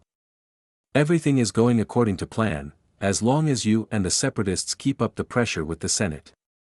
Darth Sidious said as Dooku nodded. Of course, Master. Dooku said as they kept moving to a special room of the compound. And how goes our special friend? Darth Sidious asked. Better, Master. After using the scepter to make him more complacent and using its dark power to negate our friend's unique ability, he took to the training rather well. Tavian said. And his cooperation? Darth Sidious asked. Better, my master. But I fear he still holds on to memories of his past which causes some disturbances to your plan. Dooku said. Then I will deal with them now. Our new friend is to be my special weapon against the Jedi and their new knight. Soon, all of our friend's past will be removed and he will be the dark side's ultimate weapon. Darth Sidious said as he opened the door to the room and walked in with Dooku and Tavian. Sitting in the middle of the room on a mat, was a male human, about mid-20s. He had black hair and was dressed in a black shirt and pants and was restrained by chains that were attached to the wall. They kept his arms and legs secured. The man looked up to see Darth Sidious and in his eyes, there was a bit of anger at the man who held him prisoner like a dog. What do you want? The man said, straining against the dark side's manipulation of his body and mind. To complete your ascension to the Sith, Sasuke Uchiha. Darth Sidious said as the man looked up. The person they had captured was none other than Naruto's former teammate and rival, Sasuke Uchiha, all grown. Sidious chuckled as the door behind him closed and Sasuke could be heard screaming, but was unable to access his churka because of what Sidious had done with science and using the Force. Soon, he would be the Sith's secret weapon in the battles to come. End of Chapter 2. Hoped you guys liked the chapter. I finished up episode 1 and showed a little more about what happens during the time skip between episode 1 and 2 for Naruto and Darth Sidious. I've changed things up purposely for this story because I felt that a greater threat was needed to face Naruto and the rest of the Jedi, and what better threat than an ancient empire and Naruto's rival controlled by Darth Sidious. Don't worry, explanations about how Sidious found Sasuke, what happened to Naruto's home and how Sidious managed to find the fallen empire will be explained in later chapters. I wanted to introduce a Naruto character to the story that would be opposite Naruto but wasn't too extreme that Sidious couldn't control like Obito or Madara. Sasuke during the early arc of Shippuden was perfect, but again, the whole Sith brainwashed Sasuke is not permanent. Sidious doesn't know how this will come back to bite him in the butt later. I wanted to introduce some components of the Star Wars games and other movies to make this story more exciting. I introduced the Fallen Empire from the Old Republic video game because I liked the concept of that kind of military force and ancient Sith order that supposedly died centuries ago coming back and the Jedi having to face an enemy none of them fully understand or know the history about. It would also change up the Clone Wars from Jedi and clone troopers against droids and Dooku with Ventress by adding in more human troops and Sith grunts to fight the Jade. It makes for more awesome fights and really becomes a war, similar to the Old Republic games of the Jedi against the Sith. The other components I added was from my personal favorite Star Wars game, Jedi Academy. I love this game and I tweaked it a bit so the main antagonist of that game is an apprentice of Palpatine and Sidious introducing the Scepter of Ragnos to empower people with the Force to build up an army of Sith, like in the game. It will also be explored later as well. The Sith empowered by the Scepter are like grunts, about the same level as Padawans to recently knighted Jedi Knights, but there are a lot of them. What inspired this was the cinematic trailers for the Old Republic video games where the Sith Empire has probably hundreds of Sith grunts or knights in black armor that fight the Jedi. It just seemed so cool. I also added in BB-8 cause I love him from The Force Awakens, and I gave Naruto the Millennium Falcon because I wanted Naruto to have a ship of his own to use, and what better ship than the Falcon. Naruto's relationship with Obi-Wan is like a brother-brother relationship. Naruto respects and loves Obi-Wan like a brother. Naruto and Padme's relationship will grow in the next chapter into a romance, if I can make it work. Not like in the movies, I hated the chemistry in the movies, so I'll do my absolute best to avoid that. As for Anakin, he will become Darth Vader. I didn't want to get rid of such an iconic character of the franchise and an awesome villain, but I tweaked him a bit.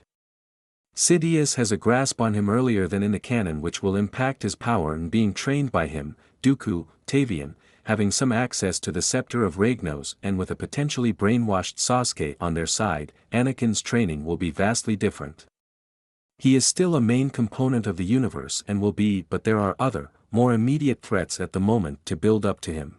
Next chapter, tensions run high as the Separatists grow more powerful and war is on the horizon. Naruto meets Padme again and is distracted by dreams and thoughts of his home while the dark side begins to enact their plot. Sorry, it's been so long since I updated. Between my computer breaking and getting a new one and finishing up college, I had zero time to write, so hopefully now I'll be able to write more. Don't worry, fans of the Game of Thrones / Naruto story. I haven't stopped that. I've just hit some writer's block, but I'm working through it. Send me messages or reviews with ideas, suggestions, or link to awesome art. Please no flames. If you don't like, don't read. Disclaimer, I don't own Naruto or Star Wars, both belong to their respective owners. I'm just a big fan.